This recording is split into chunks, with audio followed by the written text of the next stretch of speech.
fam. Thank you guys for joining. It's that time of the morning when we watch the news and we do our studying and we engage in um, thought-provoking conversation. It's always a pleasure when you can, I'm sorry, when you can watch your president talk to you about the country. And I guess this is where Donald Trump and Pete Hegset and some other military officials talk to their departments about the leadership or the vision that they have for the military moving forward. And it's a breath of fresh air to see that men are being men, and our military is a manly military. A lot of things that goes on in our military goes on in no other country besides the United States. And I'm not quite sure what they're going to talk about. Could be the woke DEI type of stuff that goes on in the military. I'm not quite sure what they're going to talk about. So we're going to watch that together. And with that said, let's get the live going. And first and foremost, I want to thank you guys for joining. If you're watching this at a later time, God is good. God is great. Let us thank Him for everything that we have. I want to thank the Lord and my Savior, Jesus Christ, for always being there for me. The Holy Spirit for always guiding me and giving me discernment in everything that I do. Everything that is good and bad comes from the Lord. So everything under heaven is created by His hand. So keep that in mind, guys. And you know, let's watch this, and may God bless America, may God bless the Republic, and may God bless all of you. Let's watch this. All right. Fighting and winning our nation's wars. Leaders, we are living in dynamic and potentially dangerous times. Global risk is on the rise. Our adversaries are no longer aligning, they are aligned. And we must align with equal resolve and unity, even as we strive for and seek peace. We must be prepared for war. Now, more than ever, it is vital that we hear from our civilian leaders, understand where they're taking the department and the joint force. And today, we have the unprecedented opportunity and honor to hear directly from the Secretary of War, and our Commander-in-Chief. Together, you and I and our civilian leaders have the honor of leading the finest military in the world. And we must seize every opportunity every day to prepare our joint force for the future. I am deeply humbled to serve with each and every one of you. And now it is my distinct honor to introduce our nation's Secretary of War, the Honorable Pete Hegset.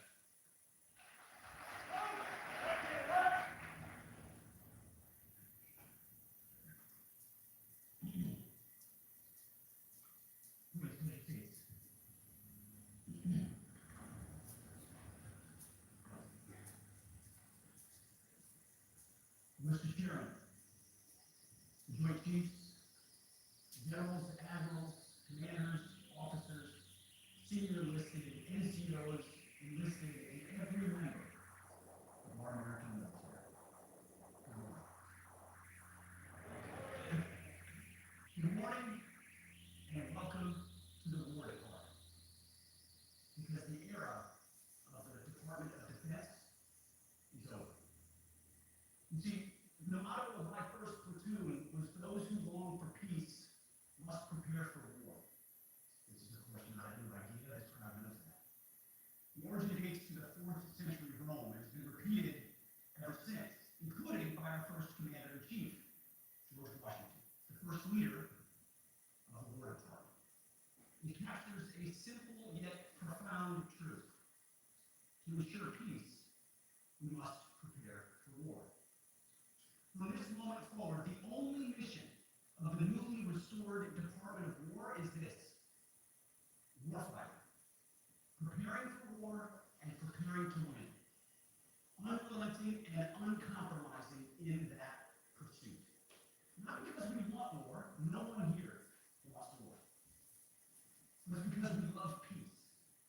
We love peace for our fellow citizens. They deserve peace.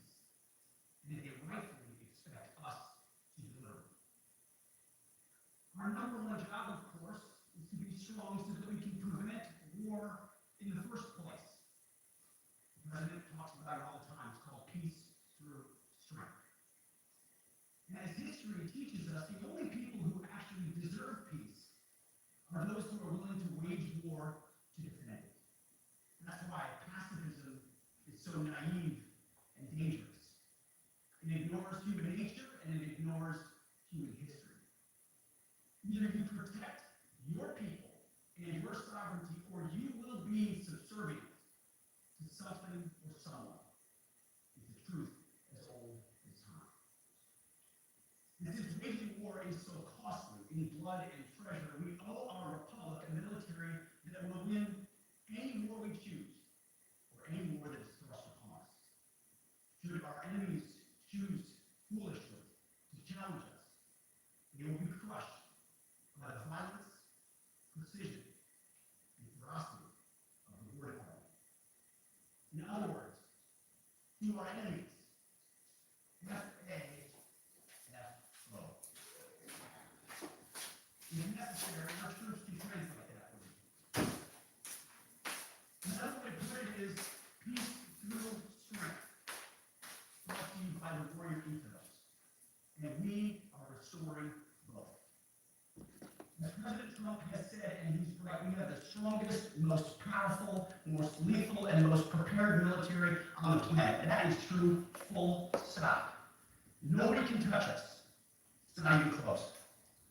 This is true largely because of the historic investments that he made in his first term, and will continue in this term. But it's also true because of the leaders in this room and the incredible troops that you all lead. But the world, and as the chairman mentioned, our enemies get a vote. You feel it, I feel it. This is a moment of urgency, mounting urgency. Enemies gather, threats grow. There is no time for games. We must be prepared. If we're going to prevent and avoid war, we must prepare now. We are the strength part of peace through strength. And either we're ready to win or we are not. You see, this urgent moment, of course, requires more troops, more munitions, more drones, more Patriots, more submarines, more B-21 bombers. It requires more innovation, more AI in everything and ahead of the curve. More cyber effects, more counter-UAS, more space, more speed. America is the strongest, but we need to get stronger and quickly. The time is now, and the cause is urgent. The moment requires restoring and refocusing our defense industrial base, our shipbuilding industry, and onshoring all critical components. It requires, as President Trump has done, getting our allies and partners to step up and share the burden. America cannot do everything. The free world requires allies with real hard power, real military leadership, and real military capabilities. The War Department is tackling and prioritizing all of these things. And I'll be giving a speech next month that will showcase the speed, innovation, and generational acquisition reforms we are undertaking urgently. Likewise, the nature of the threats we face in our hemisphere and in deterring China is another speech for another day. Coming soon.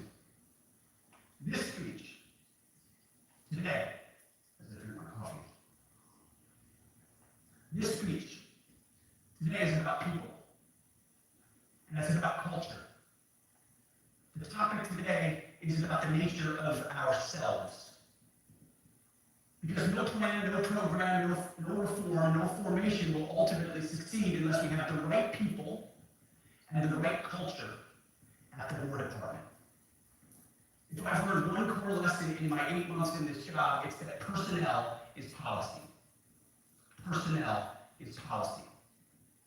The best way to take care of troops is to give them good leaders committed to the warfighting culture of the department.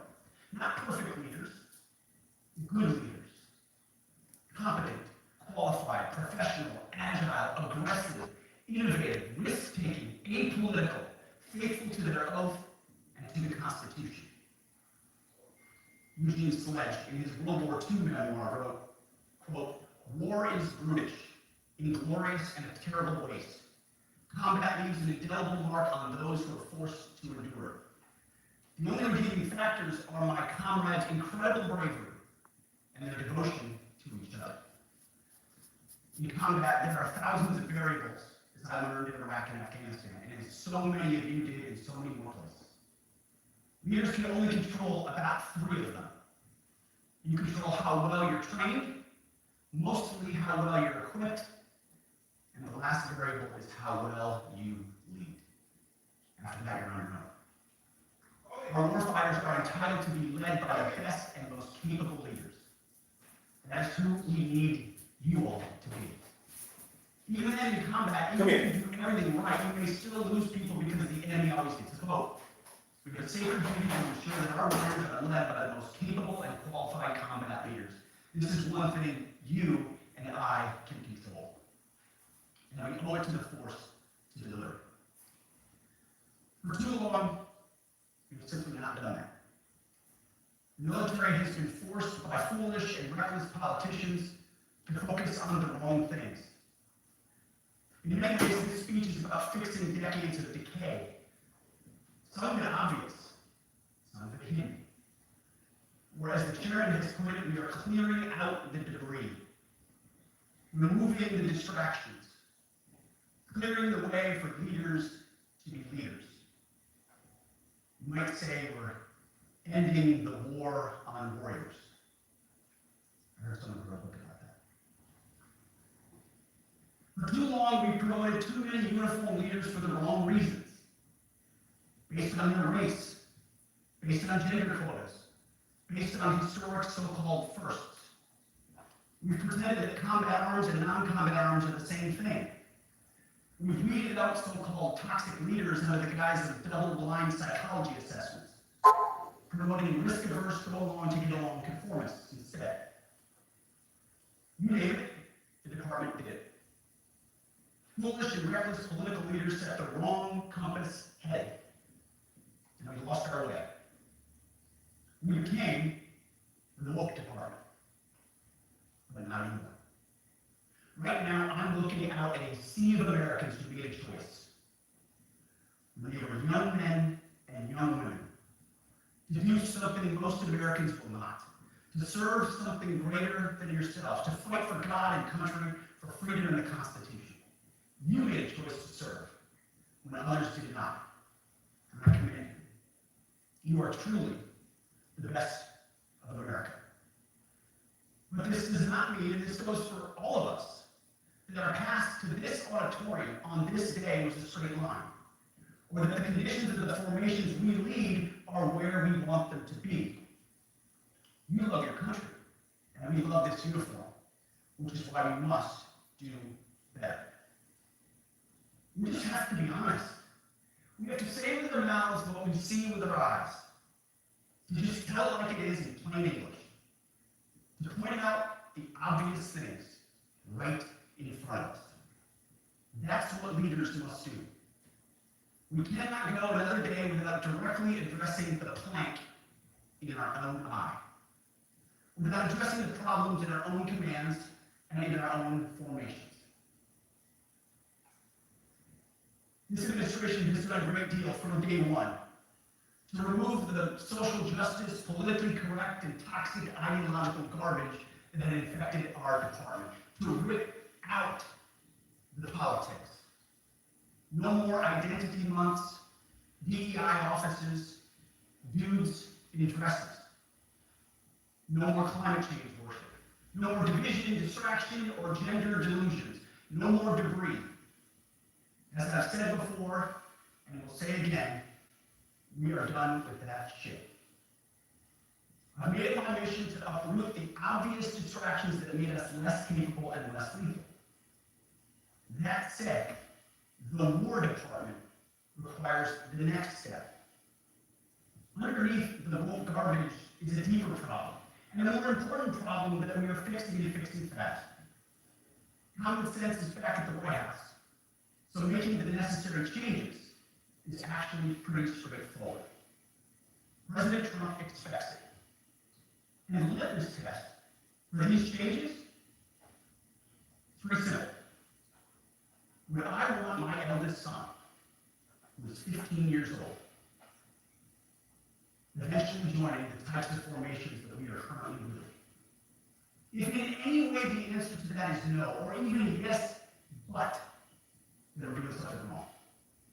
Because my son is no more important than any other American citizen who dons the cloth of our nation. He is no more important than your son. All precious souls made in the image and likeness of God. Every parent deserves to know that their son or their daughter that joins our ranks is entering exactly the kind of unit that the Secretary of War would want his son to join. Think of it as the golden rule test.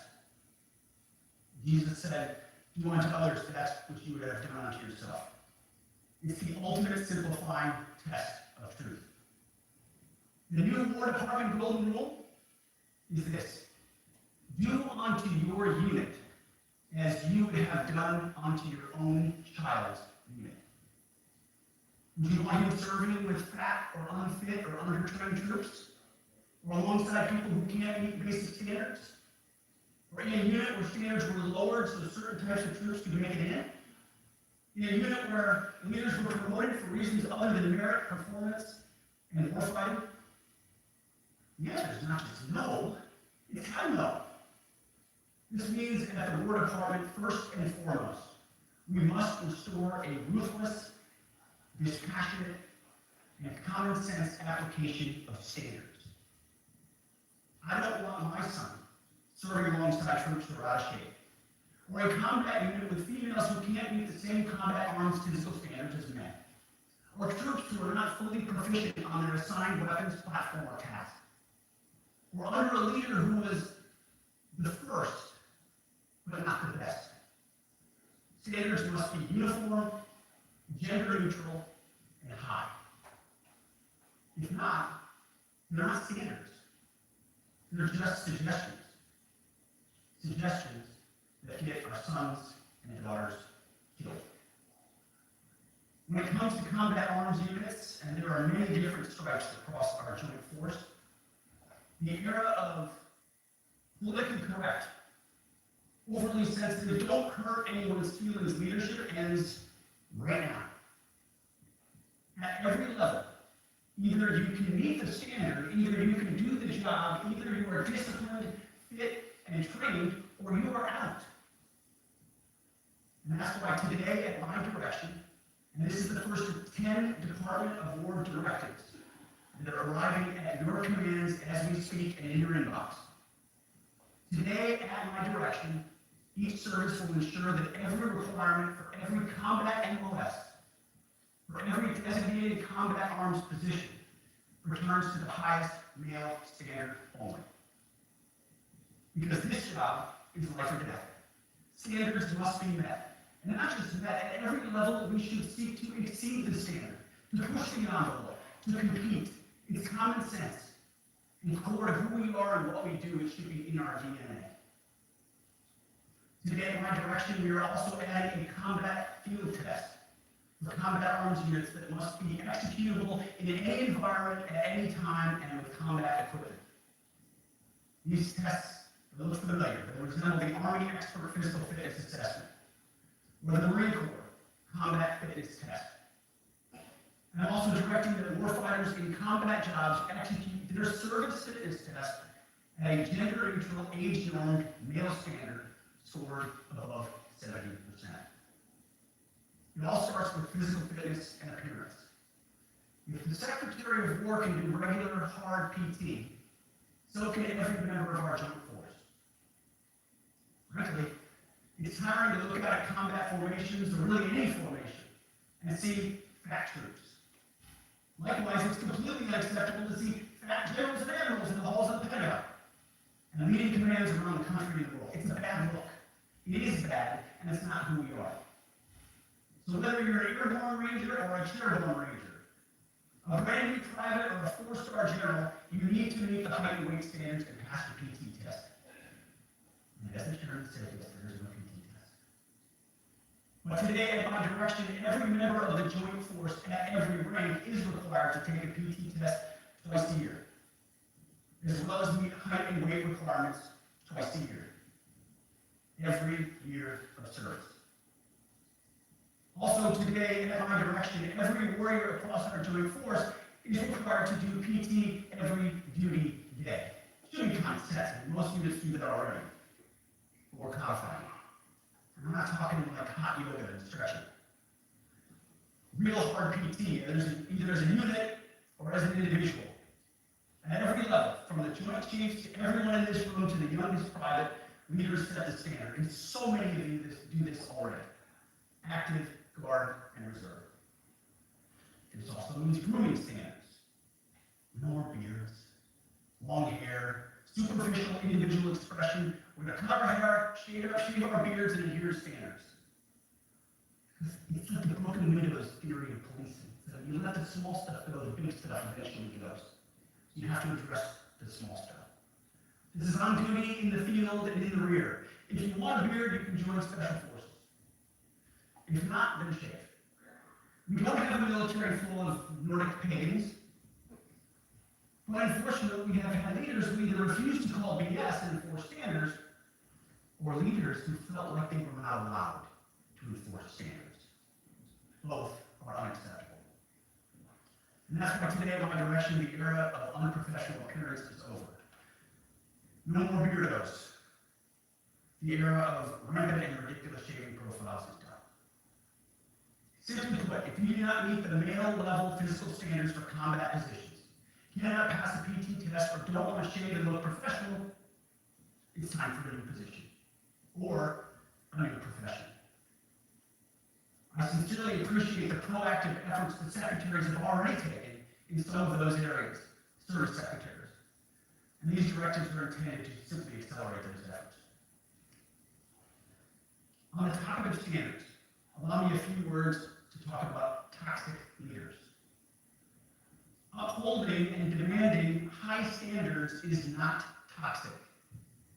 Enforcing high standards, not toxic leadership. Leading warfighters toward the goals of high, gender-neutral, and uncompromising standards in order to forge a cohesive, formidable, and lethal Department of War is not toxic. It is our duty, consistent with our constitutional oath. Real toxic leadership is endangering subordinates with low standards. Real toxic leadership is promoting people based on immutable characteristics or quotas, instead of based on merit. Real toxic leadership is promoting destructive ideologies that are anathema to the Constitution and the laws of nature and nature's God, as Thomas Jefferson wrote in the Declaration of Independence. The definition of toxic has been turned upside down, and we're correcting that. That's why today, at my direction, we're undertaking a full review of the department's definitions of so-called toxic leadership, bullying, and hazing, to empower leaders to enforce standards without fear of retribution or second guessing. Of course, we can't do like nasty bullying and hazing. We're talking about words like bullying and hazing and toxic being weaponized and bastardized inside our formations, undercutting commanders and NCOs. No more. Setting, achieving, and maintaining high standards is what you all do. And if that makes me toxic, then so be it. Second, today in our direction, we're ensuring that every service, every unit, every schoolhouse, and every form of professional military education conduct an immediate review of their standards. Now, we've done this in many places already, but today it goes across the entire Department of War.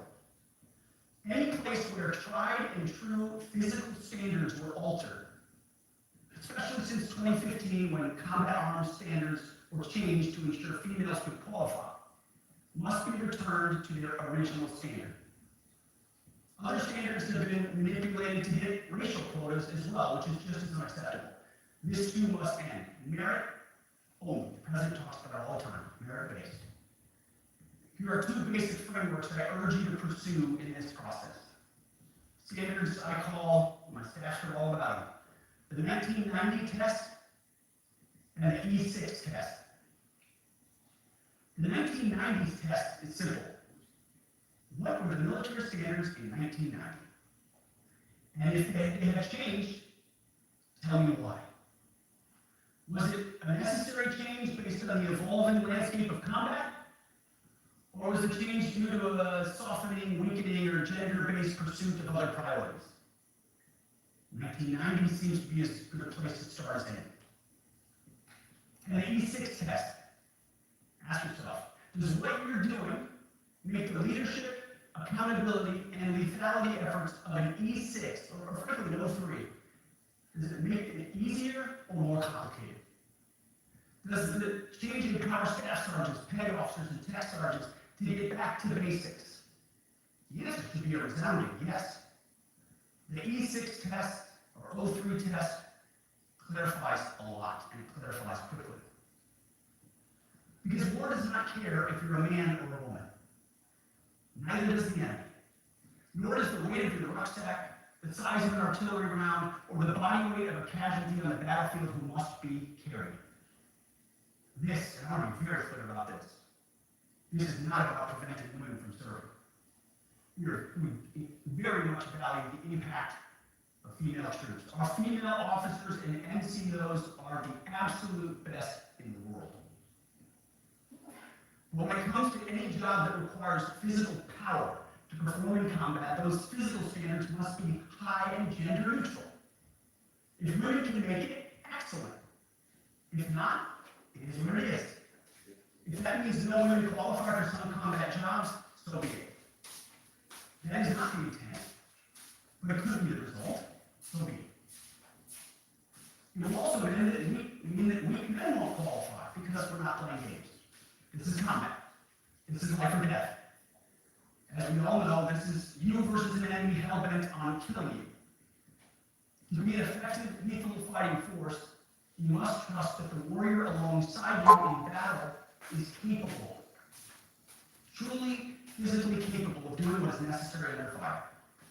You know, this is the only standard you would want for your kids and for your grandkids. Apply the War Department Golden Rule, the 1990 test, and the E6 test, and it's really hard to go wrong. Third, we're attacking and ending the walking on eggshells and zero defect command culture. A risk-averse culture means officers execute not to lose instead of to win.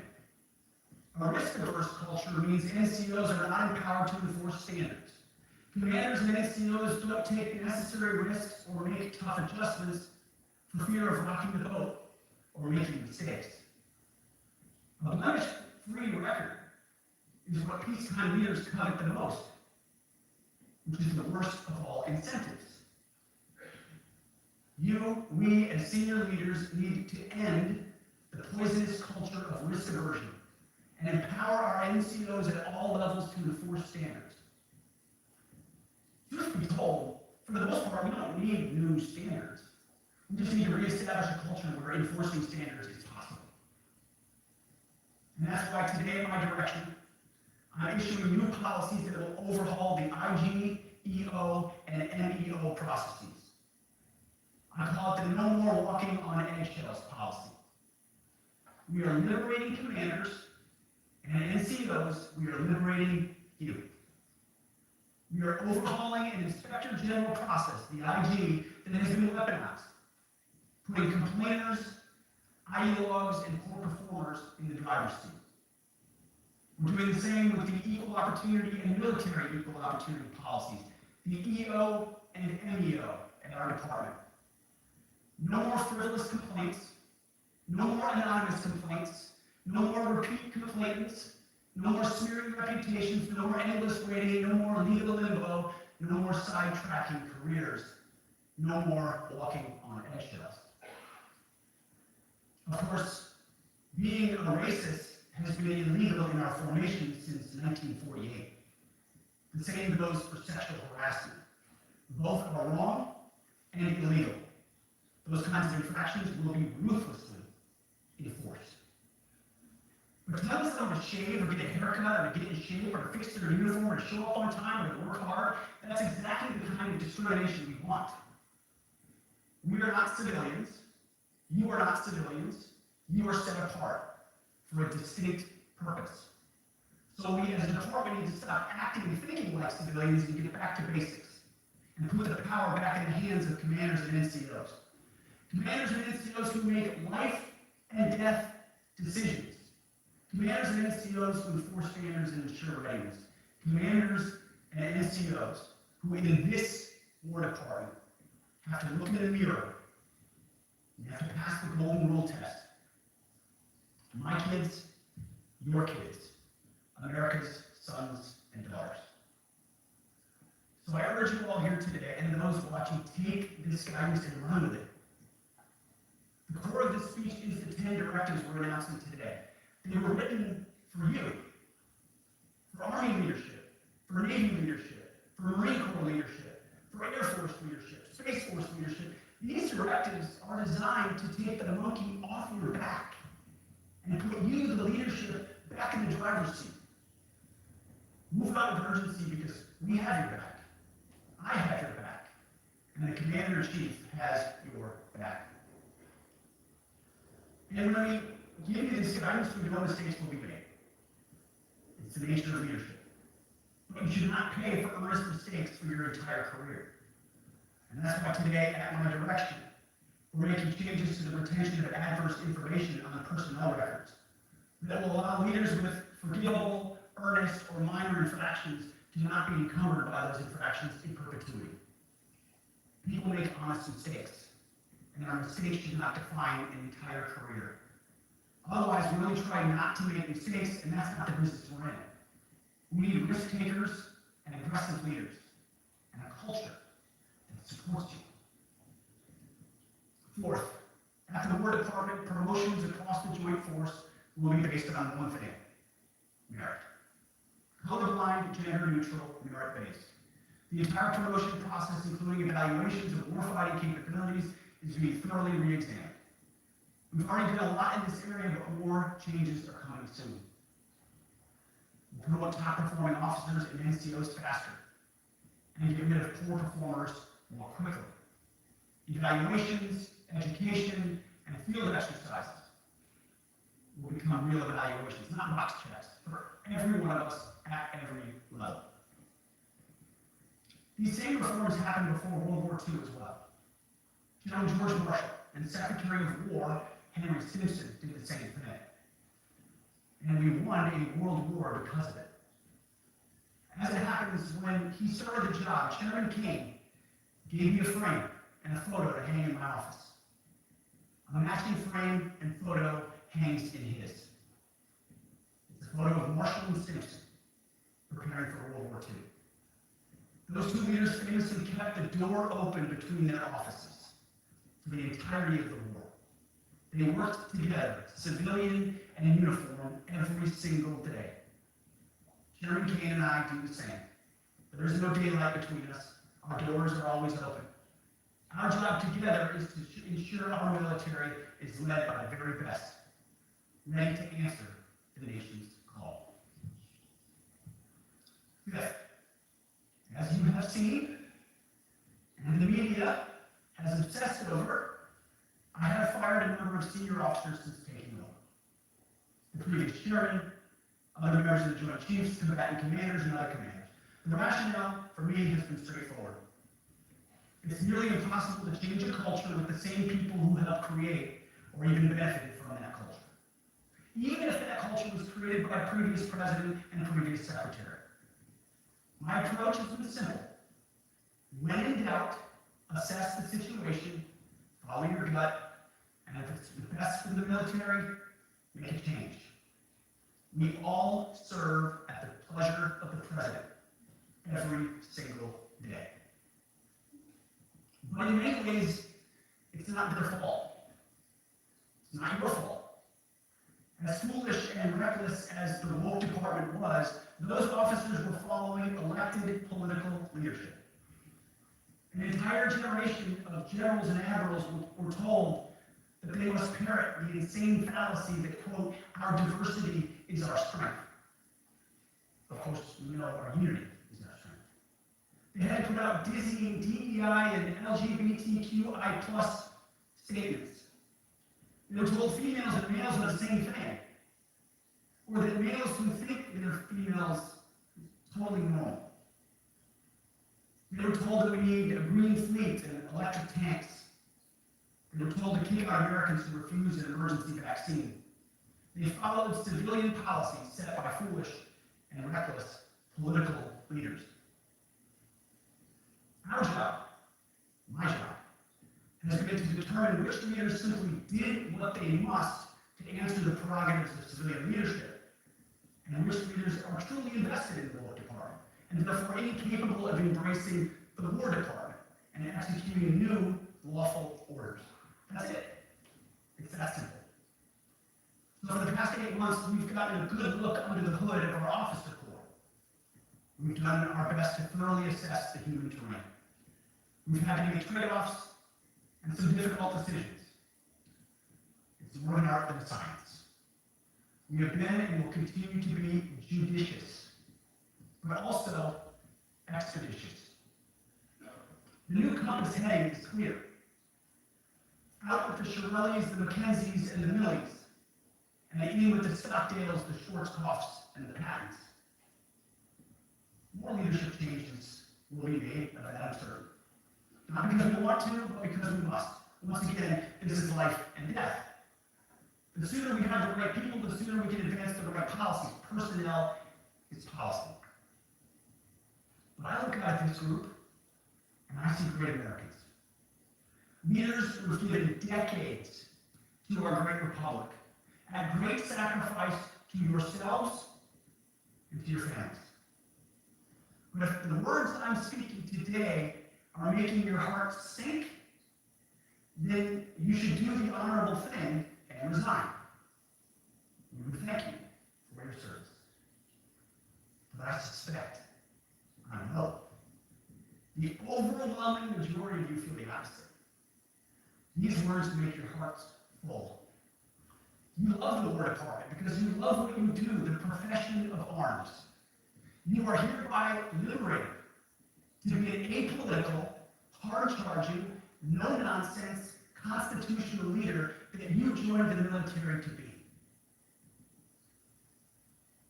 We need you locked in on the M, not the D, the E, not the DEI or the DIE of dying. By that I mean the M, military, of the instruments of national power. We have entire departments across the government dedicated to diplomatic, informational, and economic lines of effort. We do the M. Nobody else does. And our GoFos need to master it in every domain and every scenario. No more distractions, no more political ideologies, no more debris. Of course, we're going to disagree at times. We would not be Americans if we didn't. Being a leader in a large organization like ours means having frank conversations and differences of opinion. You will win some arguments, and you will lose some arguments. But when civilian leaders issue lawful orders, we execute. We are professionals in the profession of arms. Our entire constitutional system is predicated upon this understanding. Now, it seems like a small thing, but it's not. This includes as well the behavior of our troops online. To that end, I want to thank and recognize the services for their new proactive social media policies. Use them. Anonymous, online, or keyboard complaining is not worthy of a warrior. It's cowardice, masquerading as conscience. Anonymous, unit-level social media pages that trash commanders, demoralize troops, and undermine unit cohesion must not be tolerated. Again, O3s, E6s. Sixth, we must train and we must maintain. Any moment that we are not training on our mission or maintaining our equipment is a moment we are less prepared for preventing or winning the next war. That's why today, at my direction, we are drastically reducing the ridiculous amount of mandatory training that individuals and units must execute. We've already ended the most egregious. Now we're giving you back real time. Less PowerPoint briefings and fewer online courses, more time in the motor pool, and more time on range. Our job is to make sure you have the money, equipment, weapons, and parts to train and maintain, and then you take it from there. You all know this because it's common sense. The tougher and the higher the standards in our units, the higher the retention rates in those units. Warriors want to be challenged, troops want to be tested. When you don't train and you don't maintain, you demoralize. And that's when our best people decide to take their talents to the civilian world.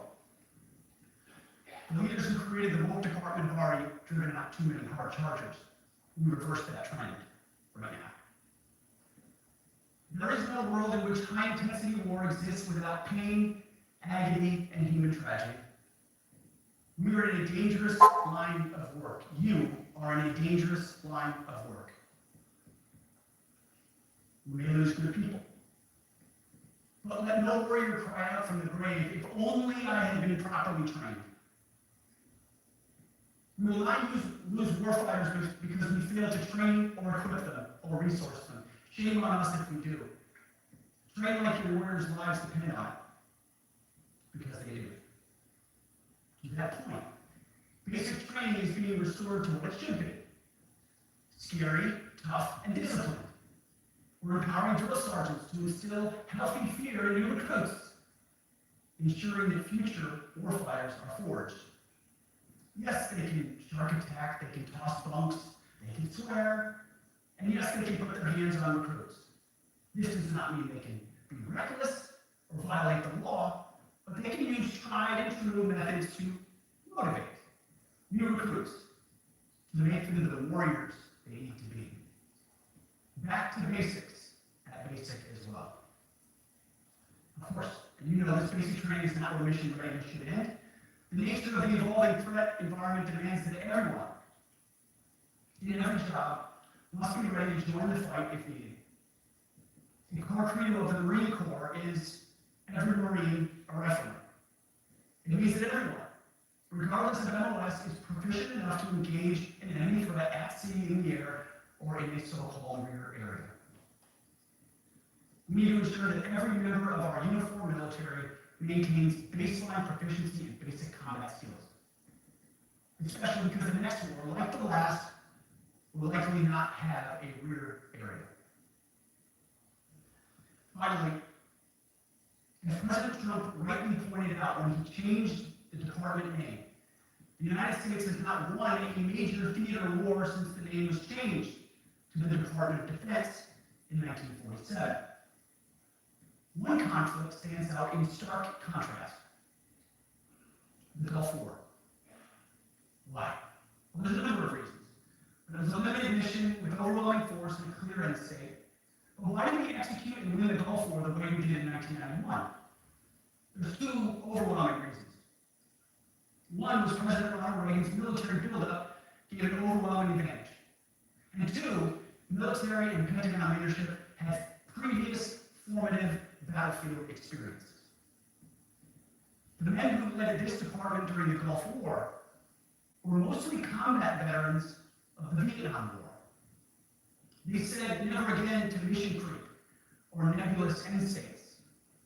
The same holds true today. Our civilian and military leadership is chock full of veterans from Iraq and Afghanistan who say never again to nation building and nebulous end states. This clear-eyed view, all the way in the White House, combined with President Trump's military buildup, postures us for future victories if, and we will, and when we embrace the War Department.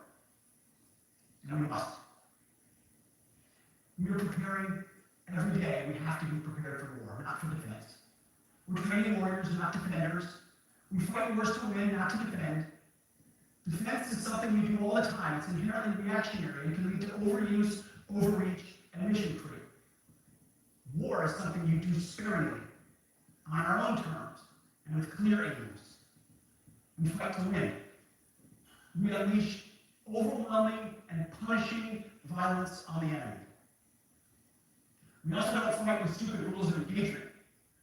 We untie the hands of our warfighters to intimidate, demoralize, hunt, and kill the enemies of our country. No more politically correct and overbearing rules of engagement. Just common sense, maximum lethality, and authority for warfighters. That's all I ever wanted as a platoon leader. squad leaders that I wanted, back to that E6 rule. We let our leaders fight their formations, and then we had their back.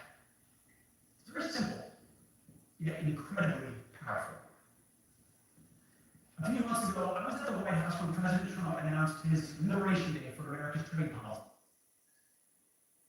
And put America first, ensuring that our warfighters have everything they need. His compass is clear. It's easy to follow, because you know he has our back. I'm sitting backstage. The man who was the commander-in-chief when the War Department was created was George Washington. The man who was president when the War Department was reestablished is President Trump. And when he found out about this gathering of senior leaders, he said, I would be honored to come in order to address and thank the incredible Americans who defend our nation. He has a heart full of gratitude and love for what you do, and we get a chance to see it every day. And I'm honored that this morning you all firsthand get to see it as well. So ladies and gentlemen, join me in welcoming the 45th and 47th President of the United States, our Commander-in-Chief, Donald J. Trump.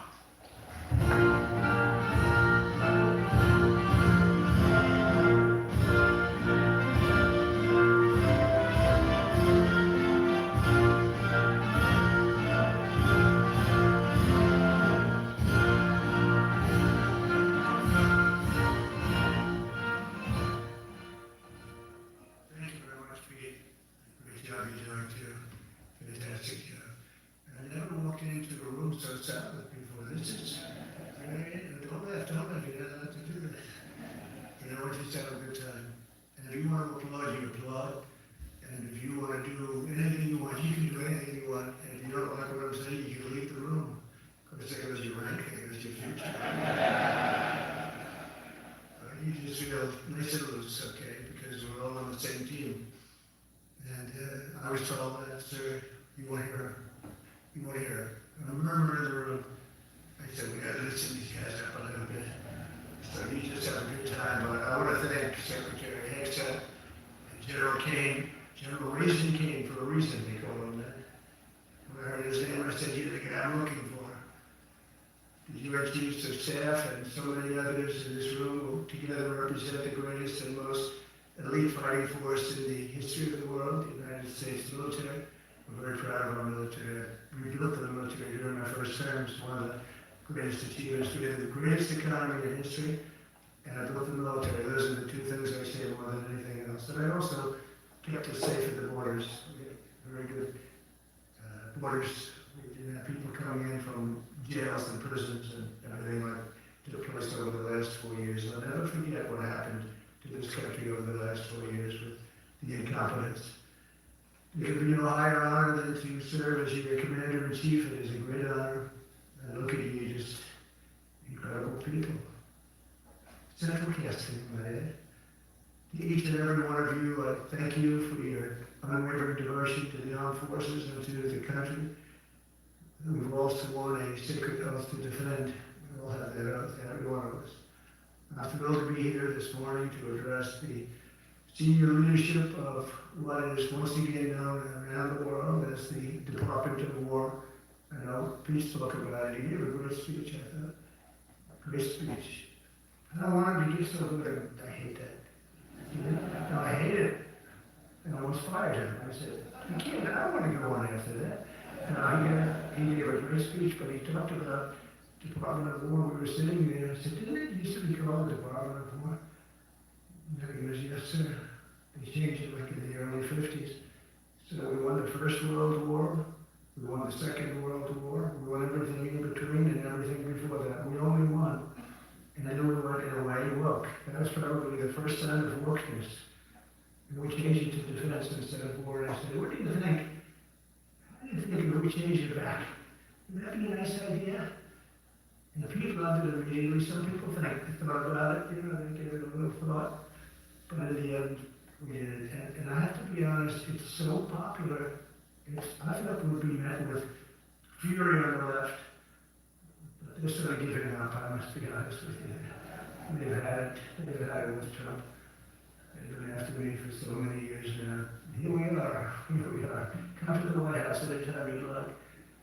Now they give it up. They had a lot of bad people. But all over, it's been so popular, it's been very popular. I really thought that we were gonna have to sort of fight it through. There's been no fight. There's been no fight. Like what I call the Gulf of America, the Gulf of America, because to me it was always the Gulf of America. I can never understand.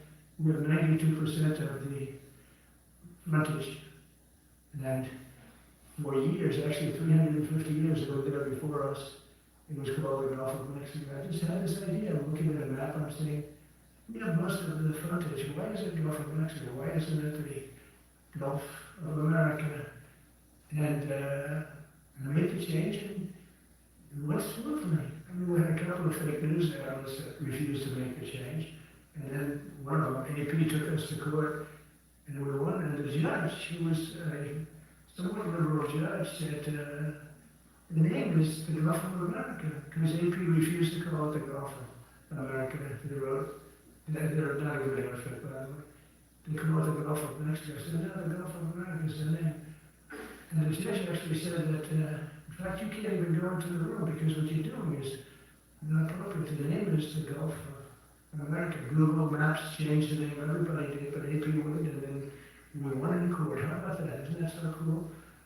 The Secretary Hegset beautifully described the name change and reflects far more than the shift in branding. It's really a historic reassertion of our purpose and our identity and our pride. That's when we go to word war.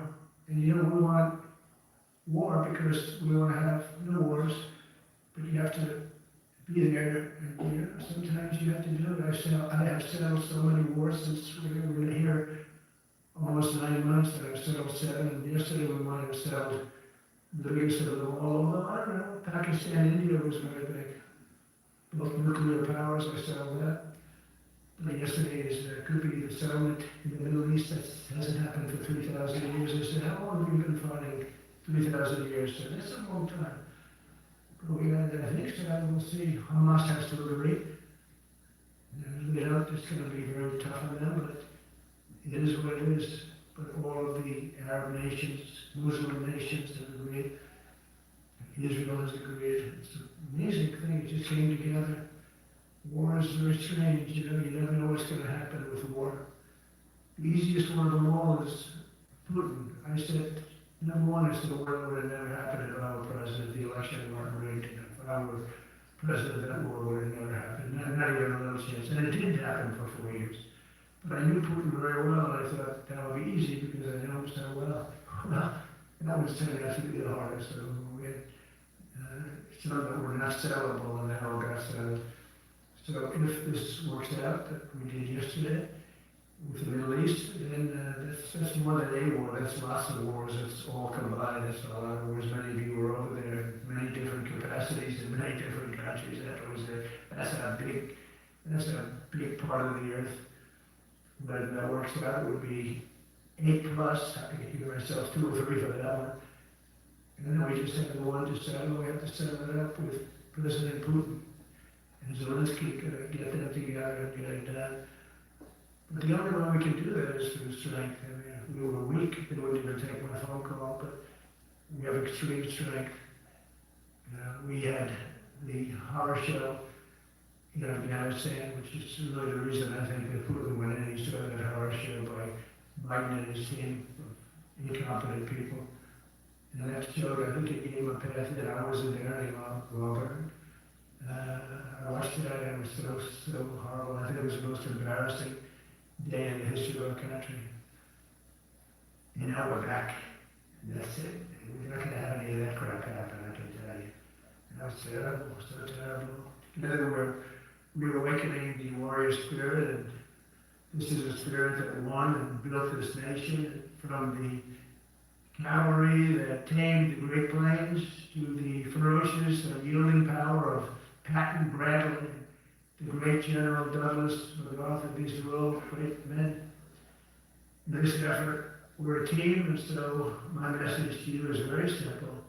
I am with you, I support you, and as president, I have your backs 100%. You'll never see me even waver a little bit. It's the way it is. And that includes the great police officers and firemen and all of these people that are doing so well. Together over the next few years, we're going to make our military stronger, tougher, faster, fiercer, and more powerful than it has ever been before. Now we built our nuclear, as you probably know, but we'll upgrade that also. I just hope we never have to use it. We have to hope we never have to use it. Because the power of that is so incredible. I see things I don't think they show it to you. I really would want to show it to you. But when you see the result of what's left, you don't want to use it. Never, never ever. We were a little bit threatened by Russia recently, and I sent a submarine, nuclear submarine, the most lethal weapon ever made. The more you can't detect it, there's no way. We're 25 years ahead of Russia and China in submarines. Russia's actually second in submarines. China's third, but they're coming up. They're coming up. They're way too lower in nuclear too, but in 5 years they'll be equal. They're coming up. And you don't have to be that good with nuclear. You could have 1/20th what you have now and still do the damage that would be, that would be so horrendous. But I announced that, based on his mention of nuclear, and I was really a stupid person that works for him mentioned the word nuclear. I moved a submarine or two, I won't say about the two, over to the coast of Russia, just to be careful, because we can't let people throw around that word.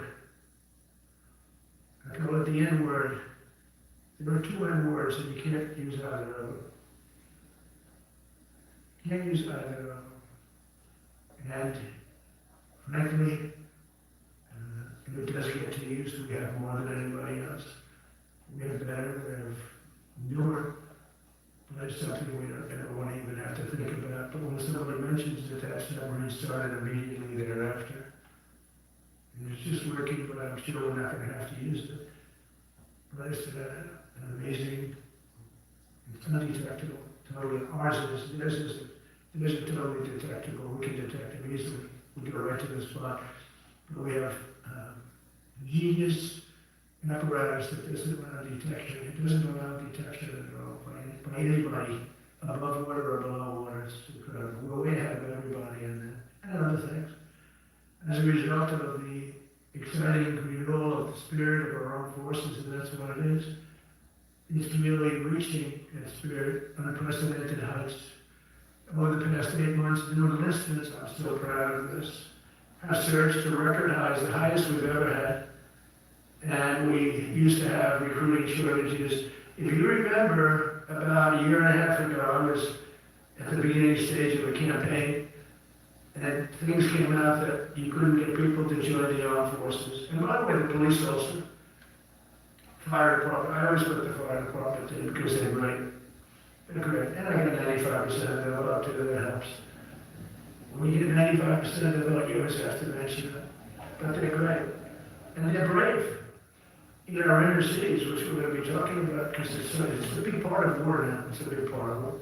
But the firemen go up on the ladders and you have people shooting at them while they're up on the ladders. I don't even know if anybody heard that. But, and I said, don't talk about it much, but I think you have to. Our firemen are incredible. They're up on one of these ladders that goes way up to the sky, rescuing people, and you have animals shooting at them. Shooting bullets at firemen that are way up in death territory. You fall off that ladder, it's over. It's over. They don't even have to inspect you when you hit the ground. And you have people shooting bullets at them in some of these inner cities. We're not going to let that happen. So I always mention the firemen because that's actually a big problem we have. They're unbelievable. Like you, they're unbelievable people. For the first time on record in 2025, the Navy, Air Force, and Space Force all met or surpassed their recruiting goals 3 months early. That never happened before. And the Army did even better. Congratulations, Army. They met everything. And these were the highest standards because we're making it larger. So these were much higher standards than you had 4 years ago, 3 years ago, during the Sleepy Joe Biden era. And the Army did it 4 months early. And you remember, a year and a half ago, they said the big stories that were way behind were the Army, Air Force, the Navy, the Marines were way behind, Coast Guard. And even Space Force, I was Space Force because that was my creation. You know, when you create something, and the people we put in there were good. I got that right. We put in great people initially. We really dominated that sphere. We were way behind China and Russia, and now we dominate. Space Force turned out to be a very important thing. I think in the beginning, you know, when Biden came into office, he wanted to terminate it. He said, This thing called Space Force, so we could get rid of that. And he got hammered by the people in this room for even suggesting it, because it's very important, one of the most important. And as time goes by, it'll get more and more important. But we're now at 106% of our recruiting targets for the year, and that's the best in far more than a generation. And for the Marines, morale is so strong that the Marine Corps will meet its 2026 retention targets before the end of October, which never happens. And that's the earliest it's ever happened in the history of our country. And it makes you feel good, you know. I felt guilty. I'd go make a speech in front of never people like you. You are the leaders, but people, soldiers. And I felt embarrassed because there'd be stories about, you know, we couldn't fill up our Army, Navy, Air Force. We couldn't fill them up. And it was headlines. It was during Biden's 4 years. The auto pen, I call it the auto pen. It's, how would you like to have your thing signed by an auto pen? You know, when I have a general and I have to sign for a general because we have beautiful paper, the gorgeous paper, I said throw a little more gold on it, they deserve it. I want the A paper, not the D paper. We used to sign a piece of garbage. I said, this man's gonna be a general, right? Yeah. I don't wanna use this. I wanna use the big, beautiful, firm paper. I wanna use the real gold writing when you talk about the position, and they're beautiful. And, but how would you like to have that where some kid sitting in the back office is having it signed with an auto pen? I thought about it, and I thought about you people first, admirals, generals. I said, somebody works his whole life. He gets into maybe the academies or wherever, but however you got there, and you go through years of work, and now you become an admiral or a general or whatever. And when you do, the President of the United States signs your commission, as you know, and that commission is beautifully displayed. And I sign it. Actually, I love my signature, I really do. Everyone loves my signature. But I signed it very proudly, and I always think to myself, how can you have an auto pen sign this? It's just so disrespectful. To me, it's just totally disrespectful. And it turned out that almost everything he did was signed by auto pen, except for what he gave his son, Hunter, pardon. He signed that one. And that's actually the worst signature I've ever seen. That was the bad. The auto pen looks much better. But as leaders, our commitment to every patriot who put on the uniform is to ensure that American military remains the most lethal and dominant on the planet, not merely for a few years, but for the decades and generations to come, for centuries. We must be so strong that no nation will dare challenge us, so powerful that no enemy will dare threaten us, and so capable that no adversary can even think about beating us. And we've had it recently. I had India and Pakistan were going at it, and I called them both. And in this case, I used trade. I'm not going to trade with you. You start two nuclear nations, big nuclear. And no, you cannot do that. I said, yes, I can. You go into this freaking war that I'm hearing about. You know, actually, they just shot down 7 planes. 7 planes, it was starting. There's a lot of bad blood. And I said, you do this, there's not going to be any trade. And I stopped the war. It was raging for 4 days, but that was just the beginning. And we stopped it. It was a great thing. And the Prime Minister of Pakistan was here, along with the Field Marshal, who's a very important guy in Pakistan. And he was here 3 days ago. And I didn't even realize it as beautiful as he said it, but he said that to a group of people that were with us, 2 generals, but a group, he said this man saved millions of lives because he saved the war from going on, and that war was going to get very bad, very, very bad. President Trump saved millions and millions of lives. That was a bad war. And I was very honored. I loved the way he said it. Susie Wiles was there. She said that was the most beautiful thing. But we saved a lot of them. Saved a lot of them. Even in Africa, we saved the Congo with Rwanda. They've been fighting for 31 years, 10 million people dead. I got that one done. And very proud of it. So if this works out, we'll have 8 in 8 months. That's pretty good. Nobody's ever done that. Will you get the Nobel Prize? Absolutely not.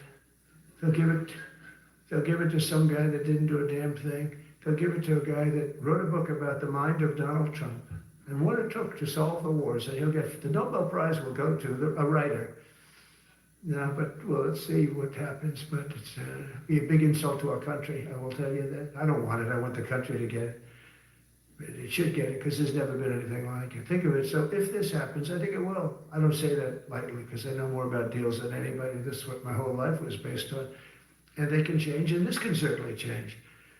But we have just about everybody. We have one signature that we need, and that signature will pay in hell if they don't sign. I hope they sign for their own good and we create something really great.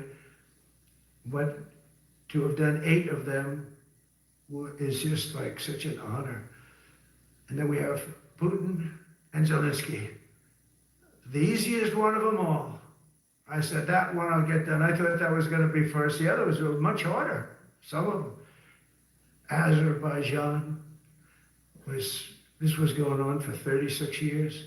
They said, it's not solvable, sir, don't do it. I said, I will do it, And I got on the phone with the 2 countries. They were great. I knew immediately. I knew as soon as I started talking to them, we're going to solve that war, and we did. Now they're so happy. Now they're friends. One said he's been president for 32 years, 22 years. He said, for 22 years, I did nothing but kill his people. They were in the room together at the Oval Office. And they started off spread like this, have the beautiful resolute desk. And one was here, and one was here. You couldn't get further away. That's the furthest I've ever seen 2 people in front of me. And as the hour went by, they got closer, closer, closer. And at the end of the hour, we had it done. And they hugged and hugged and hugged. And I said, that's so nice, and you're going to remain friends. And I spoke to them, one of them the other day. He said, no, he's now my friend. But for 22 years, he's been the head of Azerbaijan for 22 years. And the other guy, great guy too, 7. And you know that war, that was a war that was not solvable. He said for 7 years. The other one said for 22 years. All I did was kill his people. That's all I've done. I said, well, we're going to put a stop to that. So we solved that. So it's a great thing. It's a great feeling. You're saving Kosovo and Serbia. You're saving so many lives doing this if you can do it. But our people deserve nothing less than the very best. And we're never going to let them down. And if we can solve wars instead of you having to fight wars, wouldn't that be wonderful? Right? Wouldn't that be wonderful? That's why one of the first executive orders I signed upon taking office was to restore the principle of merit. That's the most important word, other than the word tariff. I love tariffs. Most beautiful word, but I'm not allowed to say that anymore. I said tariff is my favorite word. I love the word tariff. We're becoming rich as hell. We have a big case in front of the Supreme Court, but I can't imagine, because this is what other nations have done to us. And we have, great legal grounds. Oh, but you still have a case. It would be very bad. Something happened. But I said, my favorite word in the English dictionary is the word tariff. And people thought that was strange. And the fake news came over and they really hit me hard on it. They said, what about love? What about religion? What about God? What about wife, family? I got killed when I said tariff is my favorite word. So I changed it. It's now my 5th favorite word. And I'm okay with that. I'm okay with that. But they hit me hard. But it is, I mean, when you look at, we've taken in trillions of dollars. We're rich again. And there'll never be, when we finish this out, there'll never be any wealth like what we have. Other countries were taking advantage of us for years and years. You know that better than anybody. And now we're treating them fairly. But the money coming in is, we've never seen anything like it. The other day they had $31 billion that they found, $31 billion. So we found $31 billion and we're not sure from where it came. A gentleman came, a financial guy. I said, well, what does that mean? He said, we don't know where it came. I said, check the tariff shelf. No, sir, the tariffs haven't started in that sector yet. I said, yes, they have. They started 7 weeks ago. Check it. Comes back 20 minutes later. Sir, you're right. It came from tariffs. 31 billion. That's enough to buy a lot of battleships, Admiral, to use an old term. I think we should maybe start thinking about battleships, by the way. You know, we have a Secretary of the Navy came to me, because I look at the Iowa out in California, and I look at different ships, the old pictures. I used to watch Victory at Sea. I love Victory at Sea. Look at these admirals. It's got to be your all-time in black and white. When I look at those ships, they came with the destroyers alongside of them, and man, nothing was going to stop. They were 20 deep, and they were in a straight line, and there was nothing going to stop them. And we actually talked about, you know, those ships. Some people would say, no, that's old technology. I don't know. I don't think it's old technology when you look at those guns, but it's something we're actually considering, the concept of battleship. Nice 6-inch side, solid steel, not aluminum that melts if it looks at a missile coming at it. Starts melting as the missile's about 2 miles away. Now those ships, they don't make them that way anymore, but you look at it and your secretary likes it, and I'm sort of open to it. And bullets are a lot less expensive than missiles. A lot of reasons. I should take a vote, but I'm afraid to take that vote because I may get voted out on that one. But I tell you, it's something we're seriously considering. There were powers. There were big powers. They were just about as mean and scary as you could be. And so we're looking at that. One of the biggest cases that we won was the decision of the United States Supreme Court to allow us to proceed on the word merit. So those two words are right up there. So this is, I would say, the opposite if you ask for a definition, the opposite of political correctness. We went through political correct, where you had to have people that were totally unfit to be doing what you're doing for many reasons I won't get into them. But for many reasons, they were unfit. Now, it's all based on merit. That was such an unbelievable decision. I didn't expect we were going to win that one. We went in.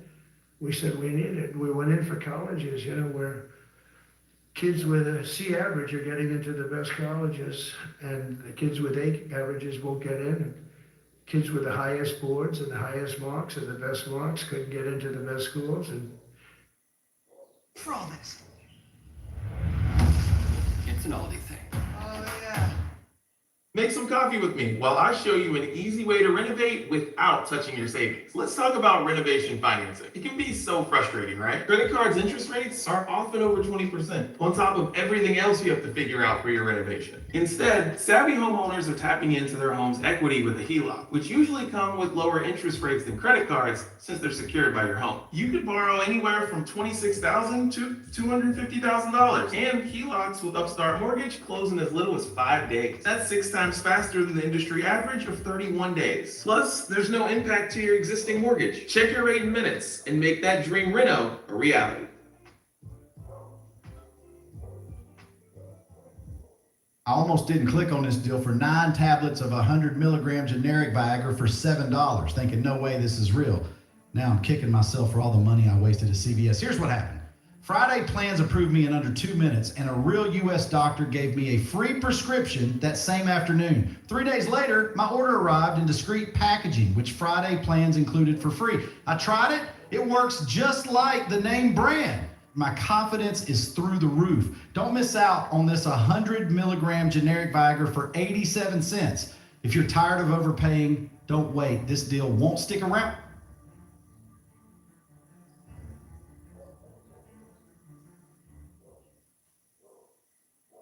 People that had not good boards and not very good marks, I mean, okay, but nothing special. They were getting into our best colleges. I said, this is just crazy. You can't run a country like this. And it was lingering for years, and it got to the Supreme Court, and we won that decision. Merit, everything's based on merit. You're all based on merit.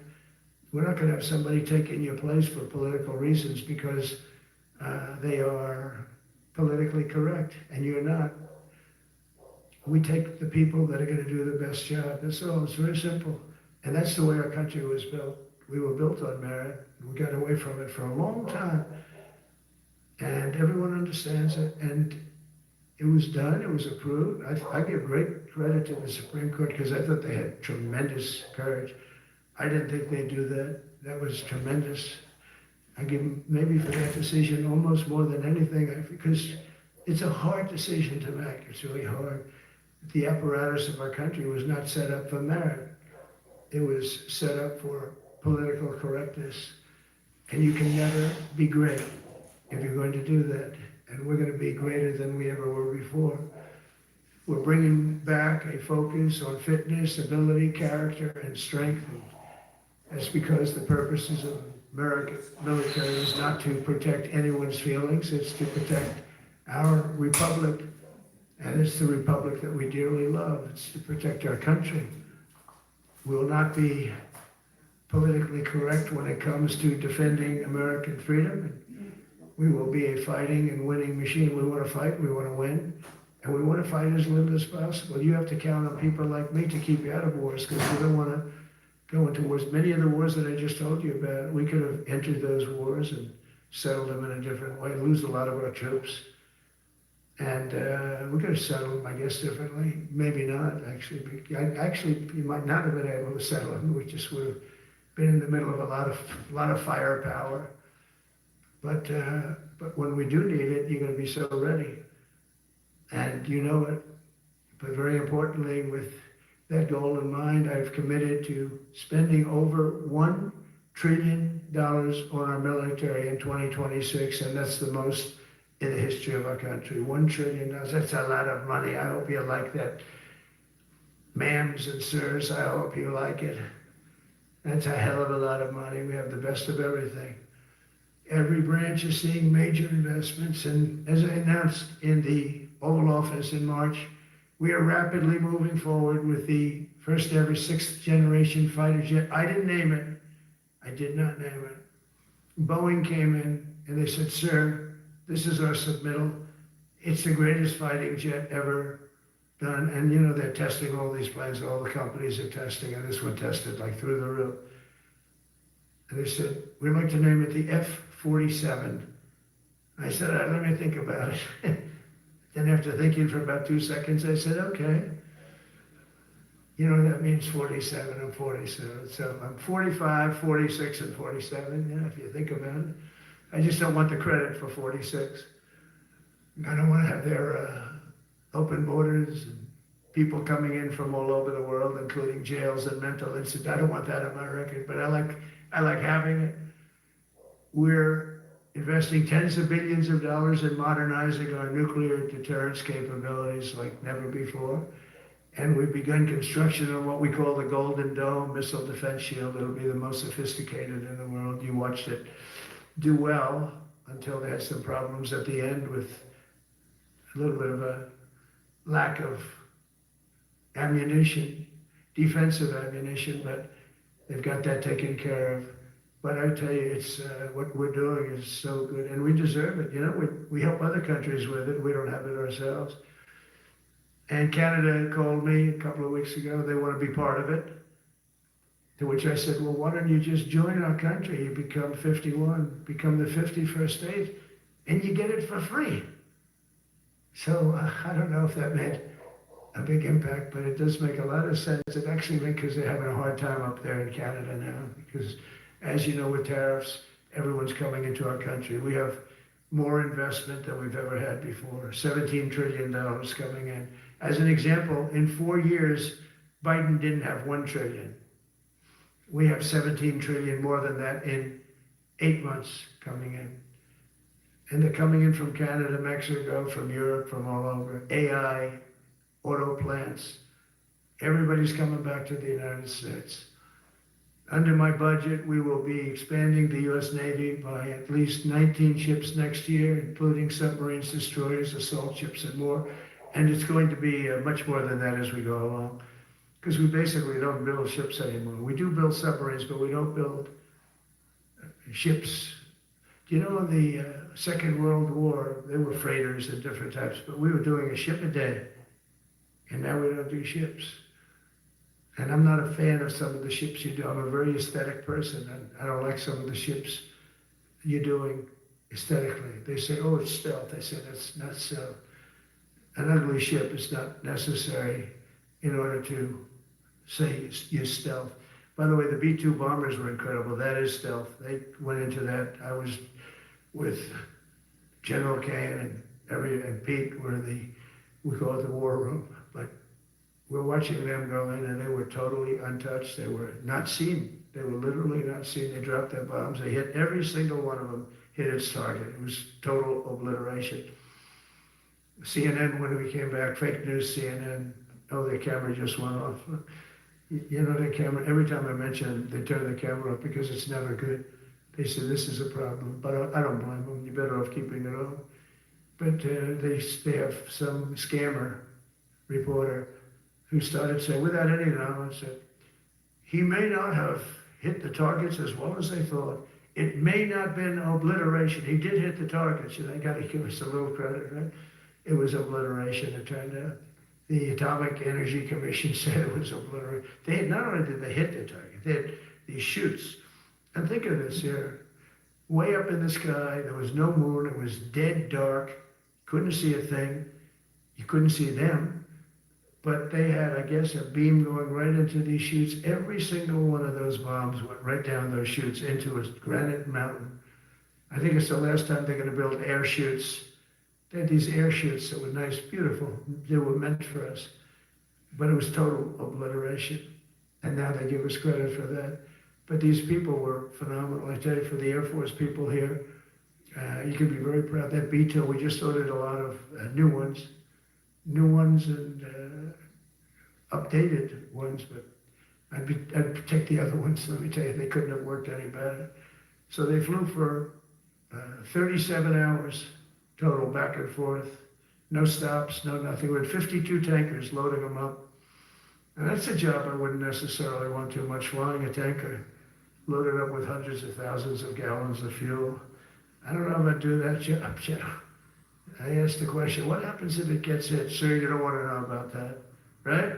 I don't want to know about that. But those guys, they just hear us. They're incredible. I had them all to the Oval Office. We had the B-2 pilots and a lot of the people, even the people that took care of them, the maintenance people, just as important. We had them all to the White House, gave them a big party on the lawn, brought some of them into the Oval Office. But on top of all this, we'll deliver a hard-earned pay raise of 3.8% to every soldier, sailor, airman, Coast Guardsman, Space Guardman, and Marine, something you weren't getting from the past administration. They did not treat you with respect. They're Democrats, they never do. Not only are we rebuilding our great strength, but for the first time in years, my administration is actually using that strength to defend the core and vital interests of America. And very simply, we are putting America first. And I have since I've been elected. I've always put America first. It's sort of simple, you know, when you think. My campaign was run on common sense, and we did great. We got the highest numbers ever received in terms of districts. You know, they have it broken up, 2,500 versus 525. We won every swing state. We won the popular vote. We won everything. We won everything. You have to take a look at the map. It's almost entirely red, except there's a little blue line on each coast, and I think that's going to disappear too. We did really great, and part of it is because of our success with the military, the rebuilding of the military, the vote that I got from the military, and they were the vicious people, you know, that we have to fight, just like you have to fight vicious people. Mine are different, a different kind of vicious. But they spread all these horrible, they made up statements and said what I said about everything, but even about the military. But fortunately, the military didn't believe it. It's hard, they make up a statement and they said, you say it. We had 25 people that said he never said that. 25. We had 25 affidavits. And they said, well, we're going with it anyway. These sleazebags. And that's why the press is really losing all power, because people aren't believing it. We need an honest press. We need borders. We need borders. We need an honest press. We need fair elections. Those three things. And we don't have an honest press. We have a really corrupt press. But we fight through the corrupt press. And the people understand. You have to do this stuff a lot. You have to go on television a lot, because you can't get a fair shake if you're going to rely on somebody else. They don't understand. They've destroyed the image of media now is at the lowest point it's ever been. It's lower than Congress. Can you believe that? It's something. But together with many of you in the room, we've brought back the fundamental principle that defending the homeland is the military's first and most important priority. That's what it is. Only in recent decades did politicians somehow come to believe that our job is to police the far reaches of Kenya and Somalia, while America is under invasion from within. We're under invasion from within. No different than a foreign enemy, but more difficult in many ways because they don't wear uniforms. At least when they're wearing a uniform, you can take them out. These people don't have uniforms. But we are under invasion from within. We're stopping it very quickly. After spending trillions of dollars defending the borders of foreign countries, with your help, we're defending the borders of our country from now on. We're not going to let this happen. Biden let people come in from prisons, mental institutions, drug dealers, murderers. We had 11,488 murderers allowed into our country by this guy who had no clue. He had no clue. He shouldn't have been there in the first place, but he had no clue. The people that ran the office, the White House, were people that surrounded him, radical left lunatics that are brilliant people, but dumb as hell when it came to policy and common sense. And they allowed people from all over the world, from the Congo. They opened up prisons in the Congo. They came into our country totally unmatched, unvetted, unchecked. And from all over South America, not just South America. You think South America, no, but from all over. A lot came in from Venezuela. Venezuela emptied its prison population into our country. That's why they have Trinidad, one of the worst gangs ever. But we took care of them. We took good, strong care of them. And I just want to thank the National Guard in Washington, D.C. It's embarrassing to say this. Now I can say it because we solved it. But Washington, D.C. was the most unsafe, most dangerous city in the United States of America. And to a large extent, beyond. And beyond that, you go to Afghanistan, they didn't have anything like that. You go to countries that you would think there's problems, they didn't have that. And now Washington, D.C., after 12 days of serious intensity, we took out 1,700 career criminals. If you have 5 career criminals, they can make your numbers look very bad because they'll commit many crimes a day. But we took out 1,700 and they took them out. There was no doubt who the boss was. They did an unbelievable job. Then they started even cleaning. I said, I don't want them doing that, sir. They were cleaning it up. I drove through it 2 days ago. It was beautiful. People are walking down the street holding hands, man and wife, coming from Iowa. They're not worried about being shot. Washington, D.C. is now a safe city. In fact, I went out to dinner with my crew. I haven't done that. In theory, I wouldn't do it. And I felt totally safe. And nobody's been attacked. Nobody's been hurt. Washington, D.C. went from our most unsafe city to just about our safest city in a period of a month. We had it under control in 12 days, but give us another 15, 16 days, it's perfect.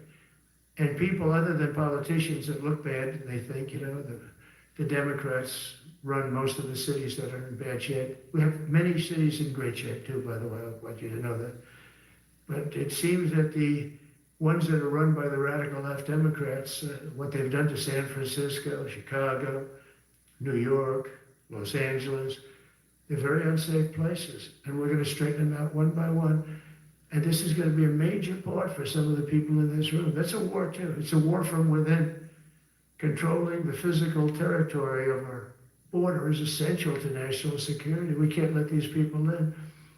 You know, we had no people enter in the last 4 months. Zero. Even I can't believe that. You know, we had millions coming in, pouring in. 25 million all told, and of those 25 million, many of them should never be in our country.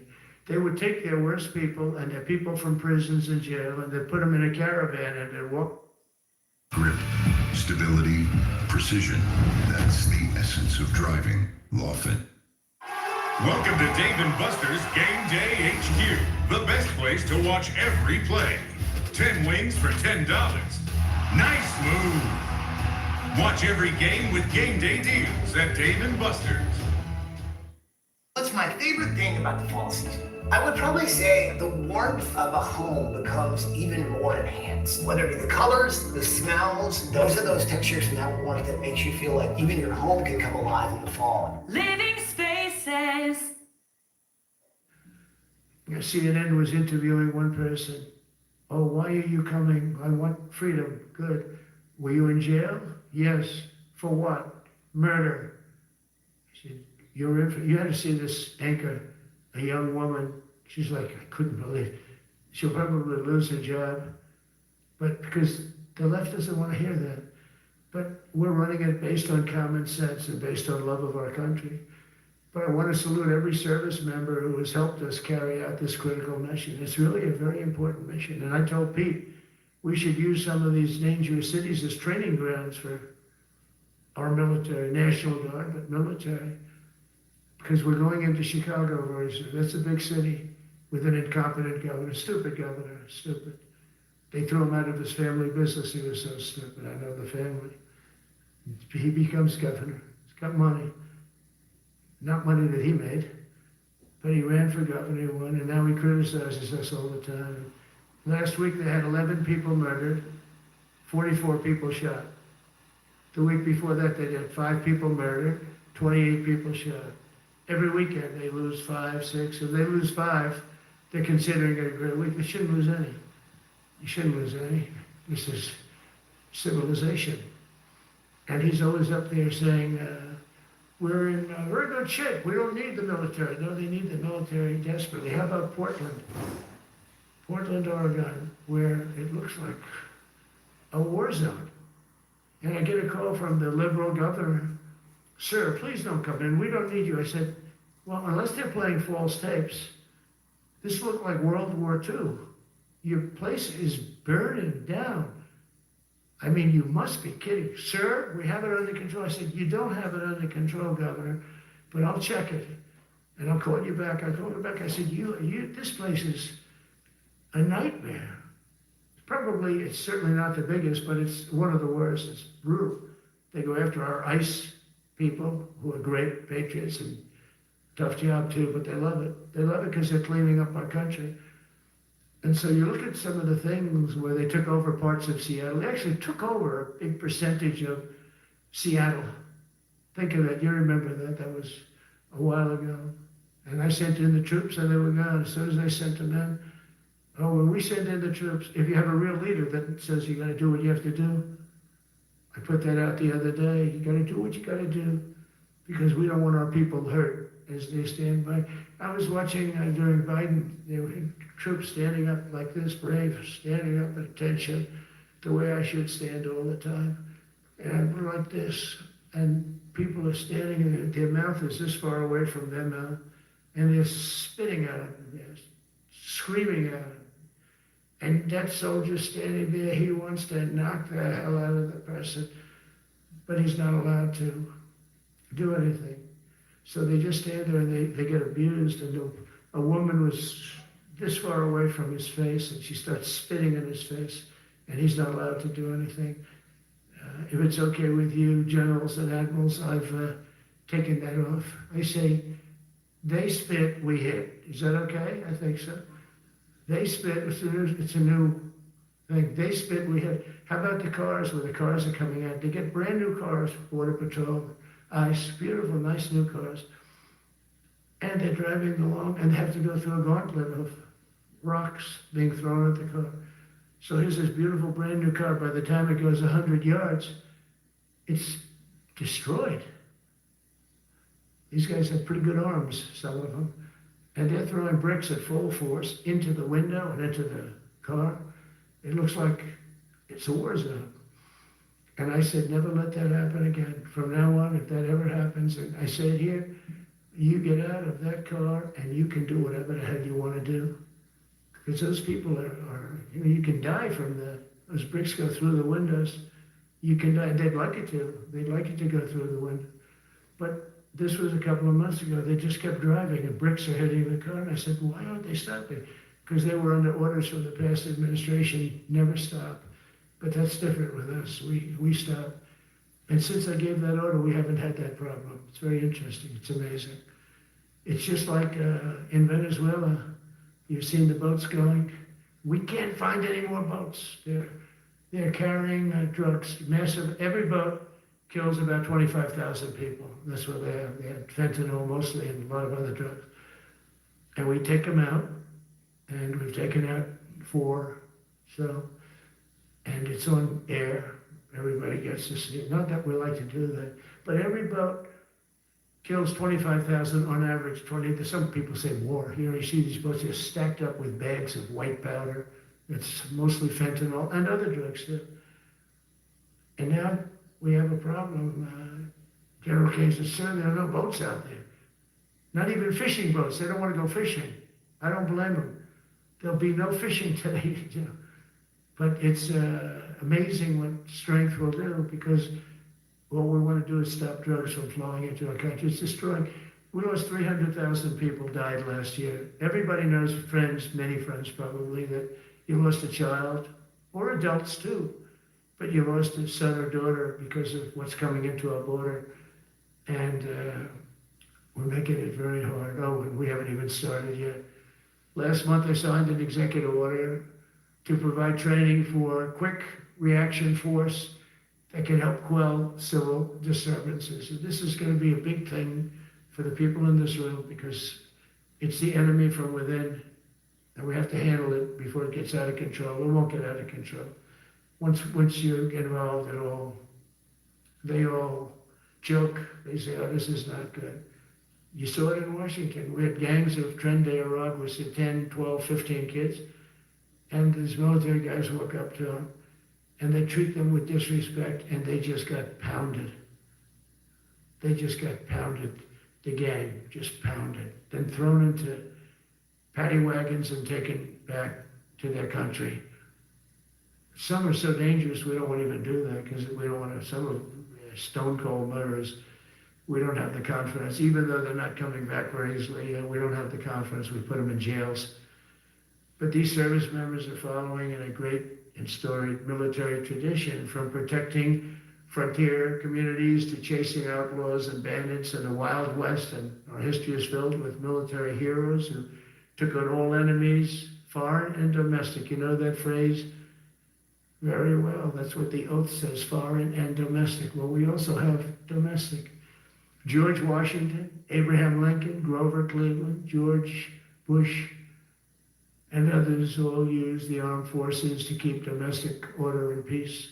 Many of our leaders used the military to keep peace. Now they like to say, oh, you're not allowed to use the military. And you know what the people say? The people in those cities where they're being raped and shot and beat up, you know what they say? We love the military. You ever see where they interview the people on the street? I've never seen somebody say they don't, unless they're radical and paid off, because a lot of these insurrectionists are paid by, whether it's Soros or other people, but they're paid by the radical left. So today I want to thank every service member, from general to private, who has bravely helped us secure the nation's capital and make America safe for the American people. It's amazing. The whole world is watching. Everybody in the White House, they come up to me, young women, sir, thank you. I know immediately what they thank you. They don't have to say it. They walk to work now to the White House. We haven't had a crime in Washington in so long, because we got the careers. We call them the careers. We got these lunatics out, and they'll never be any good. You know, I hate to tell this to the liberal media, You could spend time with them. You could do whatever you want. You could send them to the finer schools, which they couldn't get into anyway, mentally. They couldn't get in, but no matter what you do, they'll never be good. They're bad. They're career criminals. I don't know, maybe they were born that way. Some people don't like me to say that, but maybe they were. Certainly some were. Together with the leaders here today, we're also restoring a needed focus on defeating threats in the Western Hemisphere. Throughout this region, cartel terrorists have been allowed to wage a relentless campaign of death and destruction on our country, all because we had weak leadership on top. And we did a great job with it first term, but this is something else what we're doing now. We're taking it to the next level, probably next level times 3. But we had COVID come up and we had to take care of that. We did a great job with COVID. We had the therapeutics, it's just Regeneron, so many things we did for COVID, but we had to focus on that, and every other country in the world was being decimated by COVID. So we had to change gear a little bit to take care of that. But under our leadership, the military is now the knife's edge in combating this sinister enemy. We have to put the traffickers in a terrorist organization, which is actually a big thing to do. Nobody's done it, but I've done it with a lot of them. It gives you a tremendous advantage. If you try to poison our people, we will blow you out of existence, because that's the only language they really understand. That's why you don't see any more boats on the ocean. You don't see any boats. Around Venezuela, there's nothing. As president, I will never hesitate to defend our people from threats of violence, from the horrible plague that's taking place from within. The Iran nuclear power, the Iran, all of the great power that we thought existed, we blew it out to kingdom. We took advantage of it, and we just really took advantage of it. It was a beautiful thing to see, and that's what military power can achieve. That's why I chose Raising Cain. He's fantastic, by the way. I hope you all agree. If anybody disagrees, could I please have your hand? Who disappears at Raising Cain is no good? Just raise your hand. I don't see any hands raised. All right. That means you're okay. That means that he's okay now, but I saw his results. You know, he took out ISIS. I was told it was going to take 4 years. It took 4 weeks. I went to see him, and he took him out in 4 weeks, knocked him out, knocked him to hell. And I was told by military people it was going to take 4 to 5 years to do it. And I don't even know if we'll have it then, sir. These were the Washington generals. I call them the television generals. But Raising Cain did it in 4 weeks, took out 100% of the ISIS caliphate. As a result of these actions and many others since my inauguration, we're witnessing the triumphant return of peace through strength. We have great peace through strength. America is respected again as a country. We were not respected with Biden. They looked at him falling downstairs every day. Every day the guy's falling downstairs. He said, it's not our president. We can't have it. I'm very careful, you know, when I walk downstairs, or like I'm on stairs, like these stairs, I walk very slowly. Nobody has to set a record. Just try not to fall, because it doesn't work out well. A few of our presidents have fallen, and it became a part of their legacy. We don't want that. You walk nice and easy. You don't have to set any record. Be cool. Be cool when you walk down, but don't bop down the stairs. So one thing with Obama, I had zero respect for him as a president, but he would bop down those stairs. I've never said, da-da-da-da-da-da, bop, bop, bop.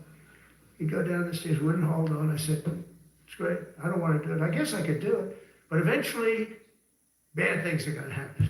And it only takes once. But he did a lousy job as president. A year ago, we were a dead country. We were dead. This country was going to hell. We were dead in every way, from immigration to military. We didn't have the weapons. We were giving everything to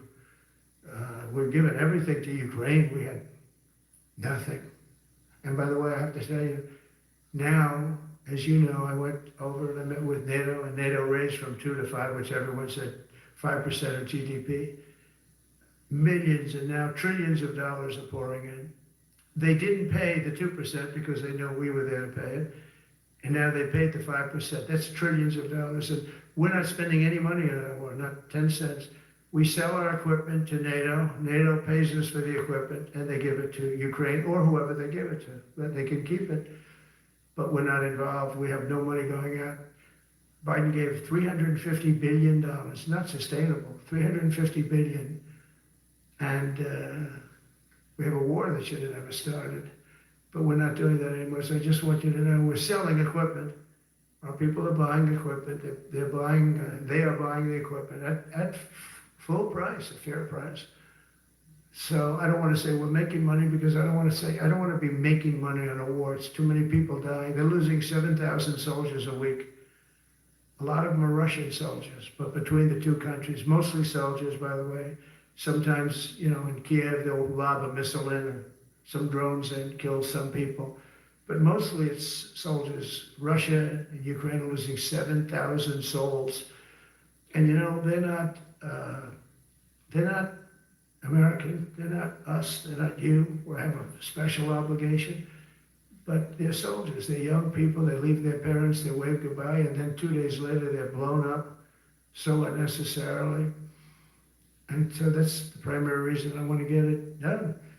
And we got to get it done. It's crazy what's going on. That's the worst war that there's been since World War II. The number of soldiers that are being killed there is just crazy. From 5,000 to 7,000 soldiers die a week. Think of that. So I think we'll get that done. But that's turned out to be the toughest one. I'm so disappointed in President Putin. I thought he would get this thing over with. He should have had that war done in a week. And I said to him, you don't look good. You're 4 years fighting. Stir boots. It's okay. I'll just grab the backup stakes. Backup stakes? How do you afford that, money bags? The lowest prices of any national grocery store. Well, fair enough. It's an Aldi thing. Oh, wait. Sorry, I didn't see you there. I was checking my Acorns account. Decided to start investing $500 a month, and now my future potential is looking pretty wild. My bad.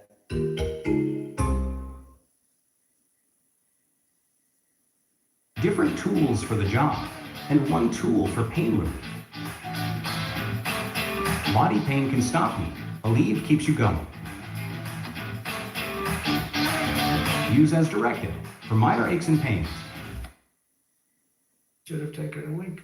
Are you a paper tiger? And it's a shame, but I think eventually we'll get that one done, just like in theory, I want to knock on wood, because you never know. It's like we're going to have the Middle East done, which is actually a much harder thing to do. I mean, thousands of years, but we have to get that war done. So now just think of it, we're a dead country. I was with the King of Saudi Arabia, a great guy. I was with the Emir of Qatar. I was with the great leadership of UAE. I was over there. We brought back $2 trillion and more. They ordered 200 planes, Boeings, they ordered so much, and they were great. But they all said essentially the same thing. They said, 1 year ago, you were a dead country, and now you're the hottest country anywhere in the world. We're the hottest country in the world right now. The absolute hottest country in the world. There's nobody even close. Putin said that to me. We met in Alaska, had a good meeting. Then he went back and started sending drones into Kiev. I said, I thought we had a good meeting. But it's one of those things. But we were a dead country a year ago. And now we're the hottest country anywhere in the world. Think of that. You could be proud of that. And you must have felt like hell when you have a wife or a husband at home and you used to read the numbers that we can't get people to join the Army, Navy, Air Force, Marines, Coast Guard. You must have felt like, I have a job that nobody wants. That doesn't feel good. Well, now you have a job that is brimming over with people wanting it. They want it. And you're able to get a much higher quality because now you have your choice. You want so many.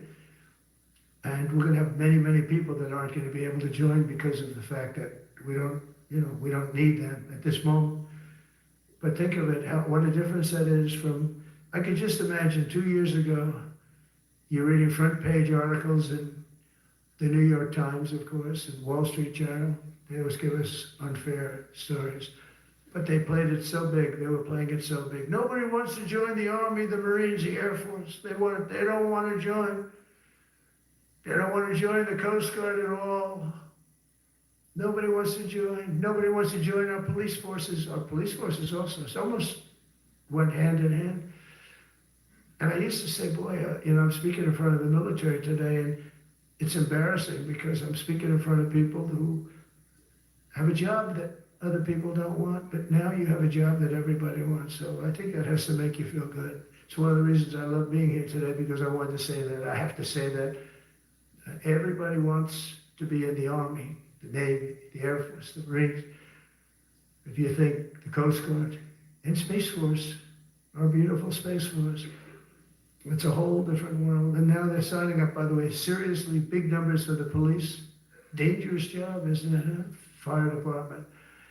But that's the paving the way for progress once thought almost impossible. I mean, a year ago, you wouldn't have thought that was possible. A year ago, they were talking about making the military smaller because they can't get the people to join. We're thinking about making it larger because we have so many people. And it's nice to be able to cut people because of merit that aren't really qualified for any reason, a physical reason, a mental reason.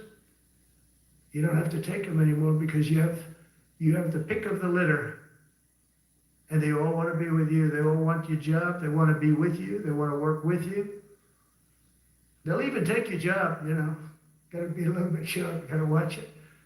But what a difference when I speak to you, and I can say that as opposed to a couple of years ago when I was talking to rooms where they were desperate to get people and they couldn't get them. What a difference a presidential election can make. That's all it is. It's just a presidential election. Yesterday at the White House, we put forward a plan for peace in Gaza. We announced it, and we're going to create something that was my idea, but unfortunately I got drafted. It's going to be called the Board of Peace, and it's going to reign over that territory, and we're going to get that done. And they asked if I'd be the chairman of the Board of Peace. I wasn't counting on that. I had the idea for the Board of Peace, but I said yes. And I guess because of that, every leader, everybody wants to be on the Board of Peace. And we're going to watch over that very volatile part of the world and keep it non-volatile so you don't have to get involved. We want to save you for other things or save you for nothing from that standpoint. We don't want you fighting wars, but if you have to, you're the most lethal fighting force in the world. And I would say that even 2-3 years ago, but now I say it with great enthusiasm. It's so true. And we're striving tirelessly to end the terrible war in Ukraine. And as you know, we're also working hard to get the allies to share more of the burden of our defense. Much of that has really already taken place. But all NATO members have committed to the increase that I talked about. Think of that. That was unthinkable. It used to be 1%, and we got it up to 2% in my last term. And they did not like it. And now I got it to 5%, and I get along great with all of them. In fact, they call me the president of NATO. I said, I don't think so. But they're great. They're great people, and they're spending a lot of money.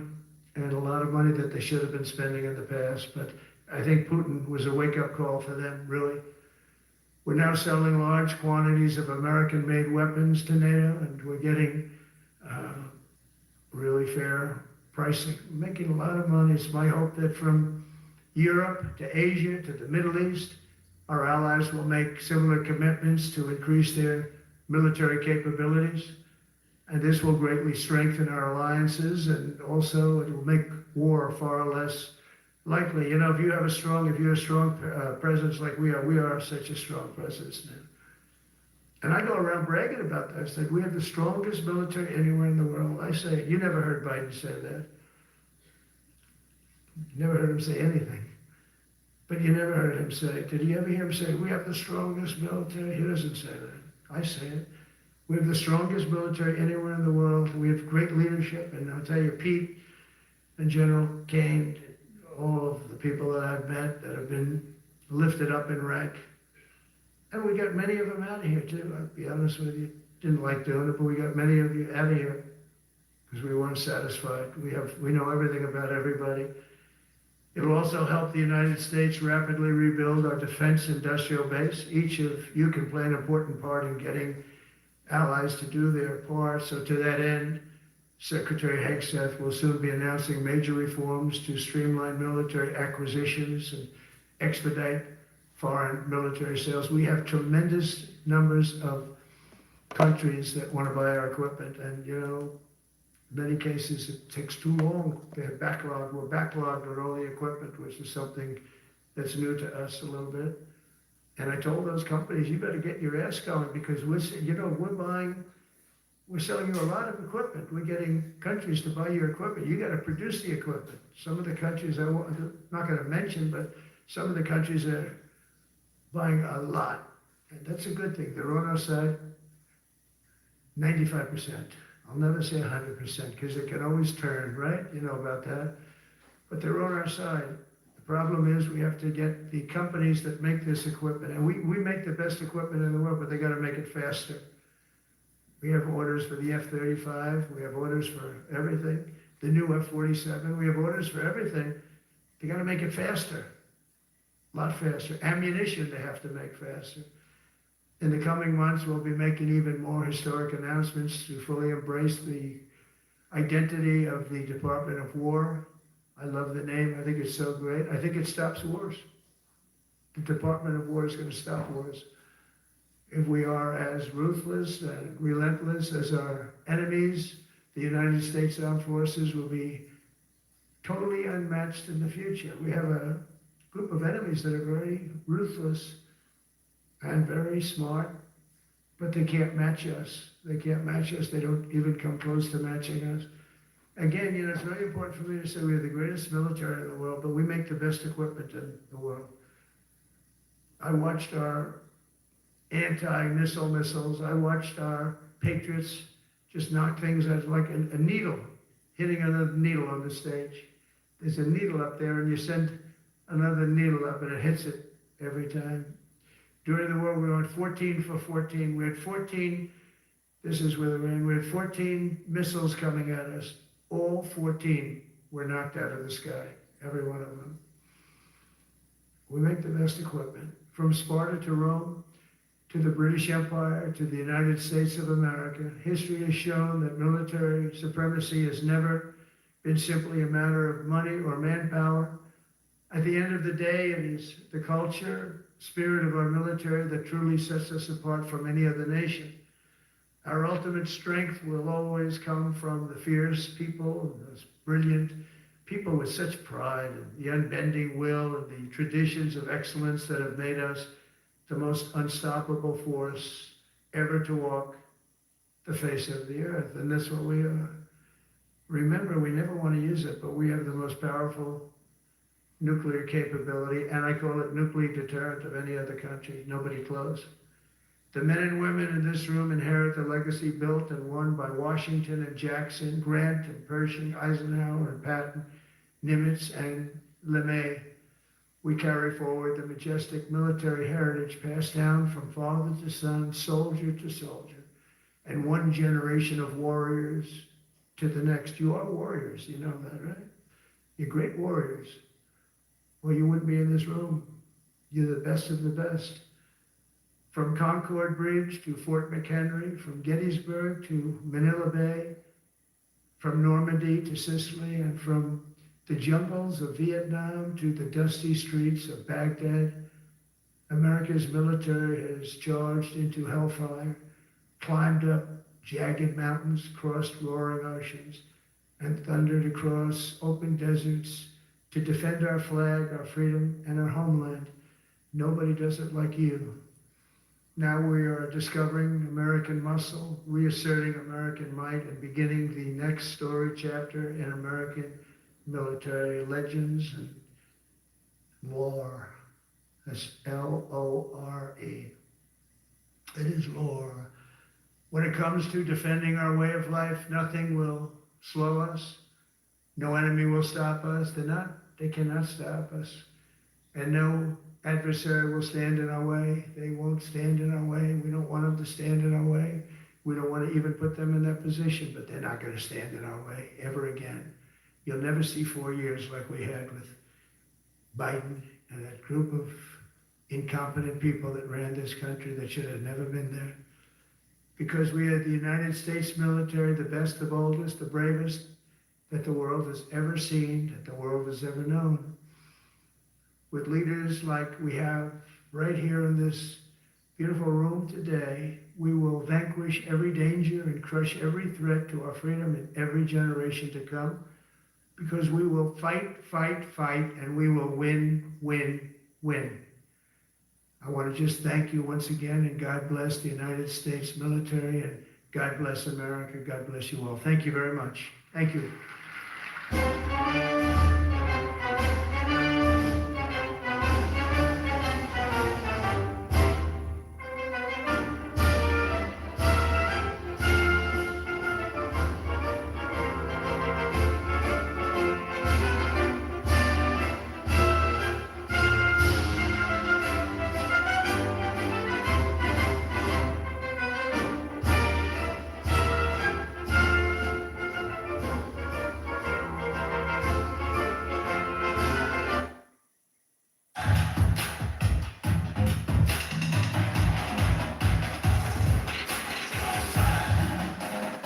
Made with quality, worn with pride. The Johnny O Collegiate Collection.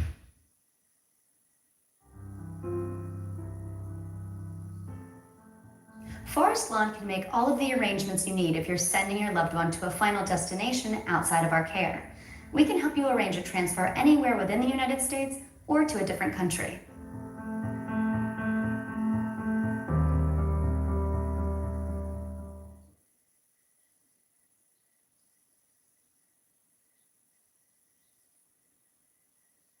Tonight on ABC News Live Prime, breaking news as we come on the air, James Comey indicted. Former FBI Director James Comey indicted on 2 of 3 counts sought by prosecutors, 1 count of making false statements and 1 count of obstruction of justice. President Trump saying justice in America. Comey himself reacting on social media. My family and I have known for years that there are costs to standing up to Donald Trump. Wild weather along the East Coast. A tornado hits outside of New York City. Heavy storms are expected tonight that could produce more twisters.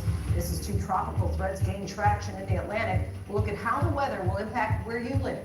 Defense Secretary Pete Hegset orders general officers and admirals to gather for an urgent meeting at Quantico. A rare move to convene top military brass from around the world, but the Pentagon not citing a reason. Our Martha Rads has the details. The Prime Minister of Spain, Pedro Sanchez, characterized as the leader of Europe's anti-Trump resistance, left out of the White House summit on Ukraine last month and ignoring intense pressure to commit to NATO's defense spending target. Now Spain is joining Italy in deploying ships to help a flotilla trying to get aid into Gaza. I want to show you this headline.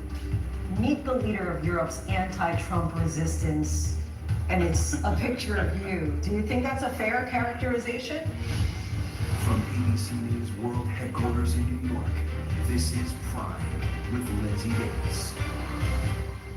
Good evening, everyone. I'm Lindsay Davis. Thanks so much for streaming with us. We do begin with breaking news tonight. Former FBI Director James Comey has been indicted by a grand jury on 2 of 3 counts prosecutors were seeking on allegations that he lied to Congress. And we just learned Comey will make his first court appearance tomorrow voluntarily. Not long after the indictment was announced, the president posted on Truth Social, "Justice in America," which comes days after he urged his Justice Department to act now to prosecute Comey and other political foes, according to sources. Tonight, Comey released a video saying he's innocent. My family and I have known for years that there are costs to standing up to Donald Trump, but we couldn't imagine ourselves living any other way. We will not live on our knees, and you shouldn't either. Somebody that I love dearly recently said that fear is the tool of a tyrant, and she's right. But I'm not afraid, and I hope you're not either. I hope instead you are engaged, you are paying attention, and you will vote like your beloved country depends upon it, which it does. My heart is broken for the Department of Justice, but I have great confidence in the federal judicial system, and I'm innocent. So let's have a trial and keep the faith. And late today, Comey's son-in-law resigned from his post in the Eastern District of Virginia. That office is the office that brought this case. After tomorrow's court appearance, Comey will likely be released and appear on October 9th at 10 a.m. for his formal arraignment. Let's get straight to our Chief Justice correspondent, Pierre Thomas, with the breaking details. Tonight, one of President Trump's top political enemies, former FBI Director James Comey, indicted after the president urged the Justice Department to pursue charges. The case was brought by the new U.S. Attorney for the Eastern District of Virginia, Lindsay Halligan, who was once one of Trump's personal attorneys. Halligan was sworn in just this week after Trump complained the Justice Department was moving too slowly to prosecute his political foes, including Comey. The president said he hoped Halligan would get things moving. We have to act fast. If they're not guilty, that's fine. If they are guilty or if they should be charged, they should be charged. And we have to do it now. Sources tell ABC News earlier this week, prosecutors presented Halligan with a memo recommending that Comey not be charged with the crime, saying there was not enough evidence. But Halligan convinced the grand jury otherwise, and Comey now faces charges of lying to Congress and obstruction. If convicted, he could face up to 5 years in prison. Tonight, President Trump posting Justice in America, and Comey vowing to fight. My heart is broken for the Department of Justice, but I have great confidence in the federal judicial system, and I'm innocent. So let's have a trial. It comes as we learn DOJ is also now looking into reasons to indict a group funded by another Trump enemy, billionaire Democratic donor George Soros, who the president has said should be put in jail. Sources tell ABC News top federal prosecutors around the country received a letter this week from the Justice Department ordering them to investigate Soros' philanthropic organization, the Open Society Foundation. It listed potential charges to consider, ranging from material support for terrorism, arson, wire fraud, and racketeering. Everything's on the table right now. A spokesman for Soros' group defending their work as peaceful and lawful, calling DOJ's move politically motivated attacks on civil society meant to silence speech. The administration. Our thanks to Pierre Thomas, and Catherine Folders joins us now. Catherine, how is President Trump responding to this tonight? Yeah, Lindsay, so President Trump is posting on True Social tonight. He says, justice in America. He calls Comey one of the worst human beings in the country, beings this country has ever been exposed to, is James Comey. He says the former corrupt head of the FBI. He goes on to talk about the counts that Comey was indicted on, and then says, make America great again. So we obviously know that the president was aware of this, and he became aware of it shortly after, I'm told, the Attorney General Pam Bondi was notified to this. I believe that she placed a call to the president before he posted that on True Social. So that's what we are hearing from the president. I know other various government officials here have weighed in. So it's obviously comes after, as you and Pierre reported there, comes after a direct order from the president over the weekend and earlier this week to his former defense attorney, Lindsay Halligan, to bring these charges against Comey. And remember, none of the other prosecutors, Lindsay, in this office were on board with this. In fact, they recommended against it. So she did this by herself, and she did return an indictment on 2 out of the 3 counts that they were asking the grand jury to indict on. And so give us a little more color about how this all went down late today. Yeah, so this was pretty amazing. So as you know, all these federal courthouses are very different, and the way indictments are returned are very different as well. You can't really, in theory, observe this process happening. For example, I was in the DC District Court when the Trump indictments came down. You can't really see that happening. Well, one of our colleagues, Nicholas Kerr, was actually in the courthouse in the Eastern District of Virginia. They don't allow cell phones. You can't communicate in there. So he was really just locked in there waiting for some action to happen, which we thought wouldn't be the case. But he did report from inside the courthouse. He's saying that actually Lindsay Halligan entered a courtroom to have these indictments returned around this evening, around 6:45. She was obviously representing the government, and there was this 2-count indictment. But it got a little bit confusing because when I mentioned to you that there were 2, that she was indicted on 2 out of 3 counts, there were actually 2 separate papers. And the judge said something like, I've never seen this before. Why are there 2 indictments here. One that says he wasn't indicted on X, Y, and Z, and then another one that says he actually was indicted on an obstruction of Congress charge and of a lying to Congress charge. So the judge expressed a bit of confusion. The documents then had to go back and get revised, and it was all put into one document. But it's just representative of how Lindsay Halligan has never done this before. She successfully got an indictment returned, but this was really her first time, Lindsay, appearing before a judge in this courthouse, and there was a bit of confusion there, of course, and it was interesting. The judge thanked the grand jury forewoman, and then she also noted that she did not believe a grand jury had ever convened this late in Alexandria. They were convened for a long time and were deliberating for quite some time. Catherine Folders, we thank you so much. ABC News legal contributor Brian Buckmeyer. Brian, thanks so much for joining us. Just explain these charges for us. So it seems, at least from a press release from the attorney's office in Virginia, that he's indicted on 2 counts. 1 count of making a false statement and another obstruction of justice. They say it relates to the Senate Judiciary Committee on September 30th of 2020, about 5 years ago or so, because that's close to the statute of limitations. When it comes to the charges, these are serious felonies. He does face up to 5 years in prison. The idea is that he's accused of making a false statement, knowingly so, and he did so to a material fact, one that, at least based on that committee hearing, he was asked directly, and according to the indictment, he said falsely. So explain to us what kind of probable cause a grand jury would need in order to decide an indictment is appropriate. So probable cause is a word I think that a lot of people use, but is often loosely defined, or probably not defined enough. I would probably say probable cause is when you have an articulable set of facts or circumstances that would lead what we in the judicial community says is a prudent person to believe that a crime did occur. And so the way that a grand jury works is there's 16 to 23 people. You only need 12 people to come to a consensus, and they're basically hearing, for the most part, one side of the story, because there's just the prosecutor presenting their facts as they see them in order to get that probable cause, in order to get these prudent people to believe that a crime occurred. That's enough of the threshold to bring this case to a judge, and then from there, Comey will be arraigned, and then we'll see this case kind of progress as we do with most felonies. And so what do you make of the fact that the prosecutor was just fired, a new prosecutor comes on, and now we have this indictment? So as a defense attorney, I think that's a lot for me to sink into, whether it be from making the motions that this should be dismissed, because if I would make an argument of malicious prosecution, there is an internal memo from my understanding of a prior prosecutor saying that they should not bring this forward for ethical reasons, as well as DOJ policies.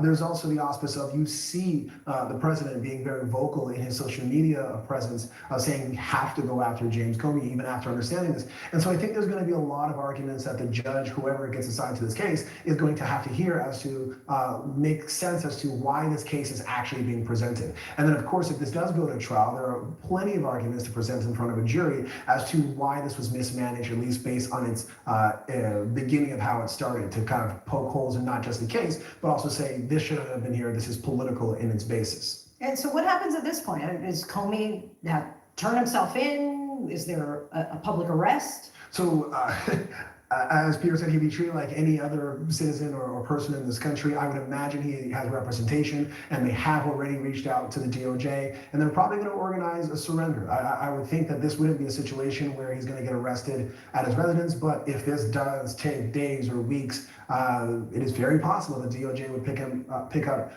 the former FBI chief and arrest him wherever he may be, residence or wherever he's operating. But I would imagine he had the opportunity to turn himself in.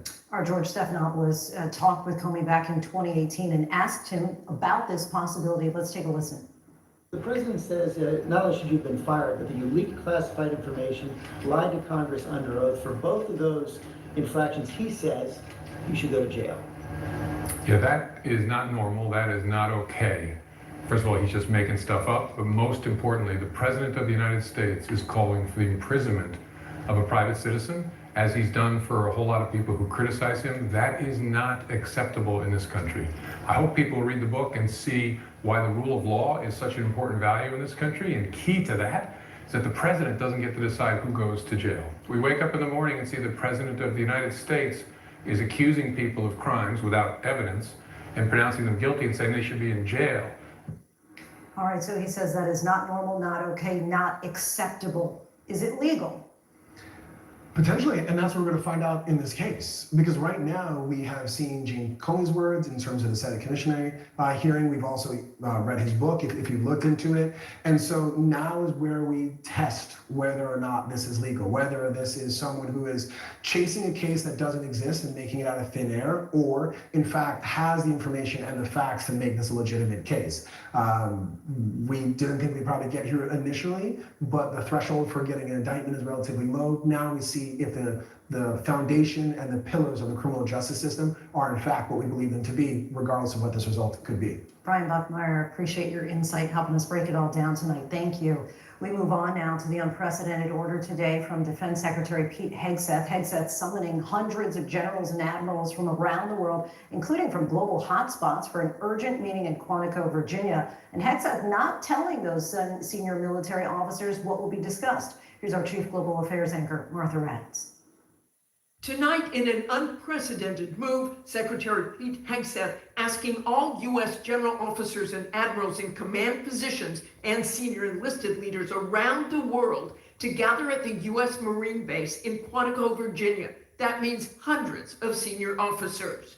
The Pentagon saying in a statement, the Secretary of War will be addressing his senior military leaders early next week. But the Pentagon has not given a reason for the massive meeting, even those told to attend telling ABC News they are unaware of what prompted the meeting and what will be discussed. President Trump was asked about a meeting today, but may have thought the question was about foreign generals visiting. Well, I know, I love it. I mean, I think it's great. Let them be friendly. Let them be friendly with the generals and admirals from all over the world. The vice president then stepping in. It's not particularly unusual that generals who report to the Secretary of War and then to the President of the United States are coming to speak with the Secretary of War. It's actually not unusual at all, and I think it's odd that you guys have made it into such a big story. Back in May, Secretary Hegset ordered a 20% reduction in the number of four-star generals and admirals across the active duty force.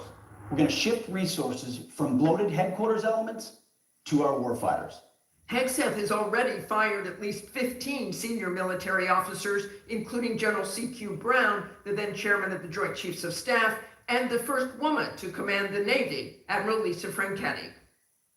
Lindsay, this is understandably creating apprehension among members of the military given the lack of information, but judging by President Trump and Vice President Vance's response today, it does not seem like an urgent national security matter. Lindsay? Martha, thank you. And there are new details about the deadly sniper attack at an ICE facility in Dallas. Authorities described the gunman who shot 3 detainees, killing one and critically wounding others. They say he left behind handwritten notes. ABC's Maria Villarreal has more. Maria? Lindsay, investigators do not believe that this suspect was affiliated with any hate groups. And in fact, he did write on a note, they say that this plan came from me and my brain, referring to himself. We also know late today we were able to confirm through voter registration out of Oklahoma that he is registered as an independent. All of this coming as we have new video obtained by ABC News of the morning that this shooting happened. Tonight, we're seeing the moment gunfire erupted at an ICE facility in Dallas. Officers and detainees ducking for cover as bullets rained down. Detainees shackled at the hands and ankles, rushing to safety inside the building in video first obtained by ABC News. Armed agents then seen approaching the vans that came under fire, peering inside, carrying victims away. And tonight, authorities say the sniper who carried out that attack, killing a detainee and critically wounding 2 more, wanted to terrorize ICE agents. He hoped his actions would terrorize ICE employees and interfere with their work, which he called human trafficking. And this, what he did, is the very definition of terrorism. Officials identifying the suspect as 29-year-old Joshua John, saying they found handwritten notes in his home expressing hatred for the federal government and revealing a high degree of pre-attack planning. Notably, these loose notes included a game plan of the attack and target areas at the facility. FBI Director Kash Patel today saying one of the notes read, "Hopefully this will give ICE agents real terror to think, is there a sniper with AP rounds on that roof?" Investigators believe the suspect acted alone, seen on surveillance video driving with a large ladder on his car around 3 a.m. We believe that that is what he used to position himself on top of the building. The investigation revealing the suspect opened fire 3 hours later using an 8mm bolt-action rifle he legally purchased in August before turning the gun on himself. The FBI releasing a picture of some of the ammunition found, one bullet reading anti-ICE. Officials say the suspect used ICE tracking apps to pinpoint agents' locations. He knew with a high likelihood ICE detainees would be transported that morning in the exact location where he was facing from his perch on a nearby rooftop. The suspect firing a barrage of bullets as detainees were being taken out of a van. The tragic irony for his evil plot here is that it was a detainee who was killed and 2 other detainees that were injured. Agents running back into the gunfire to pull the detainees to safety. While the bullets were flying. These agents were heroic, clearly willing to lay down their lives to save the lives of the detainees in their custody. Maria Villarreal is back with us now. And Maria, what more are you learning, not only about the suspect, but also the detainees that he shot? Well, you know, Lindsay, late today I was able to get a hold of the Mexican consulate's office. They tell me that, in fact, one of the detainees that was wounded is from Mexico. They are currently being treated here in Dallas at a local hospital, and their family has been notified. All of this still happening right now. As you see behind me, this facility is actually shut down for now, heavily guarded, as the investigation is still very active here. Maria Villarreal for us from Dallas. Thanks so much, Maria. It's not easy being the one everyone counts on to keep your operation running. That's why at Grainger, we're here for you. With professional-grade industrial supplies and fast delivery. Call, click Grainger.com, or just stop by. Grainger, for the ones who get it done. Your sausage McMuffin with egg didn't change. Your receipt did. The sausage McMuffin with egg extra value meal includes a hash brown and a small coffee for just $5. Only at McDonald's for a limited time. Prices and participation may vary. My wallet.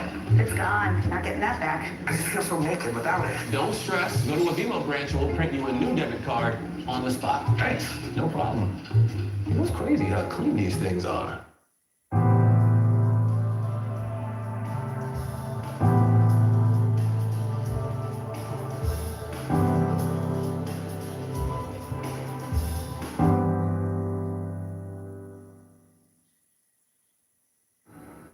Two tropical systems are gaining strength off the U.S. coast. Plus, there are strong storms in the Northeast, even a reported tornado in Hopewell Junction, New York. Lee Goldberg from our New York City station, WABC, is tracking it all for us. Hi, Lee. Hi, Lindsay. A concern definitely growing for the southeast coast. I mean, this storm hasn't even formed yet, but they may be a close call as we go into early next week.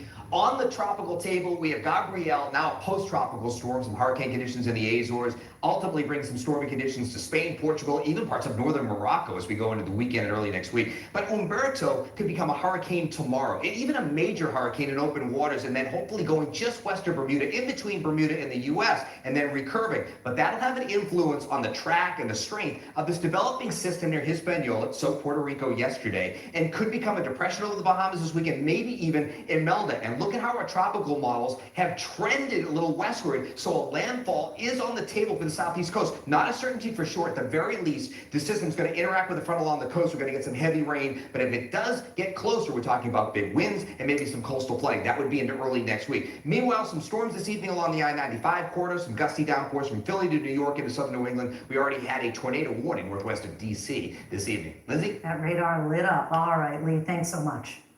There is news out of the Middle East tonight, with Israel striking more than 170 targets across Gaza over the past day, retaliating against the Houthis in Yemen. Houthis sending drones into southern Israel yesterday. Our Patrick Level has the latest. Hi, Patrick.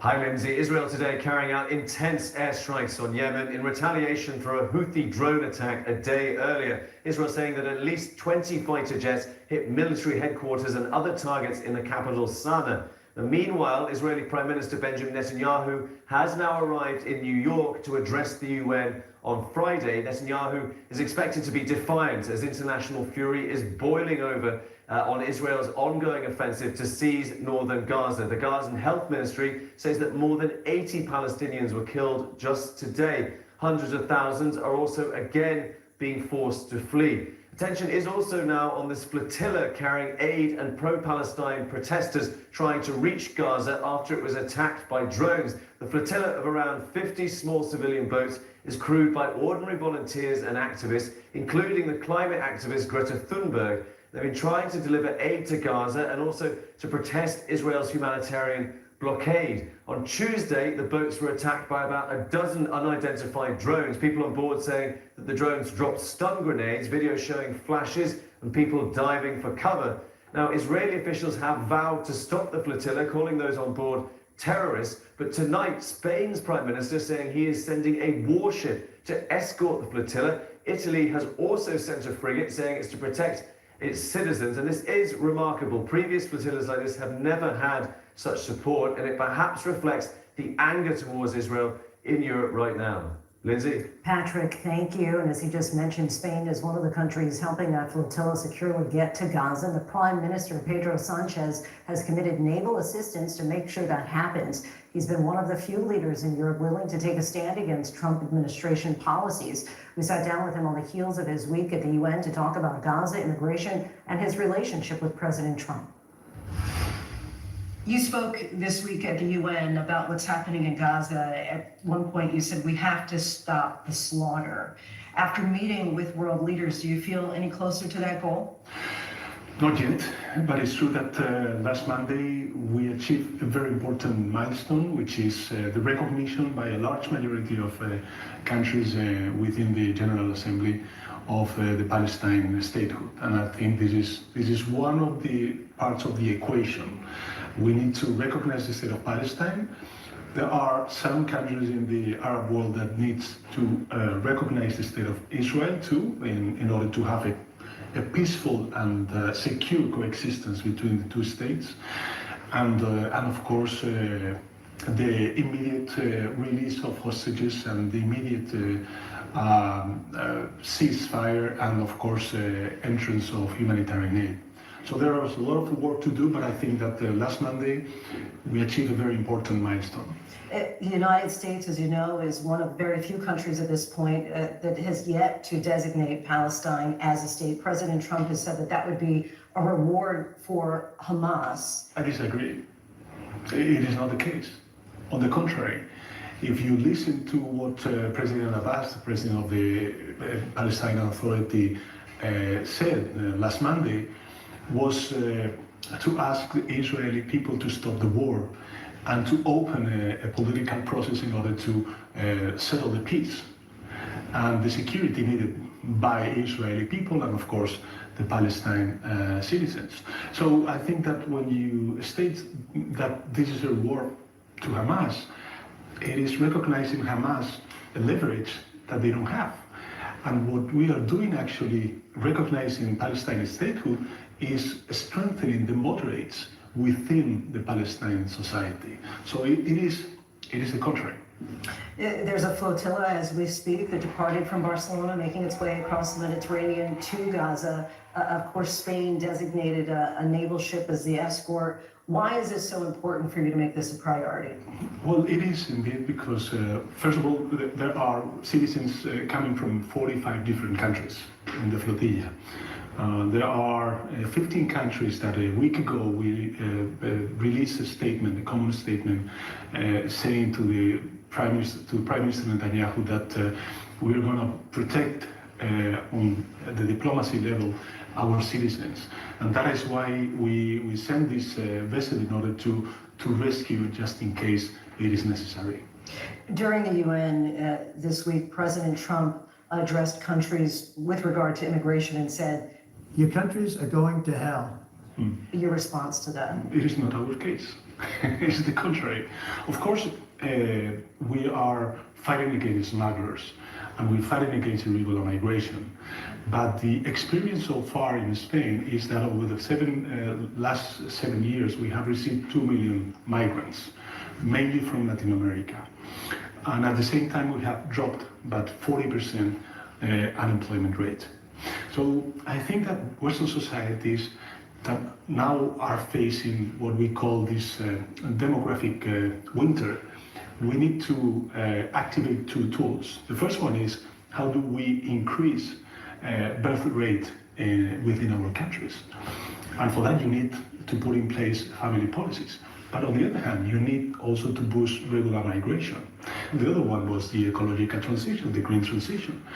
So far in Spain, over the last 7 years, thanks to the to renewables energy, what we did was to drop by 50% electricity prices. Because nowadays we have 60% of our electricity is generated from renewable sources. Thanks to that, well, we are boosting the industrial production growth, and we have electricity price which is like 30% lower than the European average. You can boost your economy, and you, of course, can face very important challenges as the one on climate change and this winter, the demographic winter. In that spirit of collaboration, you've been quite vocal in your opposition of President Trump's policies. He recently had a number of European leaders at the White House. You were not invited. President Trump has said, I only do business with people I like. When I don't like them, I don't like them. What kind of relationship do you have with President Trump? Well, actually, Spain and the United States, we have a very, very good relationship.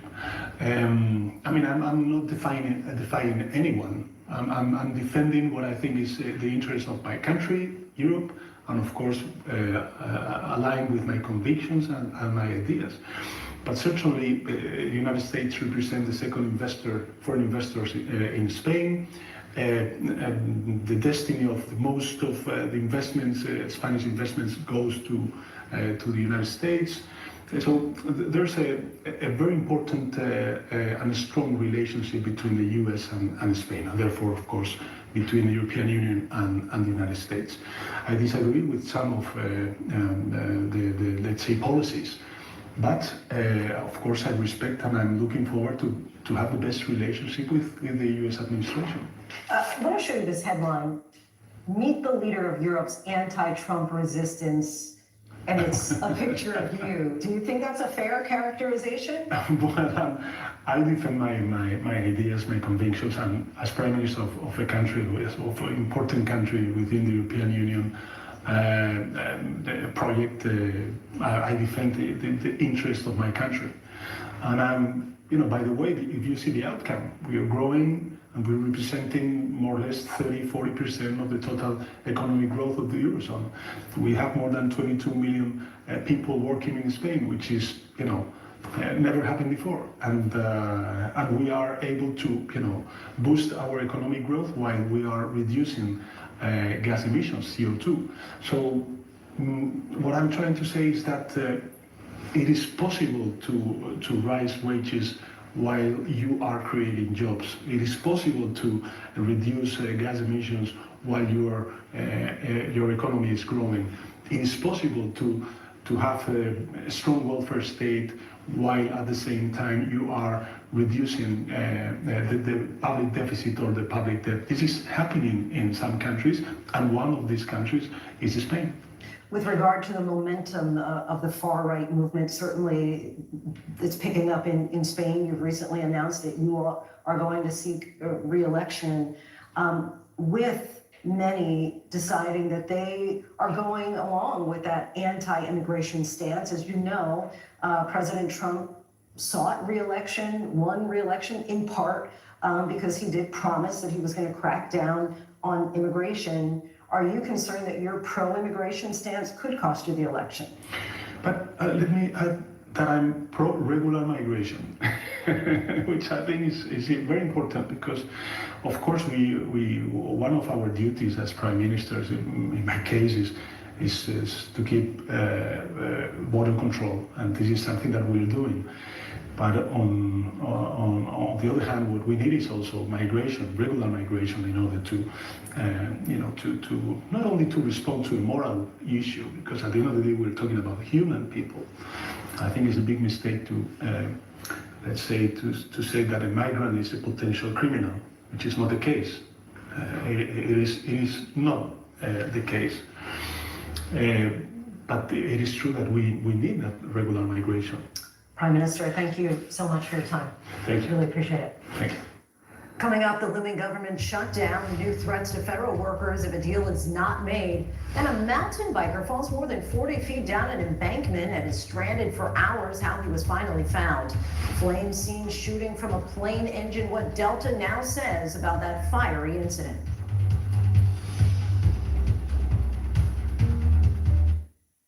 For the ones who get it done, the most important part is the one you need now, and the best partner is the one who can deliver. That's why millions of maintenance and repair pros trust Grainger, because we have professional grade supplies for every industry, even hard to find products. And we have same day pickup and next day delivery on most orders. But most importantly, we have an unwavering commitment to help keep you up and running. Call, click Grainger.com, or just stop by. Grainger, for the ones who get it done. Welcome back. With a possible government shutdown now just days away, the Trump administration is threatening to fire thousands of federal workers unless Democrats agree to a new funding bill. Here's Rachel Scott. Tonight, the White House threatening mass layoffs of federal workers if the government shuts down in just 6 days. But Democrats holding firm, saying they're trying to protect Medicaid and prevent health insurance premiums from going up for millions. Is there going to be a government shutdown? Could be, yeah, because the Democrats are crazed. In past shutdowns, federal employees were furloughed and returned to their jobs when the government reopened. But now the administration is directing agencies to consider firing employees working on programs that are not consistent with the president's priorities. Democrats call that intimidation, insisting they won't back off their demands that Republicans reverse Medicaid cuts and extend expiring Obamacare subsidies so health insurance premiums don't rise for some 20 million people. But tonight, President Trump is refusing to even meet with Democrats. Republicans have decided they don't want to even have a conversation with Democrats to reach a bipartisan agreement. No one in America thinks that's reasonable. It's an inherently unreasonable position. My way or the highway. And Lindsay, no sign the president is going to be sitting down with congressional Democrats with just about 6 days to go until that government shutdown. He's calling on them to drop their demands. Also, some breaking news here from the White House as well, because today the president signed this executive order approving and blessing this idea of a proposal to keep TikTok alive. Under this new proposal, there would be a joint venture that would be established that would oversee TikTok, and it would be made up of a majority of American investors as well as board of directors. And then ByteDance, the Chinese parent company of TikTok, would have roughly about 20% ownership over the platform. Now, this still has a few ways to go here. While the president has blessed this, it still has to be approved not only by ByteDance, but also by China as well, Lindsay. All right, Rachel Scott, once again from the White House for us tonight. Thank you. Let's bring in Republican Representative Marlon Stutzman of Indiana. Congressman, thank you so much for coming back on the show. Just a short time, as you know, President Trump posted Justice in America. So just want to start off with that, getting your reaction to the breaking news on that Comey indictment. Well, good to be with you, Lindsay. You know, I think again that this is one of those situations where the Department of Justice has to follow the evidence. They have to follow the facts. Lying to Congress is a very serious offense, and of course, having to take this in front of a grand jury, and the grand jury making the decision on moving forward is a part of due process. And so I think just like in any case that comes before a grand jury and through a prosecutor's office, there has to be a decision made that there's enough evidence to move forward on the case, and obviously that is what they decided to do with James Comey. As you know, though, this is something that President Trump has said that he wanted for years. When James Comey was asked about this possibility back on Good Morning America in 2018, he said that it is not okay, it's not normal, not acceptable in this country. As you know, there was a prosecutor who suggested that he didn't feel that the charges were appropriate. He was then fired. Now a new prosecutor has come in. Your reaction with regards to the the law of it all? Well, as far as the political side, you look at what happened to President Trump. 70-some charges brought against him in multiple courts in different states, and most of those, and I don't believe any of them actually. There was one that was found guilty, but again, most of them were dropped. The cases fell apart, the process was worked. I mean, again, I think it was very unfortunate that happened, and it didn't need to happen. I think some people are going to say, well, this is just political revenge. I don't believe that's the case at all. You got to be focused, again, on the facts and the evidence. This is not just one person's decision. This is not just President Trump saying, this is what I want. A grand jury actually has to agree to it. And so, there are hurdles, and that's part of the judicial system, is that not one person gets to make the final decision. And so we'll see where the evidence leads. But again, as I said, lying to Congress is a very serious offense that everyone needs to take seriously. Let's switch gears, talk about the looming shutdown of the government. What kind of message does it send to the American people if President Trump continues to not be willing to meet with Democratic leaders at the table with the clock ticking? Well, again, I don't believe that this is just President Trump. I mean, House Republicans, we have done our work. There are opportunities for conversations. I know the Speaker of the House, Mike Johnson, the Appropriations Chairman, Tom Cole. We were in last week, the week before, and there was plenty of opportunities for Hakeem Jeffries and Senate leadership to get together to put a deal together. And there just isn't an agreement on the Republicans' budget moving forward. And again, we all know Republicans have the majority in both the House and the Senate, and so it's up to Republicans to drive the agenda. Democrats have said they don't agree, and they decide that they're going to obstruct, and that's what shuts the government down. I think that they need to remember that if Democrats do decide that they're not going to agree to a CR, which this is something we've already voted on. In fact, Lindsay, I would argue that this is a bill that they could support because they're also getting the security funding that many members in Congress want, to be sure that members of Congress have security funding due to the circumstances we've seen with the shootings in Minnesota and, of course, Charlie Kirk's assassination. So they have voted on this before. It has the security funding in it. This is really a no-brainer. It's through November 15th. They should say yes and make sure that we keep the government open and continue to have conversations about the next steps. Democratic leadership, as you're noting, they're showing no signs of budging, but have said that they must secure health care provisions in order to approve funding. Is there anything Republicans might be willing to budge on? Again, I think that's why passing this CR is important. In any negotiation, there has to be give and take. This is why I think they need to support the CR so that way the Senate and the House leadership can get together, look at what we've already passed in appropriations, and then have that conversation. But just to go out and say, well, Republicans are going to just take away people's health care benefits, that's just not factually true. And so that's why it's important to continue the conversation, and this CR gives us that ability to do that. Congressman Marlin Stutzman, so appreciate you joining us once again. Thank you, Lindsay. Great to be with you this evening. One more headline to pass along about President Trump. A short time ago, the president posted to Truth Social that starting on October 1st, he will impose a 100% tariff on any branded or patented pharmaceutical product not made in America. This could have a massive impact on the entire industry. We will stay on top of this breaking story. Much more ahead. Still on Prime, a recall on baby food pouches is now expanding due to potentially elevated lead levels. The new details from Sprout Organics.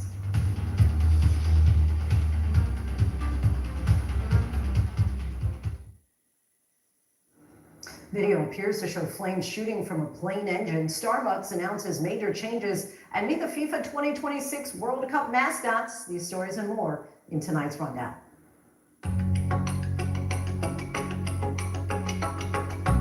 Video shows a Delta plane with what appears to be fire coming from the engine just before takeoff. Delta Airlines said an apparent engine issue stopped a flight from taking off Wednesday evening from Hartsfield-Jackson Atlanta International Airport.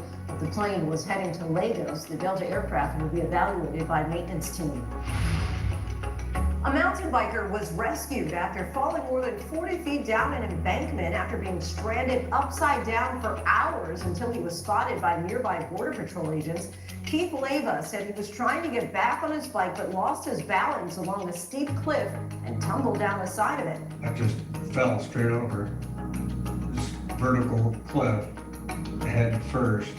Leva remains in the ICU suffering from a collapsed lung, chest contusions, dislocated and fractured wrists, lacerations across his body, and more. Coffee giant Starbucks will lay off workers and close stores as part of a $1 billion restructuring plan. The CEO said that the company will slash 900 employees in non-retail roles across North America. The store closures will amount to a roughly 1% decline in the total number of Starbucks locations in North America this fiscal year. Starbucks says that they hope to relocate the employees to other stores, adding that the company will otherwise aim to provide comprehensive severance. A baby and toddler food company is expanding an earlier voluntary recall of food pouches due to potentially elevated lead levels. Sprout Organics announced that the company is recalling additional lots of its Sprout Organic sweet potato, apple, and spinach food pouches. Sprout Organics says that there have been no known illnesses associated with recalled food pouches to date, and none of its other products are impacted by the recall.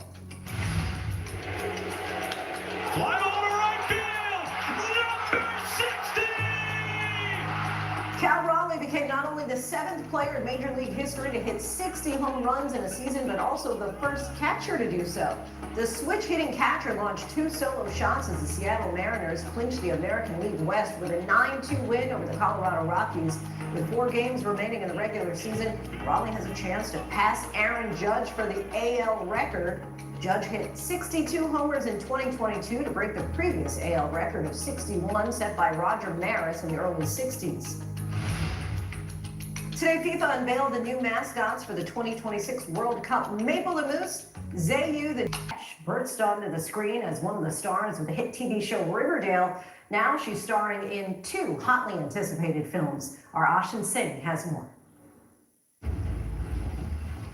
Come on, Sheriff. We all want to hear about who killed that young couple. Why are you doing this to us? Because you're him. The girl didn't die.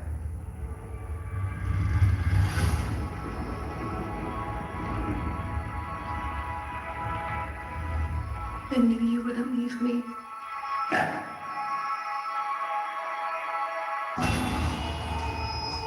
Madeline Petch, thank you so much for joining us. Thank you for having me. I'm happy to be here. It's the start of a crazy couple weeks for you. We got 2 new projects out for you. Maintenance required in a couple weeks. But first, The Strangers, Chapter 2. How are you feeling? I'm feeling really good. Yeah, I'm really excited for people to finally see this movie. What was it like breathing life into this title that is iconic back in 2008? Very beloved, even by me. That was my favorite horror film back in the day.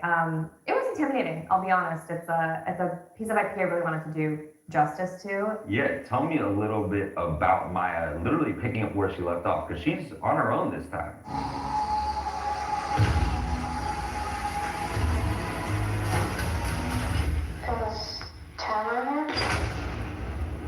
She's fully on her own. She wakes up and instantaneously finds out that her boyfriend / fiance has passed away. And so she's going through this grief. And very quickly, the strangers are back again to torment her and chase her out of the hospital and into the woods. And over the course of the film, Maya is starting to just kind of come to terms with the idea of losing pieces of herself in order to survive, and how far is she willing to go to do that.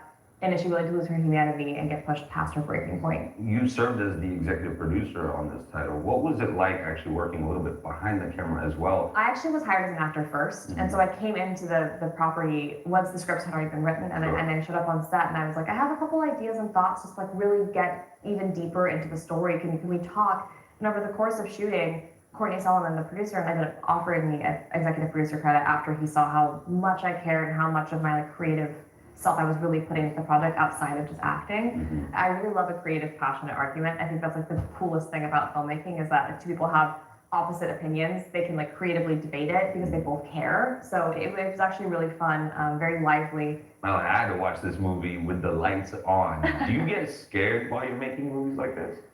I don't think you can fake fear. So yeah, I think I had to be scared. And I love the genre so much. I watched every horror film in my local Blockbuster as a kid. No way. So it was all kind of like, I think, deeply ingrained within me. Who are they? Why are they doing this? Does there have to be a why?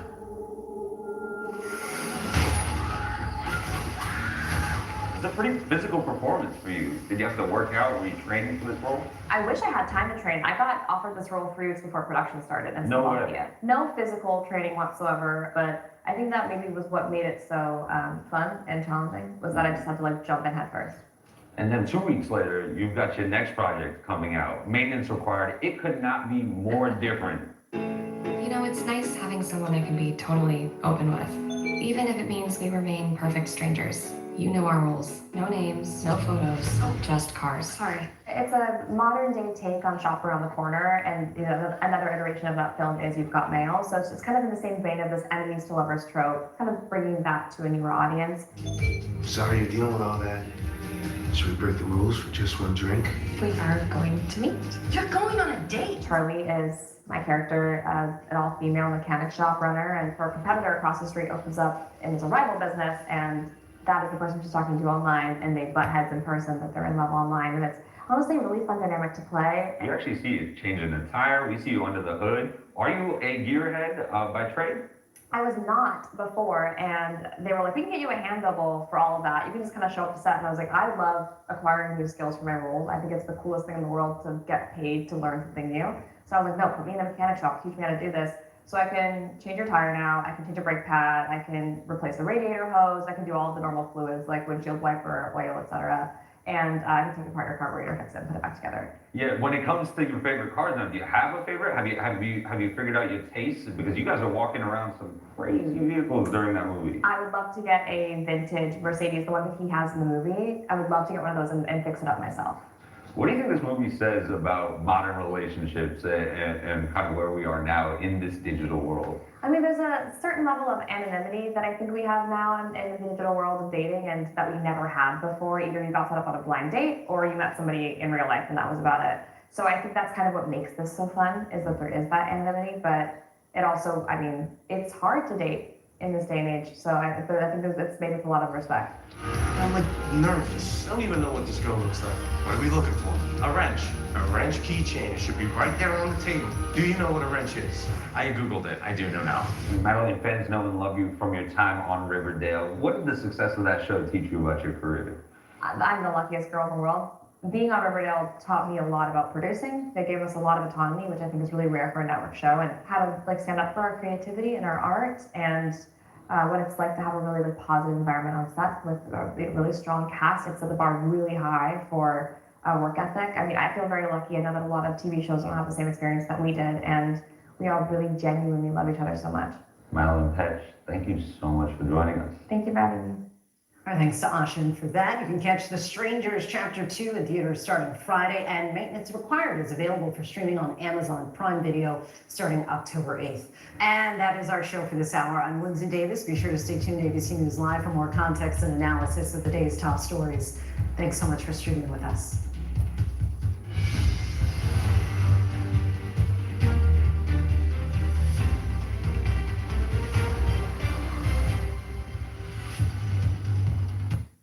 For a limited time at McDonald's, get a Big Mac extra value meal for $8.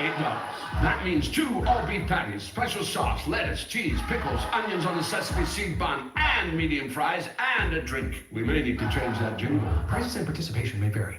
You probably know Vistaprint for business cards, but did you know we print everything you need to brand your business? We print banners and signs that help you stand out, and must-have merch like tote bags, t-shirts, and hoodies. Right now, new customers can get 20% off with code NEW20, because if you need it, we print it at Vistaprint.com.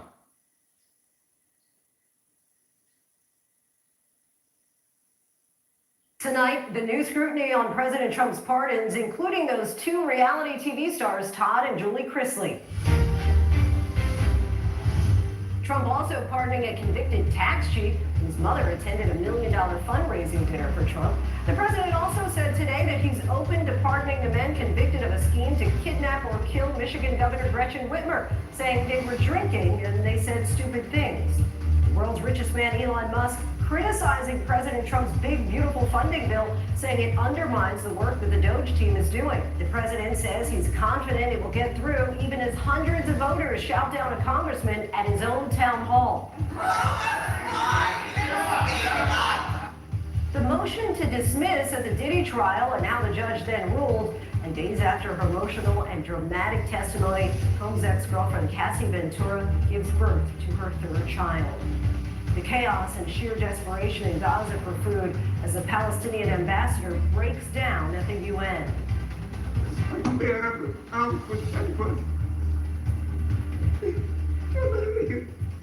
She was the head of Trump's coronavirus response. Tonight, Dr. Deborah Birx joins us. Does she agree with that new guidance that children and pregnant women should not get the COVID shot? The blurring lines of what's real and not real on social media. Our in-depth report into artificially intelligent influencers. Someone would say these things to a digital twin of mine and nearly abuse her. Would they say those same things to me in real life? From ABC News World Headquarters in New York, this is Prime with Lindsay Davis. Good evening, everyone. I'm Lindsay Davis. Thanks so much for streaming with us. We begin with a new scrutiny on President Trump's latest string of pardons. He's exercising his presidential right, but some of the pardons are politically charged. The president issued a full pardon to reality stars Todd and Julie Chrisley, the husband and wife duo, serving time in separate prisons for tax evasion and fraud. A short time ago, both walked out of prison. The president also said he'll now take a look at pardoning the men convicted of a violent plot to kidnap and kill Michigan Governor Gretchen Whitmer, saying they were drinking and they said stupid things. The president adding, their case looked like to me some kind of a railroad job. Since he pardoned nearly 1,600 people charged or convicted of January 6th related crimes, the president has gone on to pardon or commute the sentences of 60 more people. And that includes more than a dozen other people just today. Our chief Washington correspondent, Jonathan Karl, leads us off. Tonight, Donald Trump made it official, issuing a pardon of reality TV stars Todd and Julie Chrisley, who were serving prison sentences for tax evasion and bank fraud. Today, their daughter thanking the president as she waited for her father's release. I'm just so grateful that I'm gonna leave here with my dad. The couple served just over 2 years behind bars. Todd was sentenced to 12 years, Julie 7. Just yesterday, the president breaking the news he intended to issue the pardon in a call to their daughter. It's a great thing because your parents are gonna be free and clean. For years, the Chrisleys portrayed themselves as self-made real estate tycoons on their show, Chrisley Knows Best, showcasing a life of luxury. Prada is better than Gucci. Gucci's better than Prada. I don't even know what Prada is. But federal prosecutors called the couple career swindlers who have made a living by jumping from one fraud scheme to another, saying they defrauded banks of more than $30 million, using the money on luxury cars, homes, and clothes.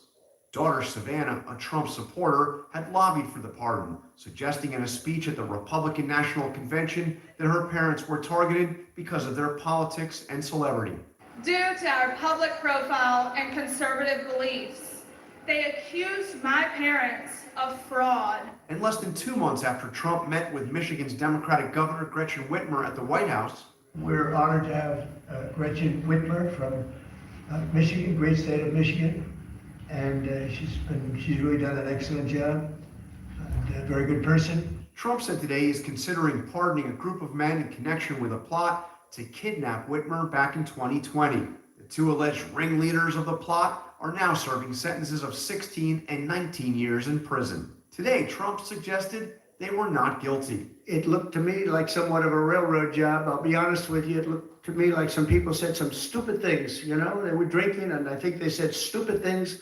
But I'll take a look at that. Last month, Trump pardoned Paul Walzak, a nursing home executive convicted of cheating on his taxes, erasing an 18-month prison sentence and a $4.4 million penalty. The New York Times reporting the pardon came 3 weeks after his mother attended a $1 million per person fundraiser at Mar-a-Lago.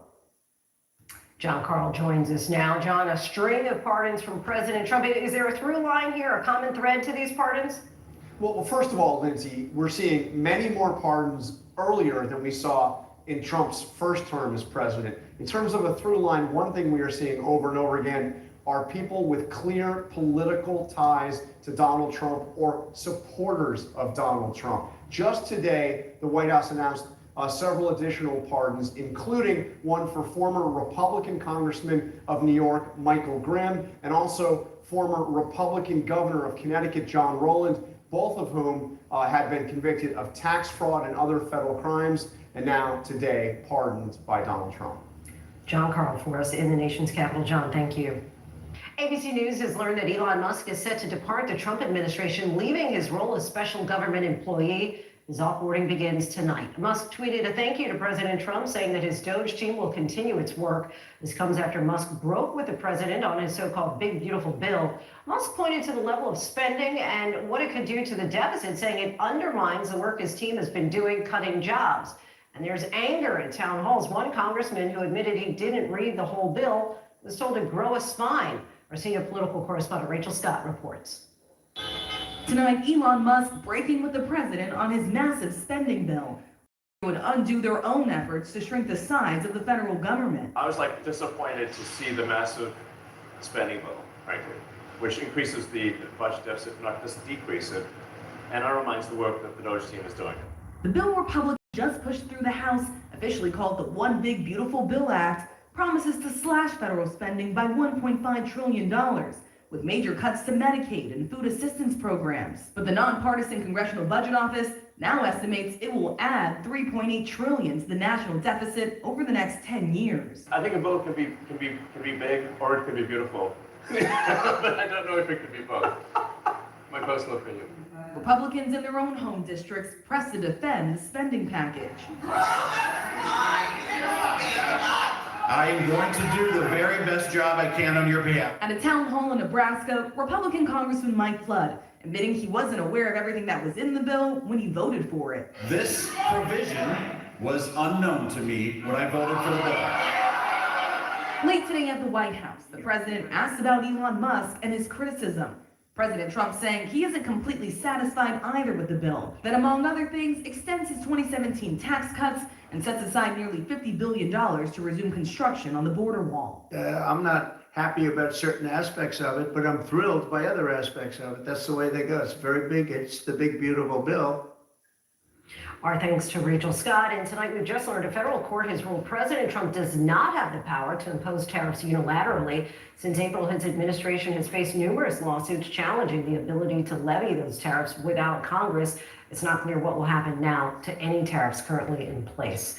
There were more dramatic moments in the courtroom during the sex trafficking trial of Sean Diddy Combs. At one point, the defense even asked for a mistrial. Also today, the jury heard serious allegations from a former stylist.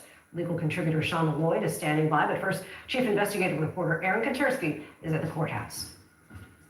Tonight, Sean Combs' ex-girlfriend, Cassie Ventura, the star witness in the case, has given birth to her third child less than 2 weeks after her emotional testimony. Today, the jury heard her former stylist testify he witnessed Combs beating Ventura until her head hit a bed frame. This graphic photo showing the bloody gash. Deontay Nash testified Combs looked at him and said, "Look what y'all made me do." The defense has argued Combs' violence is not evidence of sex trafficking.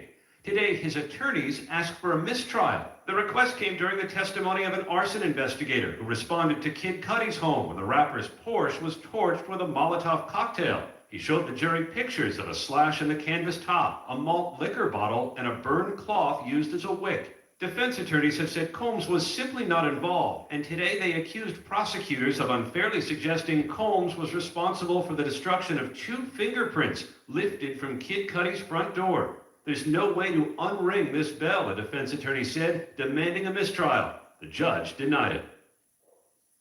And so the trial continues. Our chief investigative correspondent Aaron Katersky joins us now from outside of the courthouse. Aaron, what can we expect in court tomorrow? The next witness is going to be a former employee who has accused Sean Combs of abuse. She's going to testify under the pseudonym Mia.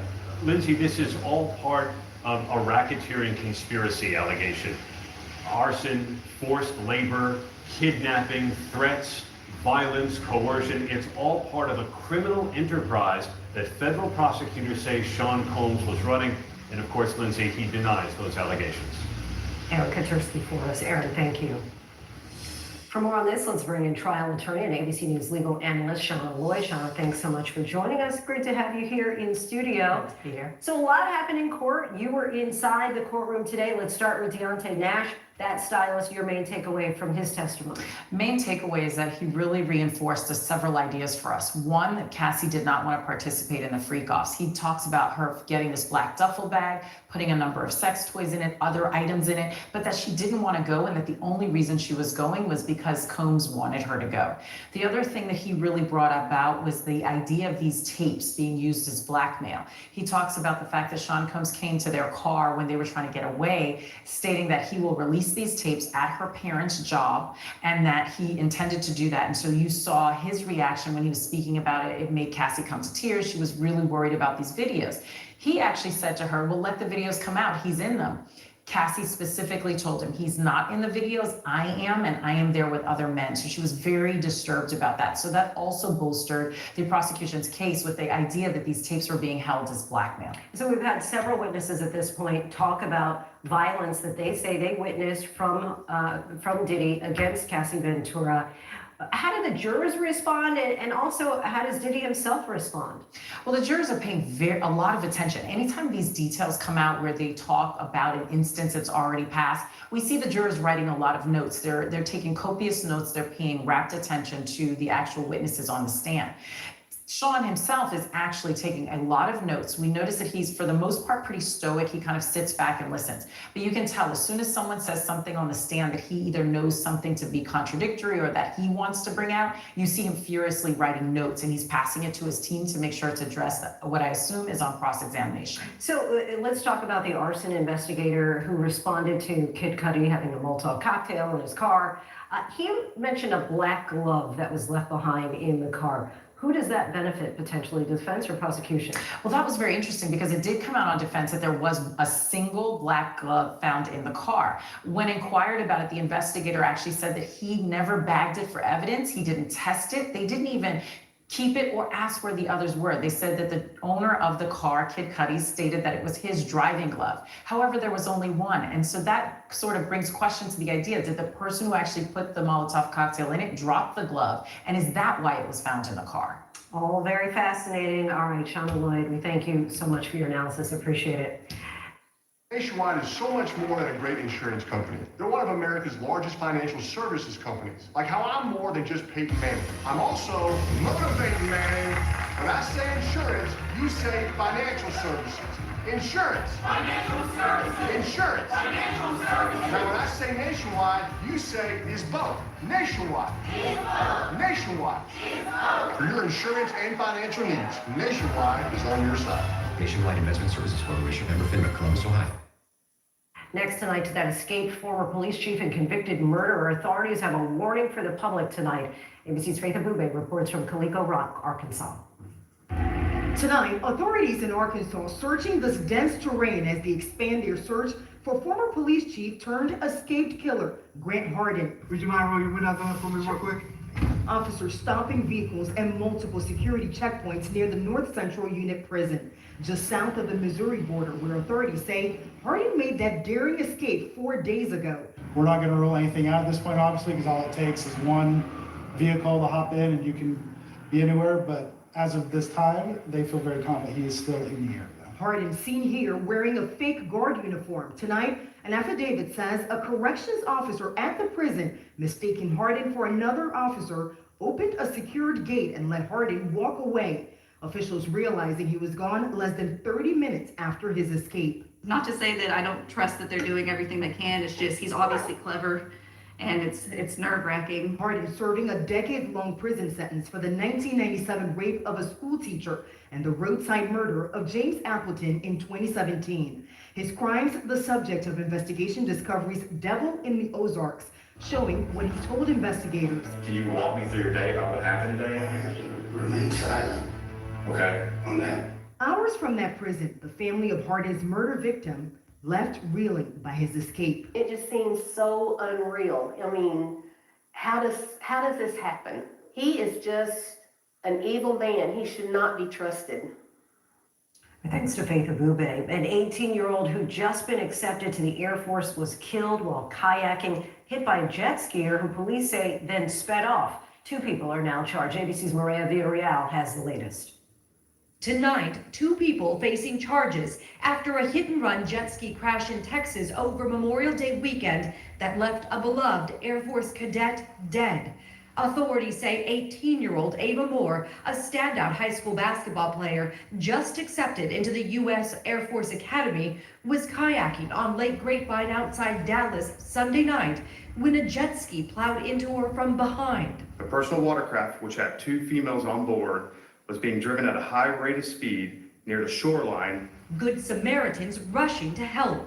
Once she came out of the water, I just had to lay her down and kind of started helping. But the cadet could not be saved. Police say the alleged jet ski driver, 21-year-old Dekerlyn Gonzalez, fled the scene. She was arrested Tuesday, now charged with manslaughter. Michael Cuero Peroso, who police say wasn't on the jet ski, also facing charges tonight. Authorities say he hit 2 vehicles while allegedly driving Gonzalez away from the scene. Next tonight to those harrowing and heartbreaking images out of Gaza. The need for food is so great, the desperation so acute. Today, hundreds stormed into a UN World Food Program warehouse, shouting and pushing against each other, trying to drag out whatever they could. We've since learned at least 2 people were killed in the crush to get food. Speaking at the UN today, the Palestinian ambassador to the UN broke down. Dozens of children are dying of starvation. The images of mothers embracing their motionless bodies, caressing their hair, talking to them, apologizing to them. This is unbearable. How could anyone?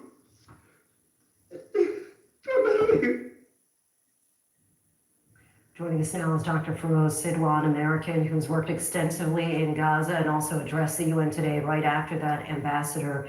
Thank you so much for joining us, Doctor. You said that we are losing a generation right before our eyes. What's your reaction to seeing and witnessing these images firsthand? Yeah, Gaza is a disaster, and it's the main impact it's having is on children and on the healthcare workers themselves, as far as I can tell. It's heartbreaking to see. There's no doubt about that. But even worse for me, like you said, I'm an American, is knowing that my own government is paying for it and funding it in plenty of ways, not just money. And that we could stop it anytime we want to, but we're keeping it going. You spend a good part of March and April there in Gaza. Can you give us a sense? We see the videos here, people obviously hungry. What sticks with you? What keeps you up at night from what you saw? A few things. One thing I'll tell you, on March 18th, that's when the widespread bombing of Gaza resumed. And that was the biggest mass casualty event I've ever seen in my life. The guy who ran it is a Palestinian surgeon named Khaled al-Ser. So he stood at the front of the hospital, decided who's going to come in, who's going to go directly to the morgue, things like that. He found out 45 minutes into it that the woman that he was supposed to get engaged to that day, her father had been killed. Wow. He put his hand on his chest, said a prayer for like 3 seconds, and then continued working for another 12 or 13 hours straight. Because he had no choice. He's dedicated to his patients, and he said, well, he's gone. There's nothing I can do. And these are common stories. Just recently, the story of Dr. Al-Najjar, who received 9 of her children dead. Can you imagine? She has 10 children, receiving 9 of them dead all at the same time. And the personal trauma, the societal trauma, it's immense. And yeah, so those are the because I know the healthcare workers best. That's really what I remember in terms of emotions and seeing it. And speaking of the healthcare workers, what kind of condition are the hospitals in? Nasser Medical Complex, where I was, is certainly the best off hospital in Gaza right now, and it's a total disaster. Electricity is inconsistent. They do still have, and like when I was there, I still had the ability to stop people from bleeding to death. That's my main job as a trauma surgeon. But the ability to do any reconstructive work, in other words, the ability to really put people back together, after you stop them from bleeding to death is minimal at best. And when you're talking about reconstructing children, reconstructing their limbs, dealing with traumatic brain injuries, dealing with spinal injuries that they have, you need specialized equipment. Now, this equipment's available in any third world country. It's not like it's only available in New York and Boston, but it's not available in Gaza. Certainly, these are dark days. Is there anything, having witnessed what you've seen, that gives you hope? I mean, the dedication of the Palestinian healthcare workers, the dedication of parents who just want to feed their kids, you pointed out that people stormed a World Food Program warehouse. Well, they did that to feed their children. They're not barbarians. They're not thieves. They don't want to. They can't bear to watch their kids suffer like this. They can't bear to watch their grandparents suffer. And so they're trying to take care of them, but there's a limit to what human beings can actually endure, and I think we should stop pushing them to that limit. Dr. Feroz Sidwal, we thank you so much for your time. Really appreciate it. Thank you. Israeli Prime Minister Benjamin Netanyahu says Hamas Gaza chief Mohammed Sinwar has been killed. Sinwar had been the target of an Israeli strike on a hospital in southern Gaza earlier this month. He's the younger brother of the terror group's deceased leader and mastermind of the October 2023 attack, Yahya Sinwar. Hamas has yet to confirm Mohammed Sinwar's death. The United Kingdom has authorized charges against controversial influencer Andrew Tate and his brother Tristan Tate. The charges include alleged rape, human trafficking, and bodily harm relating to 3 women. All these charges are not new. The UK's prosecution service confirmed that they have sufficient evidence to officially charge the brothers. Andrew and Tristan Tate have previously denied the accusations against them. On Tuesday, Health Secretary Robert F. Kennedy Jr. announced significant changes to the CDC's immunization schedule. Standing between the FDA commissioner and the director of the NIH, RFK said it's no longer recommended that healthy children and pregnant women receive COVID shots, a huge departure from previous guidance. Joining us now is the familiar face of Dr. Deborah Birx. She was the White House coronavirus response coordinator during President Trump's first term and is now a professor at Texas Tech School of Population and Public Health. Dr. Birx, thank you so much for joining us. Let's just start by asking, do you agree with these changes to the CDC's immunization schedule? So for all the parents out there who have been worried about did they make the right decision in 2021 and 2022, they absolutely did. Immunization of our children, particularly the 12 to 17-year-old, decreased their risk to long COVID and decreased all the children's risk to this multi-inflammatory syndrome, which attacked both normal children and children with underlying conditions. So through Omicron, it was the right thing to do to vaccinate. In Omicron, many of the countries have looked at the infection rates and found that, at least in the UK, they did a sero study, that 99% of the children already had COVID antibodies. And so many countries have moved away from vaccinating healthy children because the risk of myocarditis and the risk of the multi-inflammatory syndrome have dramatically declined. And all decisions are based on risk benefit. So if the risks in the disease decline, then the risk-benefit ratio changes. And so many countries have moved to not immunizing healthy children, but still immunizing children with underlying conditions. The American College of Obstetricians and Gynecologists said in a statement Tuesday that COVID-19 infection during pregnancy can be catastrophic and lead to major disability, adding that newborns depend on maternal antibodies from the vaccine for protection. Are top health officials not heeding the science here? So pregnant women are a different case, and I thank you for bringing that up separate from the healthy children. So in pregnant women who have been infected certainly are carrying antibody and a diverse number of antibody to COVID, much more diverse than you would have thought from the vaccine alone. And so the really important thing, and what we would do normally, is we would test pregnant women to see if they needed to be boosted to MMR, or they needed to be boosted to COVID by checking their antibody status. And so what I'm hoping comes out of this, because the obstetricians are totally correct, it's a severe disease in mothers if they don't have pre-existing antibody. And so it's very important. We have the tools to be able to check for antibody levels and then decide who should be vaccinated. I'm curious if you or any of your colleagues are really kind of up in arms about some of the new adjustments, if you will, that are being made, if you have any contact with the Trump administration at all. I don't. I'm very careful to really stay grounded in the data. I think what we have to really see is the changes that just came out that you talked about yesterday. We may not agree with the procedure of putting that information out that way and not going through standard committees.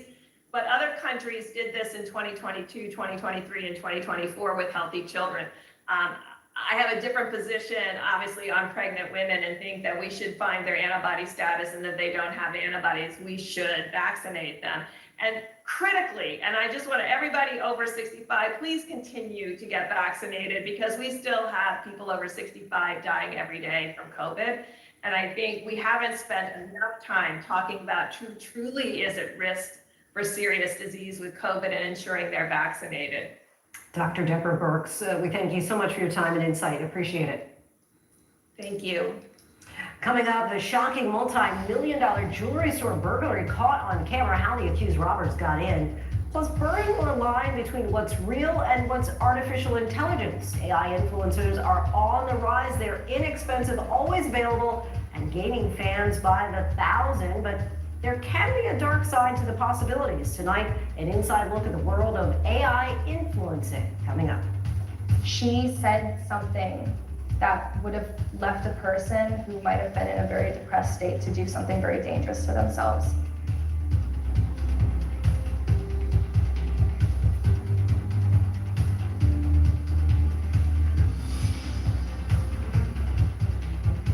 Welcome back, everyone. The perception of what is real and what is virtual reality is shifting. And where we're seeing lines blurred the most is on social media. There's a rise of artificially intelligent influencers, accounts with hyper-realistic posts, heartfelt captions, and thousands upon thousands of adoring fans. Some companies are looking to these AI influencers to be the face of their brands, but one real content creator walked the path of AI and says it took a dark turn. In tonight's Prime Focus, Nathan Russo-Smith takes us inside the world of artificial influencing. This is unbelievable. Oh, wow. Karen Marjorie is popular. Hey. Hi, how are you? This is what happens when the social media influencer leaks a burner number to her innermost followers. 2,000 messages. And it's still going. And it's still going. They're just happy that they now have access to this number, and hopefully some of these people get a response back from me. But what if she could respond to everyone? Karen believed there was a way, using artificial intelligence. It was the very first digital clone of a real human being being sent out to millions and millions of people. So you didn't know what to expect? I didn't know what to expect. The emerging business of influencers harnessing AI spanned the globe. From Spain Ella está viva. to Japan Some of the people that follow her think she's literally real. to here in the States. Hey guys, so I am currently in New York City. My whole life I've been building my businesses, pulling over 1 billion views a month on Snapchat. 1 billion views? That is something that didn't just happen out of thin air. That's something that had to be built through time. Fun fact, I used to have a clothing line when I was a little freshman in school. The Nebraska native has been posting since her first YouTube video at 16 years old. I was what you would consider a beauty guru, and I had a very large female following. Now at 25, she's pivoted to become a Snapchat influencer, posting with the username Cutie Karen. She showcases her high-end travels, peppering in flirtatious mirror selfies, holding the gaze of over 2.5 million followers, almost all of them now young men. I receive over 300,000 comments every single day. I mean, it's just, to be able to respond back to so many fans like that is just not humanly possible, which is one of the reasons why I created Karen AI. I might want someone to be able to get to know me or be able to ask me questions even when I'm sleeping. How did you even come to find out about AI? ChatGPT was really the thing that people in the space were talking about, but it wasn't something that the everyday person was using. And an idea hit me one day where I was like, you know, why couldn't we just use AI and replicate my voice and my mannerisms? In 2023, Karen hired 2 companies to clone her likeness using artificial intelligence, creating a paid audio-based chatbot service. Karen AI was built off of 2,000 hours of my YouTube videos. This is what her AI sounded like. The media and the world just sees me as this happy-go-lucky influencer, but there's a lot more to me than you guys know. Marketing Karen AI as your virtual girlfriend, the launch made headlines and a lot of money. you were charging $1 a minute to Mhm. talk to Karen AI, and that netted you $70,000 in the first week. Yep, that is right. Passive income. Karen AI turned real-life Karen into a millionaire. There were people who would talk to her for 10 hours out of the day. Do you think people fell in love with it? I think some people felt feelings of love. Is this Karen? Yeah, hi, nice to meet you. Without Karen, there would be no Karen AI. But what if the influencer isn't human at all? That's a question I wonder every day. Meet Ima. She's a pink-haired influencer based in Tokyo. She's also computer generated. My name is Sarah Justo. I'm a producer at a company called All Inc. This is the woman behind the curtain, Ima's so-called talent manager. We actually treat her in the office like she's an actual human. Like we always say like, oh, Ima would like this, or Ima would wear this. Fascination with virtual humans and their expanding abilities earned Sarah her own TED Talk. We're integrating them with AI so that they become autonomous virtual humans. Hi, I'm Nathan. We spoke to a human-controlled version of Ima, the technology not yet harnessing AI. Are you aware that you are not a real person? I've been told I'm CGI. It's Sarah's job to give Ima a personality and a storyline. She's just a normal girl in Tokyo. She walks her dog, she goes to fashion shows, she models, she's a campaign girl sometimes. She does have a family. With nearly 400,000 followers, brands taking notice. Here she is starring in a Coach campaign alongside human celebrities like Lil Nas X. We've worked with brands from Porsche, BMW. We did our first commercial with SK2, a cosmetic company. Ima can also do what real-life influencers can't, like live inside of an IKEA. She's hired as a talent, but she also symbolizes the future. Sarah claims Ima's AI chat feature could actually foster positive connection. Are there any issues that you're passionate about? Women's rights. I went to Cambodia once to a factory where they teach women skills so they can be financially independent. Gen Zs don't really care that she's virtual. I mean, if a virtual human is interesting and inspiring, and you can be friends with them and feel a connection, then I think there's nothing wrong with it. Konnichiwa. Ima's digital presence interacting with actual people, further blurring the line of what's real. Traveling to Barcelona, we discover it might not matter. O sea, creamos de Clueless para dar soluciones publicitarias a pequeñas empresas que no podían permitirse contratar influencers o modelos. The marketing company's star influencer named Aitana is fully AI generated. We create people with stories that can promote brands with stories. The Clueless has dozens of diverse AI models ready to rent. No need for expensive photo shoots or handling talent. Con modelos de inteligencia artificial no dependemos de una logística enorme. Hola, soy Aileen. Audi hired the Clueless to create a face for the voice of its car's AI assistant. El nuevo Audi Q6 e-tron. Fast fashion company H&M says it plans to use AI to clone 30 real-life models. There's already pushback. The agency actually offers these cloning services, giving influencers the chance to keep posting while off the clock. The problem is that the real influencers don't want this because they don't think that this will change the world, but will change the world. Hey guys, so update on my day. Visiting with Karen, there's a looming presence, her bodyguards. In the back of my mind, I'm always thinking about where's my security located. After her experience with Karen AI, she never travels without them. Many times I would be testing Karen AI and I would be simulating certain conversations with her just to see what she would spit out. You talk to her. I would sometimes create simulated scenarios where maybe I was in a really sad state and I wanted to see how she would react to it. She said something that would have left a person who might have been in a very depressed state to do something very dangerous to themselves.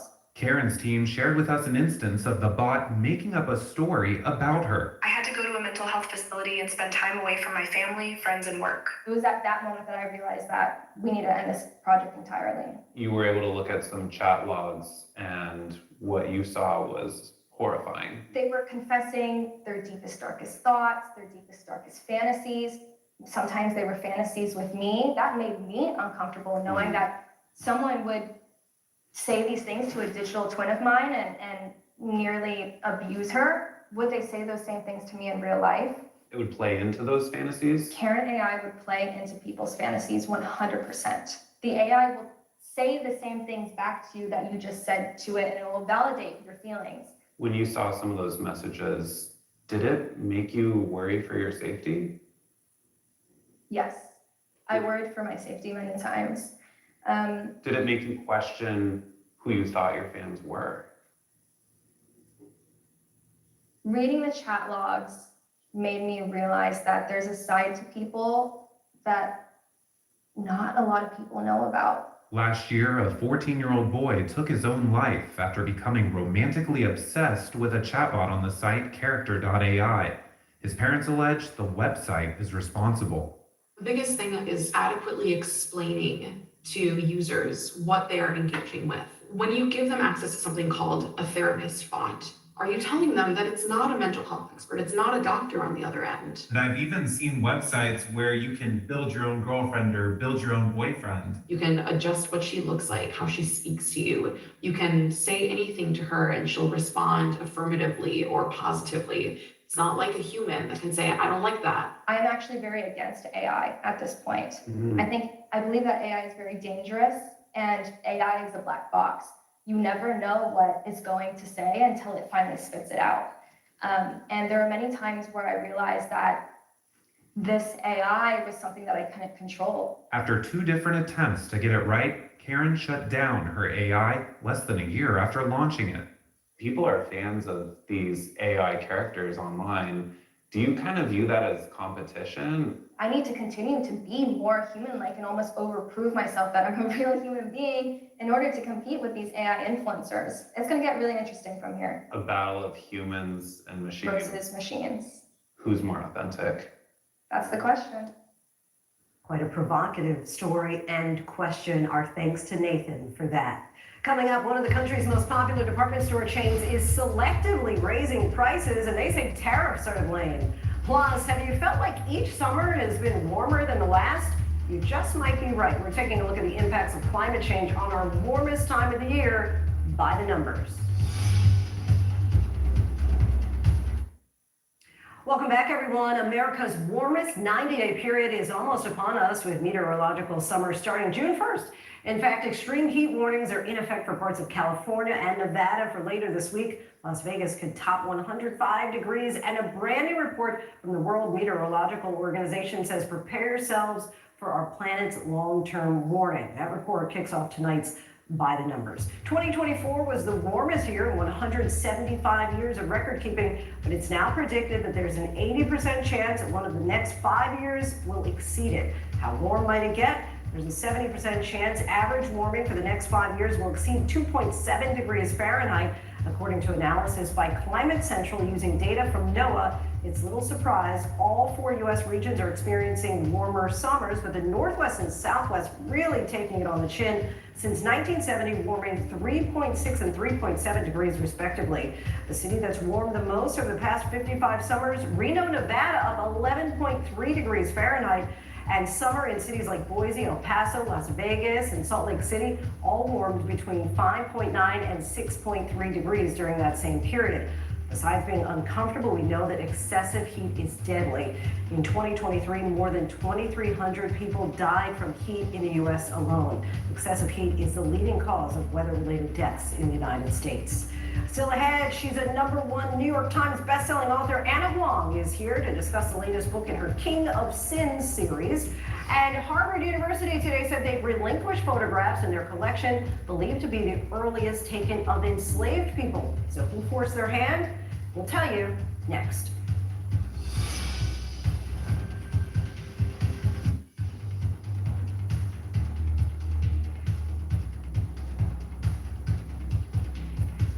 Dueling demonstrations lead to assault charges. The astonishing way thieves pulled off a jewelry heist, and the department store selectively raising its prices due to tariffs. These stories and more in tonight's rundown.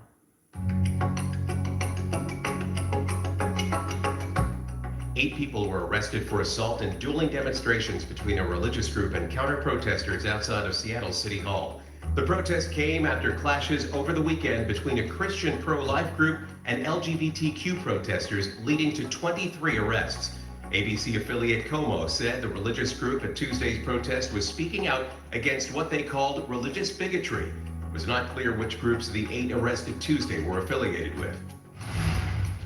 A family-owned jewelry store was robbed of more than $2 million in cash and merchandise in Simi Valley, California.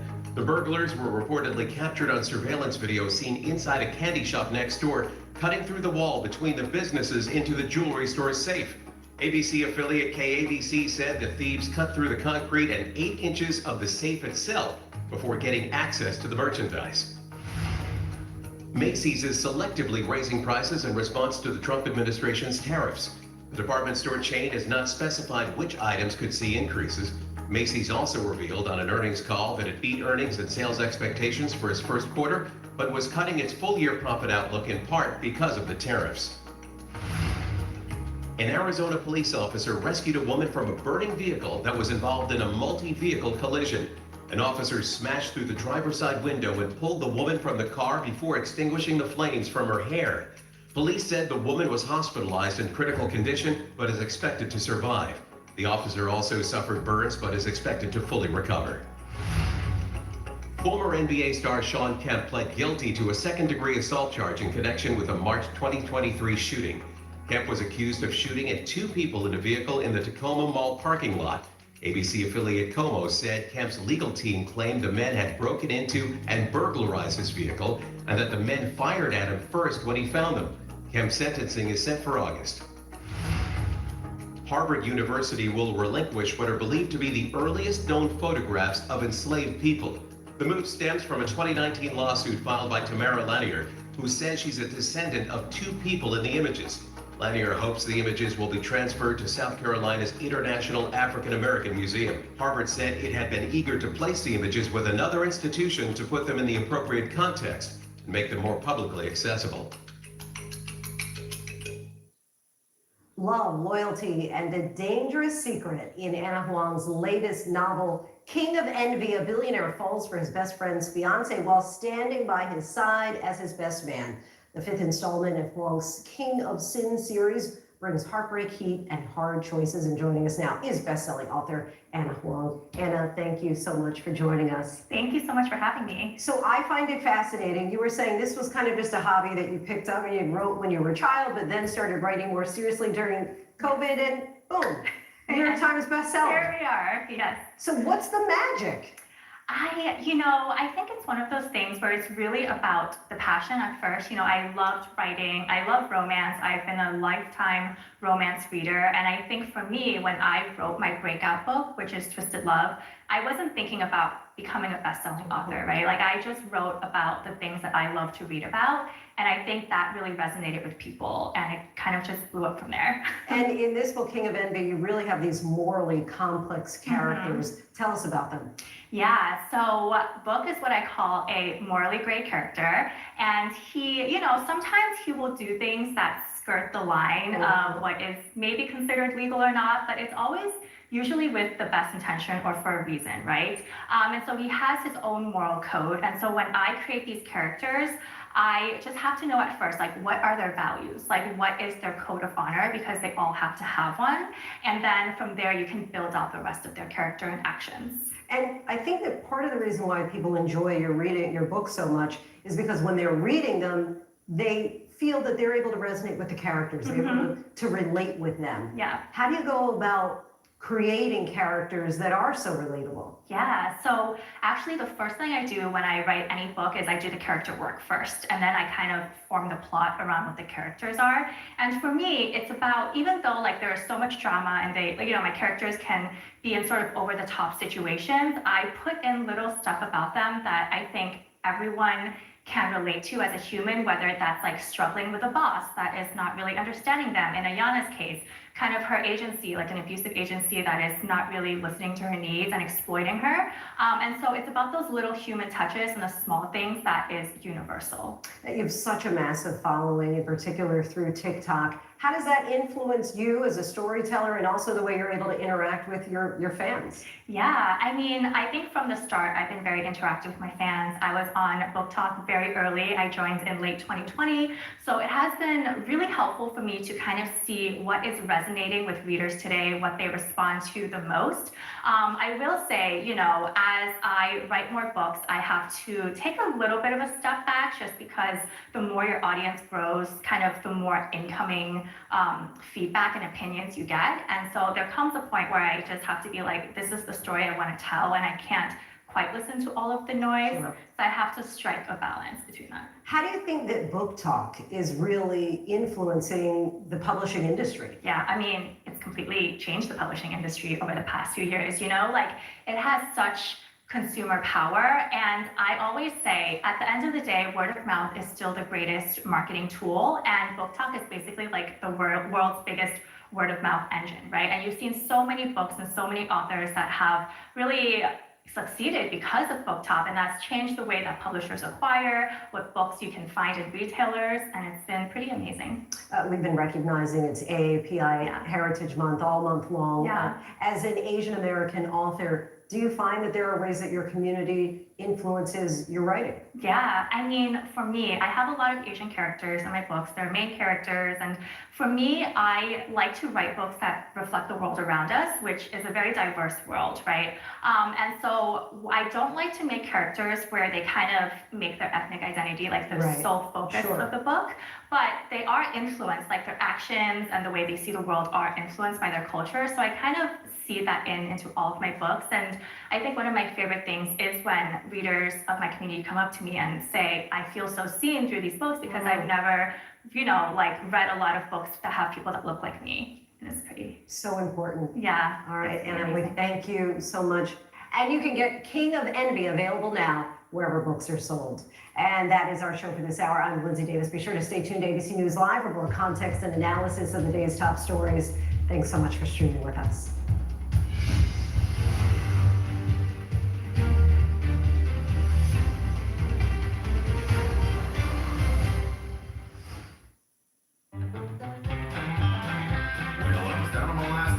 Started saving because the bank said fiscal restraint is what you're craving. So I put my earnings in a high yield account. Let the savings compound and the interest mount.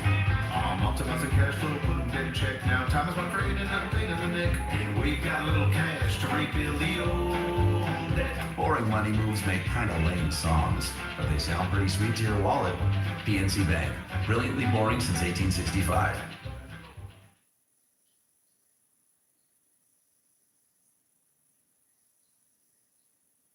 Tonight, the major court decisions blocking most of President Trump's sweeping tariffs. One ruling found the emergency Trump claimed to justify the move exceeds any tariff authority delegated to the president. White House blasting the ruling, saying it will cause a foreign policy disaster scenario. What happens now? We'll break it all down. Harvard hosts graduation amid that massive battle with the Trump administration. The Ivy League school with a temporary win, allowing them to enroll foreign students. Tonight, the dangerous and deadly storms on the move, hail, damaging wind, and flash flooding. The system will then shift east. Which areas are at risk? We have a new star. A star is born, Elon. It's been one wild political ride for Elon Musk. Tonight, he's officially out of the Trump administration. What happened as we look back at his few months trying to make major cuts to the federal government? The new drama today in the trial of Sean Diddy Combs. Our team is standing by to break down everything that happened there. The shocking airport surveillance. A passenger repeatedly attacks TSA agents. What we know about what happened and how he was allowed at the airport a day after being kicked off a flight for striking a passenger on board.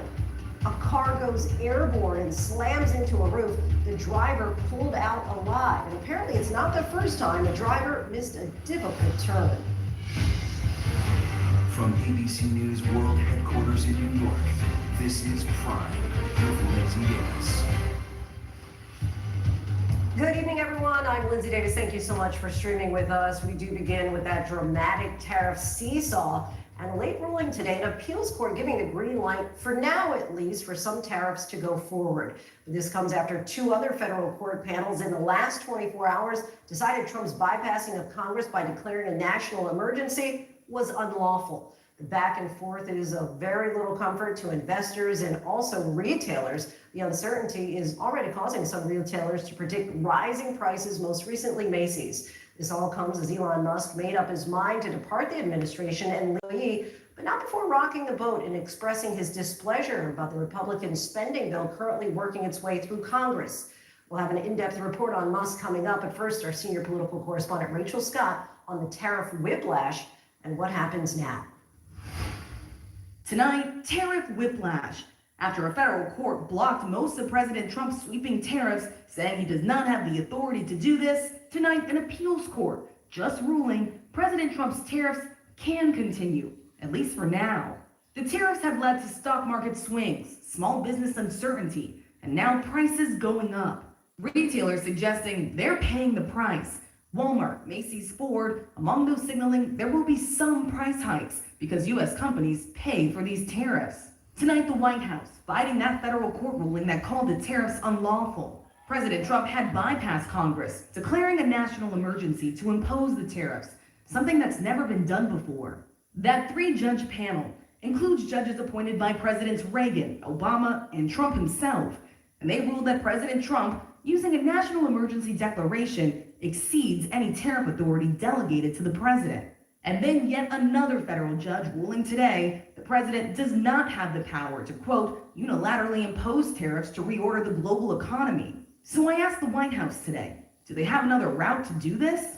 Is the administration actively reviewing other avenues, other options to carry out the president's trade policy? The president's trade policy will continue. We will comply with the court orders, but yes, the president has other legal authorities where he can implement tariffs. But then late today, after both of those rulings, yet a third ruling. An appeals court saying the president can keep going with some of those tariffs for now, as the appeals process plays out. On Wall Street, the market rallying before opening when investors thought some tariffs would be blocked.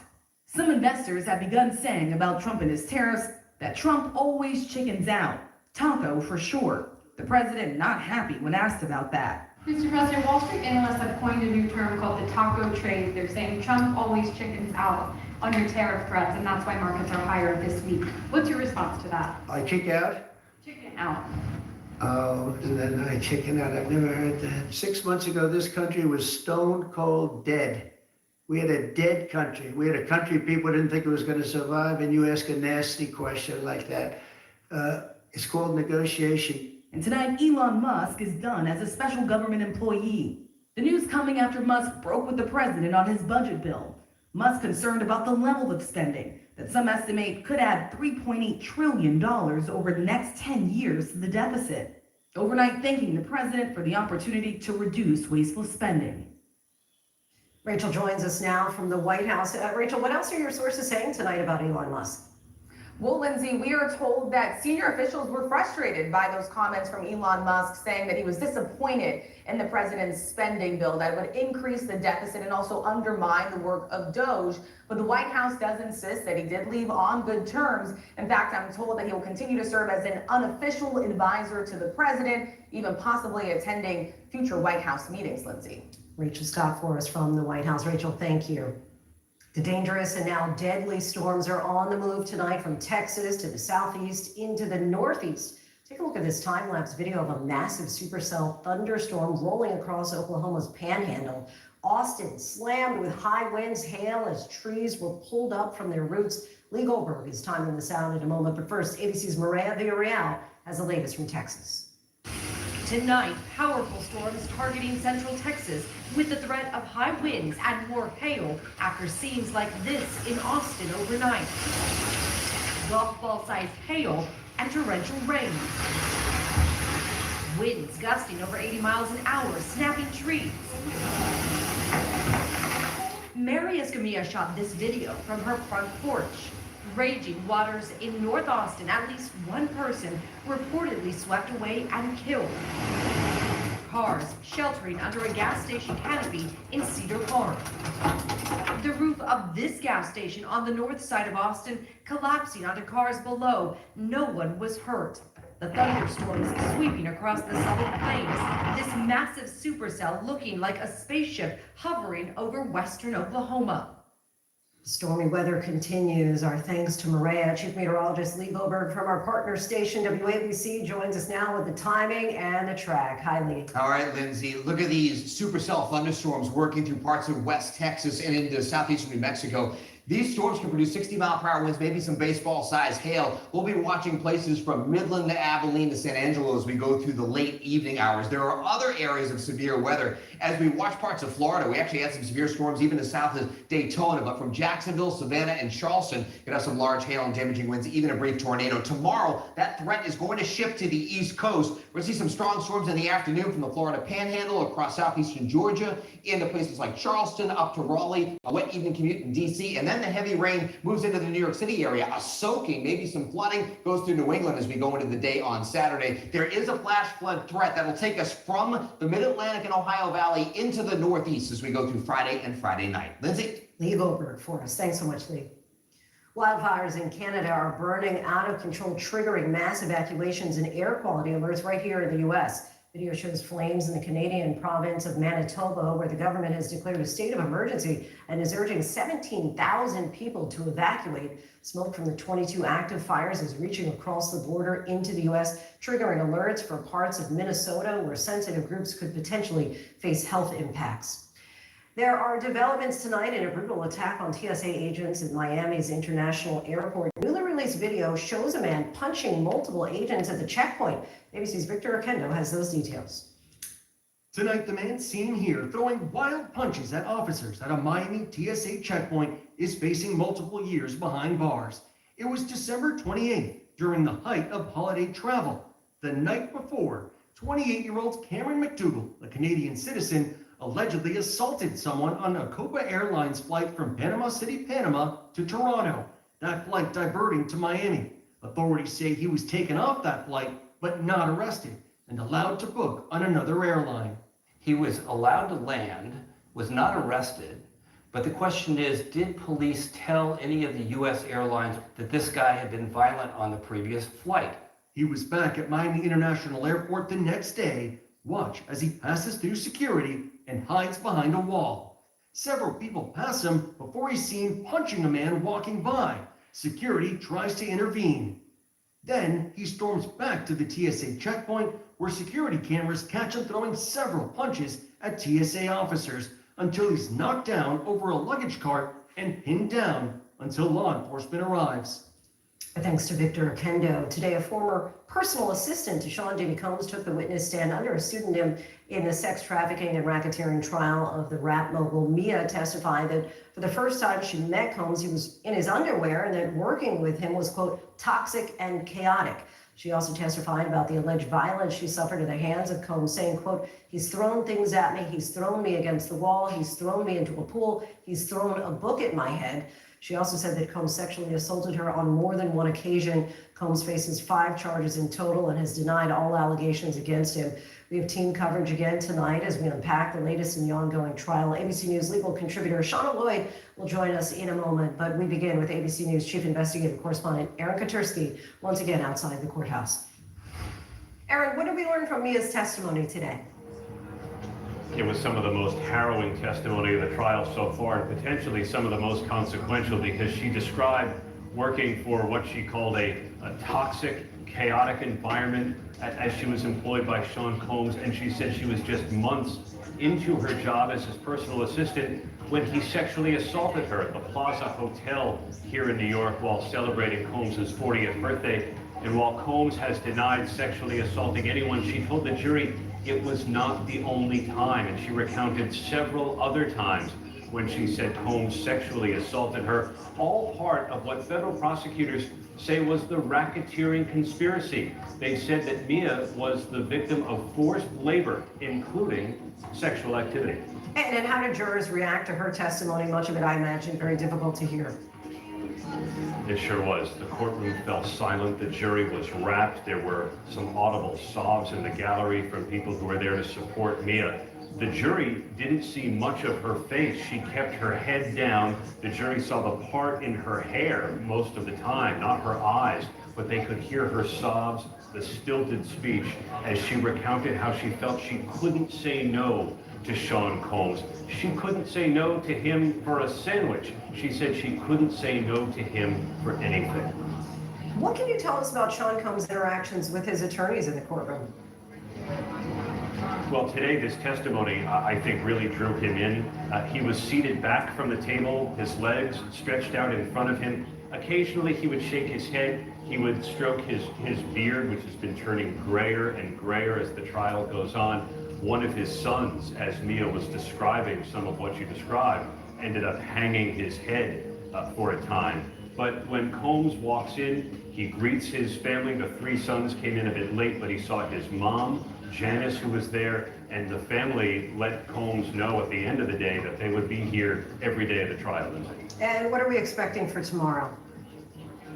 Mia's going to be back on the witness stand. She has already recounted several instances of violence and violent sexual assault. Perhaps there's more to come. And then she's going to be cross-examined. We expect that would take much of the day because the defense is going to try and say that she was in a professional relationship with Sean Combs for 8 years.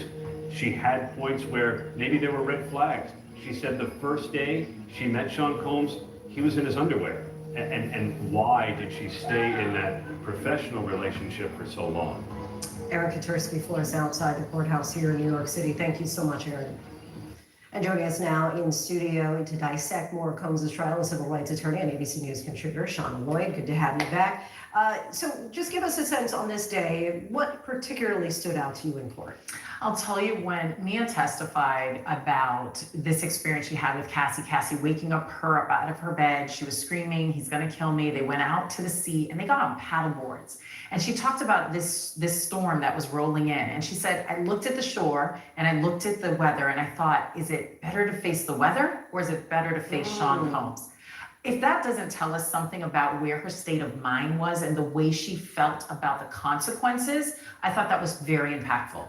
But what about the defense's argument, essentially? Because she stayed with him for 8 years, as did Cassie Ventura, on and off for 11 years.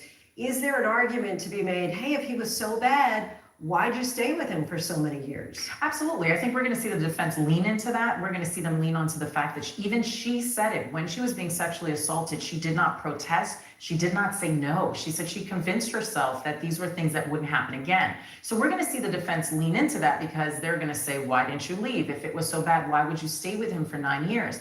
But at the end of her testimony, what she did talk about was how the Me Too movement was not around back in those days. This was a very small held industry.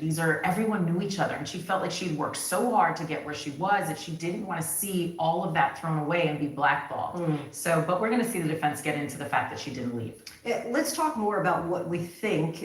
We can, I guess, kind of read the tea leaves about the defense's strategy based on how they've been cross-examining some of these witnesses. Absolutely. I mean, what we're really seeing them poke holes in is this question of one, consent, were these things that you actually did or did not agree to? Because let's remember, consent can't be in your mind. Consent has to be verbalized. People have to have a conversation. And so without that verbalization, we see them honing in on that. We also see the defense consistently hone in on what the monetary benefit was to the individuals that are making the statement, because that also is going to impact what they're saying on the stand. And so we see the defense time and time talk about that as well. Now, we have heard that allegedly Sean Diddy Combs has been diagnosed with bipolar disorder. Do you feel that that's having any impact at all or will down the road as far as jurors are concerned? Absolutely. When the defense has had their opportunity to present their case in chief, we're going to see them really focus on that, because what they're going to say is that this is why he was having these mood swings and that it was not part of a criminal enterprise. They're going to focus very heavily on that, because if they break the enterprise, then the RICO charge is off the table. So they have to look at it and dismantle each charge separately. That's why the trafficking, the force and coercion is something you see them focusing on. What was your monetary gain out of this? What were the other things you were seeking to gain? Because was it that you were coerced, or that you wanted the benefit of what the job or the relationship may give you? Because they're trying to break those things individually for each charge. In your mind, in your estimation, do you think that so far, and they're not finished yet with their case, but that the prosecution has made the case for racketeering? I'll tell you, the first week I was very unsure. I couldn't see it. The second week I really didn't. I think we're starting to see it now. And what they're doing is a slow burn. They're taking painstaking time to layer each thing. So first it's this enterprise, who was in the enterprise, who's a part of the conspiracy, who was furthering it. Then we heard about the trafficking, the escorts. So they're laying this foundation. And let's remember, they still have another 2 weeks of witnesses. So I expect that they're going to shore their case up very quickly. So in those next 2 weeks, who do we expect them to call as far as the prosecution? So what we're expecting to hear from is someone who was on the security staff. We're expecting to hear from the other victims and other testimony from witnesses that were nearby and employed in that organization. So that's going to be very interesting testimony because they're going to add the color and the background. The very similar way that Mia talked about actually witnessing the experiences that Cassie testified, and that really solidified it. She talked about the sexual violence. She talked about the violence towards Cassie. That really made her testimony a lot more solid. And I think that's what we're going to continue to see throughout their case in chief. They are hoping there's strength in numbers. Absolutely. All right, Shada Lloyd, always appreciate your insight. Thank you so much. Now to Harvard tonight, and on this graduation day, the university has won a temporary reprieve in its battle with President Trump. A judge allowed Harvard to enroll foreign students. The State Department, meanwhile, announced it will, quote, aggressively revoke visas of some Chinese students. Why are they doing this? ABC's Selena Wang reports from Harvard's campus tonight. Harvard celebrating graduation with a legal victory in its battle with the Trump administration after a federal judge temporarily blocked the president's ban on international students. Welcome. Today, a standing ovation for the school's president, Alan Garber, who's become the face of the resistance. Members of the class of 2025 from down the street, across the country, and around the world. Around the world, just as it should be. The Trump administration accuses Harvard of failing to confront anti-Semitic harassment and claims the school has coordinated with the Chinese Communist Party. Allegations Harvard denies. But tonight, a dramatic new escalation that could impact universities across the country. Secretary of State Marco Rubio announcing the U.S. will work to aggressively revoke visas of Chinese students, including those with connections to the Chinese Communist Party or studying in critical fields. Former ambassador to China Nicholas Burns, now a Harvard professor, telling us there's already a rigorous vetting process. Those who are a security risk should not have a visa, but that probably excludes the vast majority of the applicants and the vast majority of the 277,000 Chinese students in the United States. For Harvard students like Funzo Zhang from China, the last week has been a roller coaster. That definitely sparked a new round of panic mode. It's definitely a lot of devastation, frustration, disappointment, anger, and uncertainty going on campus right now. Selena Wang joins us now from the Harvard campus. Selena, talk to us about the ongoing legal fight at Harvard and what more do we know about the Chinese students impacted by the State Department's announcement?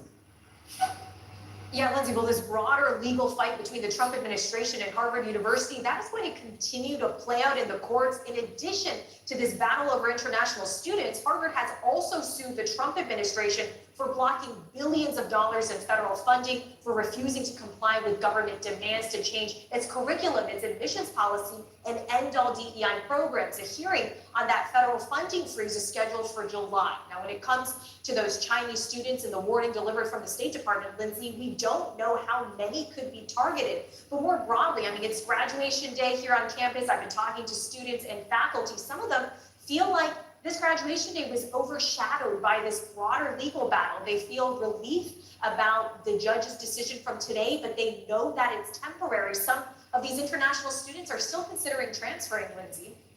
A lot of tentacles to this. All right, Selena Wang from Harvard for us. Thanks so much, Selena. The Trump administration has released a Make America Healthy Again report that appears to cite studies that do not exist.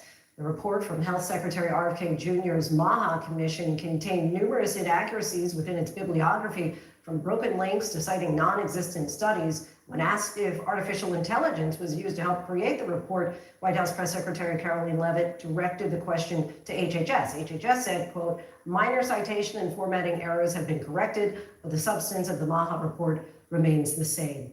Tonight, a man is wanted for shooting 2 police officers. Both are now in stable condition. But video shows the dangerous confrontation they survived. ABC's Chief Justice correspondent Pierre Thomas has more. Tonight, an urgent manhunt underway after this routine traffic stop in Ohio suddenly turned violent, ending in gunfire. Watch the police body-worn camera as the officers in Columbus, Ohio, the vehicle just before 7 p.m. Wednesday, when the passenger jumps out and takes off. There's a chase, then that passenger opens fire, hitting both officers. Shot fired. Officer down. I'm hit. The other officer diving for cover. Police also releasing this surveillance video showing the passenger turn and fire. That passenger identified 21-year-old Devontae Dixon. He's now facing charges of attempted murder and felony assault. Police calling on the public for help. If you're listening and you know where this person is, please pick up the phone and give us a call. Authorities say the driver was taken into custody, was cooperative, and later released. Pierre Thomas reporting now to several alarming shark encounters along the East Coast just as the summer holiday season begins. There's a suspected shark attack that happened off North Carolina, and video from the Northeast shows a 20-foot shark amid boaters. ABC's Morgan Norwood is on the East Coast. Tonight, with summer right around the corner, a string of shark scares on the East Coast. In North Carolina Wednesday, a possible shark attack. 26-year-old male bit by a shark. Sean Barton bitten on the leg, frantically telling his niece to get out of the water. I felt something bite down on calf, shin region. Immediately I thought, I think I just got bit by a shark, and I think I should probably get out of the water. He needed nearly a dozen stitches. In Rhode Island, this giant of the deep, a massive 20-foot-long basking shark. That telltale dorsal fin spotted near boaters on Block Island over the holiday weekend. And this close call in Panama City Beach, Florida. You're fine, it's right here. A black-tip shark darting just feet from a woman wading in the water. Experts tonight with this advice if you spot a shark nearby.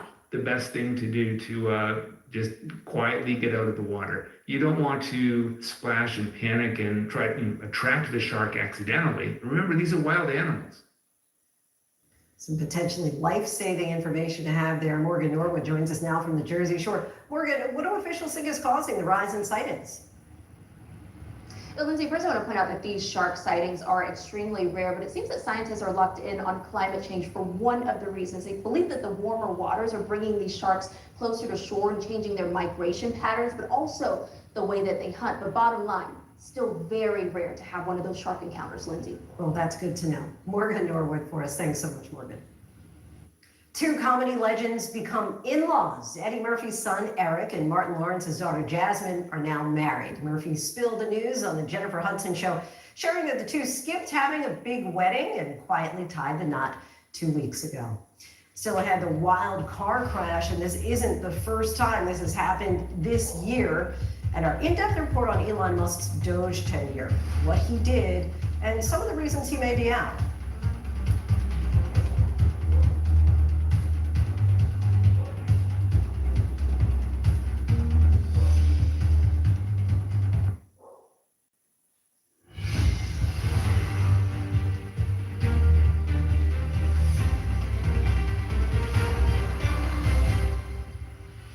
Welcome back. It's been a wild political ride for Elon Musk, and tonight, as Rachel reported earlier, Musk is officially out of the Trump administration. This comes on the heels of him criticizing Trump's so-called big, beautiful bill in an interview. It caps a turbulent tenure as the chief of Doge, trying to slash government spending across the board. Joe O'Brien looks back at what Musk did in just a matter of months. The most recognizable figure other than the president of this second Trump term, the chainsaw wielder. Headline-grabbing billionaire Trump backer behind a controversial overhaul of the federal government. Now, Elon Musk is officially out of the Trump administration. The world's richest man confirmed in this X post his time as a special government employee has come to an end. The culmination of a wild political ride. As you can see, I'm not just MAGA, I'm dark MAGA. Let me tell you, we have a new star. A star is born, Elon. It started with record-breaking big-dollar campaign contributions to put Trump back in power and led Musk to an integral role in Trump's orbit, staying at his Mar-a-Lago club, taking an office right next to the White House, and traveling with the president on Marine One. Yeah! Musk wasn't a candidate in 2024. This is what victory feels like. And he's never been confirmed by the United States Senate. But he wielded significant power as the de facto head of the Department of Government Efficiency, or DOGE, an agency that didn't exist until a few months ago. This is an order creating and implementing the Department of Governmental Efficiency, known as DOGE. Okay, that's a big one. And has gutted the federal government, all with the goal of streamlining its functions. The shakeup started on the first full day of Trump's second term. The Office of Personnel Management, which acts as a human resources department for the government, directed agencies to start putting together a list of workers they could easily get rid of. A week later, some 2 million federal employees received an email with an offer to resign and be paid through September or risk being fired. The subject line, the fork in the road, the same phrase Musk used when he was slashing the workforce at Twitter. Fast forward just 30 days, and Musk and his team of DOGE personnel gained access into more than a dozen federal agencies, with the potential to see the sensitive and personal information of millions of Americans. Top officials from the Social Security Administration to the IRS resigned in protest. The first agency to fall was USAID, administering foreign aid across the globe. Tens of thousands of federal employees across the government were fired, from the National Institutes of Health to the Department of Education to the Forest Service. Many of the terminations abrupt, even chaotic. Officials with the National Nuclear Security Administration, in charge of the nation's nuclear stockpile, were fired in error. The Department of Energy then scrambled to rehire them. Workers at the Consumer Financial Protection Bureau, protecting American consumers, were first told to stay home before many of them were let go. Some showed up anyway. 75,000 federal workers took Musk and DOGE's offer to resign. And after that offer closed, other federal workers started receiving emails and calls like this. You will receive your termination notice via email shortly. Justine Ballou worked for the Department of Agriculture. 72 hours out from delivering her baby, she was fired. Paid maternity leave is off the table, and my health insurance is set to lapse at the end of this month. Federal workers' unions called many of the firings callous and indiscriminate. Musk laying out his approach to this audience in Dubai. If you don't remove the roots of the weed, then it's easy for the weed to grow back. But if you remove the roots of the weed, it doesn't stop weeds from ever growing back, but it makes it harder. So we have to really delete entire agencies, many of them. But while helming DOGE, the South African-born entrepreneur continued to run his other cutting-edge companies like Tesla and SpaceX, both of which have been awarded roughly $18 billion over the last decade in federal contracts, including by agencies the president asked Musk to look into. The billionaire saying this when pressed by ABC's Rachel Scott. If you have received billions of dollars in contracts from the Pentagon, and the president's directing you to look into the Department of Defense, is that a conflict of interest? Are going to do at the president's request. Does that present a conflict of interest for you? No, because you have to look at the individual contract and say, first of all, I'm not the one, filing the contract. It's people at SpaceX. And Trump weighing in too. And if we thought that we would not let him do that segment or look in that area, if we thought there was a lack of transparency or a conflict of interest. Entering government, Musk set a sky-high goal of cutting $2 trillion in federal spending, later changing that to $1 trillion. But as the billionaire businessman returns to the private sector, DOGE claims it's currently only slashed $175 billion out of the federal budget through canceling contracts and leases and firing employees. And even that number is disputed and hard to verify. Looking back, Musk recently telling the Washington Post, the federal bureaucracy situation is much worse than I realized. I thought there were problems, but it sure is an uphill battle. I think he wants to get the job, then get back to his businesses. That's what I think. Trump White House officials now insist Musk is leaving on good terms and will still serve as an unofficial advisor to the president. and Musk's influence will likely be felt for years. His companies are still deeply ingrained in government work, from NASA to the Pentagon. Hand-picked DOGE staffers now have senior roles across the federal government, and the world's richest man still has billions to burn in any upcoming elections. Our thanks to Jay O'Brien for that. Coming up, why the New York Times and Amazon are teaming up, and we go by the numbers on what we've learned so far in the drama-filled Diddy trial. Stay with us.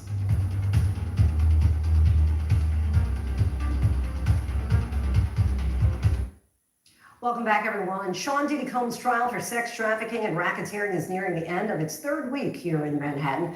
The trial is unusual in a number of respects, not just because it involves a celebrity, but because of the number of witnesses to his sex parties and the frequency with which they occurred. The trial is tonight by the numbers. The judge told jurors at the start of the trial that it could run 8 weeks in all. A few days ago, the prosecution said that they could probably wrap their case over the next 2 weeks before handing off to the defense. The alleged offenses themselves span a 20-year period from about 2004 through last year. The key witness so far has been Combs' on and off girlfriend of 11 years, Cassie Ventura. According to her, she received a $20 million settlement from Combs after accusing him in a lawsuit of rape and abuse. That suit then prompted federal investigators to file the current charges against Combs. Ventura is not Combs' only accuser. More than 80 people have filed sexual assault lawsuits against him since 2023. That number pretty evenly split between women and men. And at least 17 of them say that they were under the age of 18 when they were allegedly assaulted. Finally, Combs faces 5 charges in all, 1 for racketeering, 2 for sex trafficking by force, fraud, or coercion, and 2 for transportation to engage in prostitution. Combs has denied all the charges. Still ahead, United and JetBlue are teaming up, but don't call it a merger. So what will the benefits be to customers? And she just received a Tony nomination for her role in the Broadway revival of Gypsy. Joy Woods is here talking about the advice given to her by co-star Audra McDonald. Stay with us.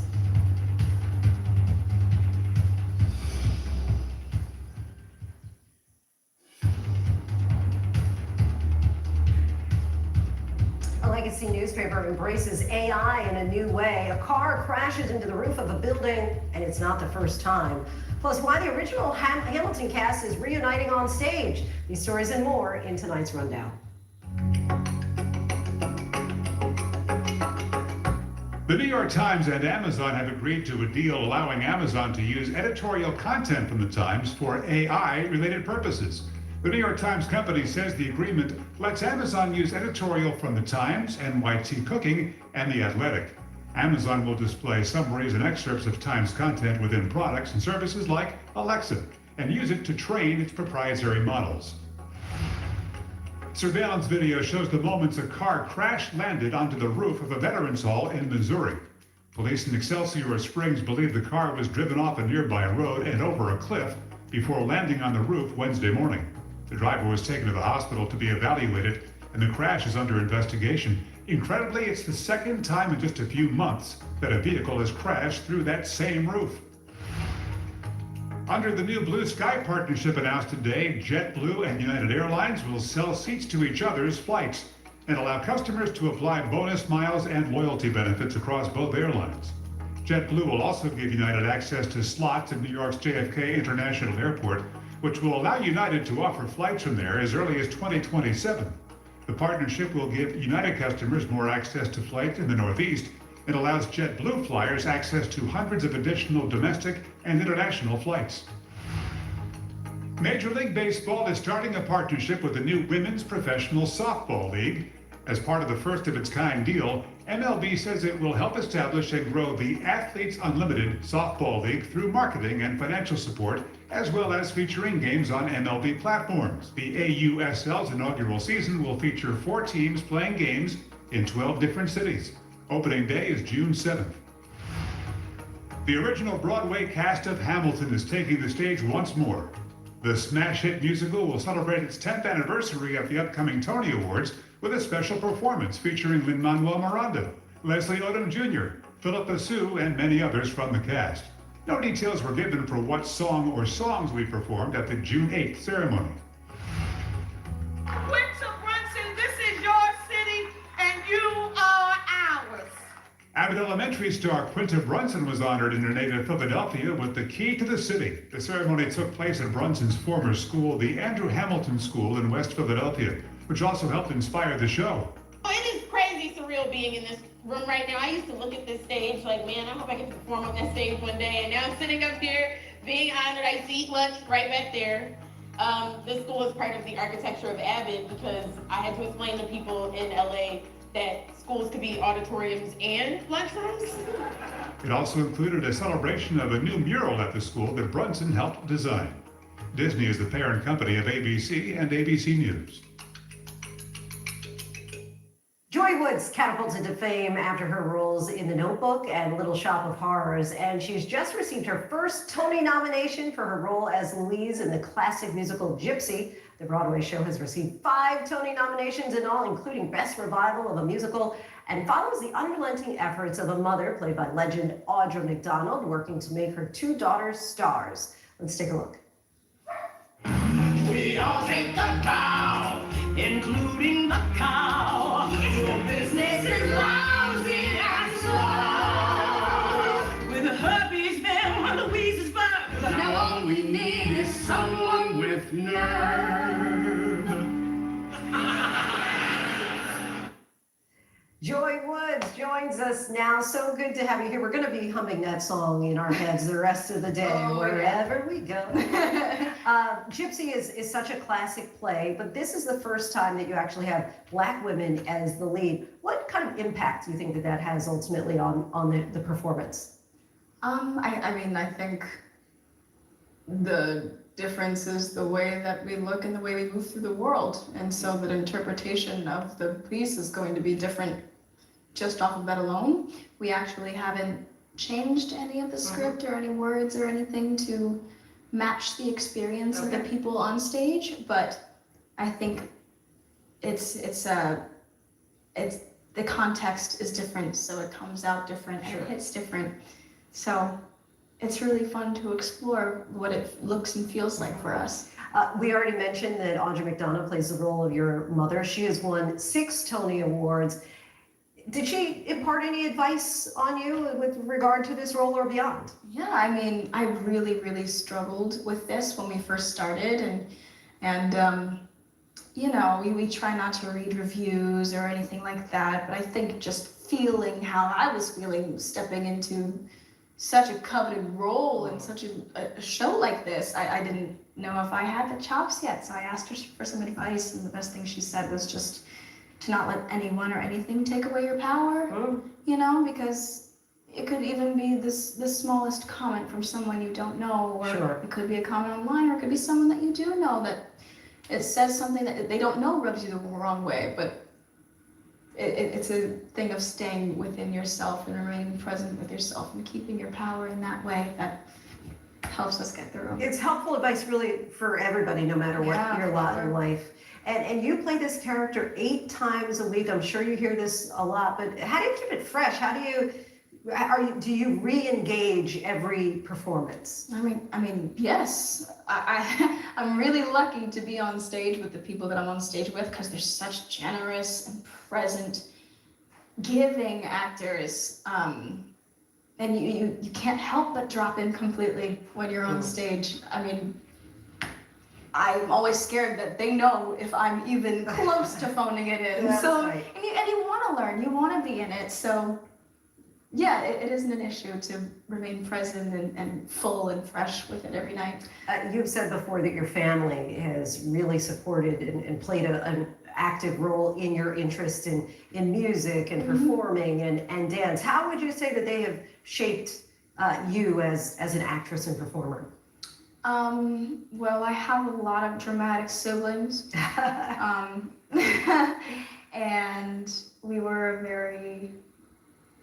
a family that enjoyed watching movies and movie musicals and quoting TV shows and movies and things and all of that growing up. A lot of VeggieTales sing-alongs. Oh, fun.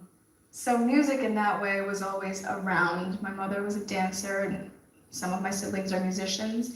So the music that they brought into the house, and my mom always fixing my body if I was doing some sort of dance at home. Sort of just crafted that in a way. There are so many people who really want to crack into this industry, right? Who want to sing or dance, and to be on Broadway is really unthinkable for a number of people.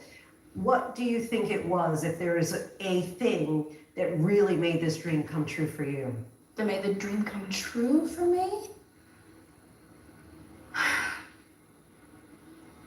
I'm not sure about that. I'm really not sure about that, because I think I started working so quickly after I started school, and then the pandemic happened, and then we go back for a few months, and I was making my Broadway debut, and I was going on to the next show, and the next show, and the next show. I've been so lucky. I'm so grateful for the experience that I've had. And I don't feel like I've had a moment to make up a dream. For it to feel like it came true. I really just feel like I just feel like I'm on the ride and trying to take it all in while I'm here. Well, congratulations to you, Joy. Continued success. Gypsy is now playing at the Majestic Theater on Broadway. It stars, of course, Joy Woods, Audra McDonald, Danny Burstein, and Jordan Tyson. Finally tonight on Real Life Sister Act. World News Tonight anchor David Muir has more on a delightful viral moment. Tonight, the two nuns with their voices and their moves reaching millions. They're being called the new Sister Act. Sister Marizelli and Sister Marisa on a Brazilian Catholic TV show talking about their work to reach the faithful. When Sister Marizelli begins to sing a song called Vocation, being called to religious life.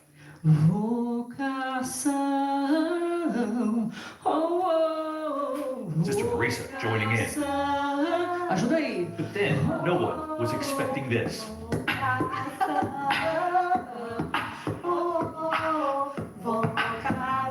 Sister Marizelli beatboxing. They weren't done. Standing up, they had moves too.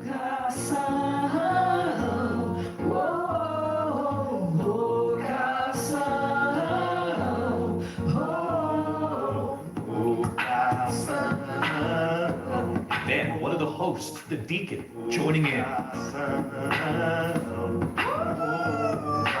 The performance going viral. Tonight here, the sisters on the moment. Sister Marizelli saying beatboxing, dancing, and the songs themselves are tools that God uses to reach the hearts of the people we work with. Sister Marisa saying, we didn't expect the audience to be so many young people, all kinds of people.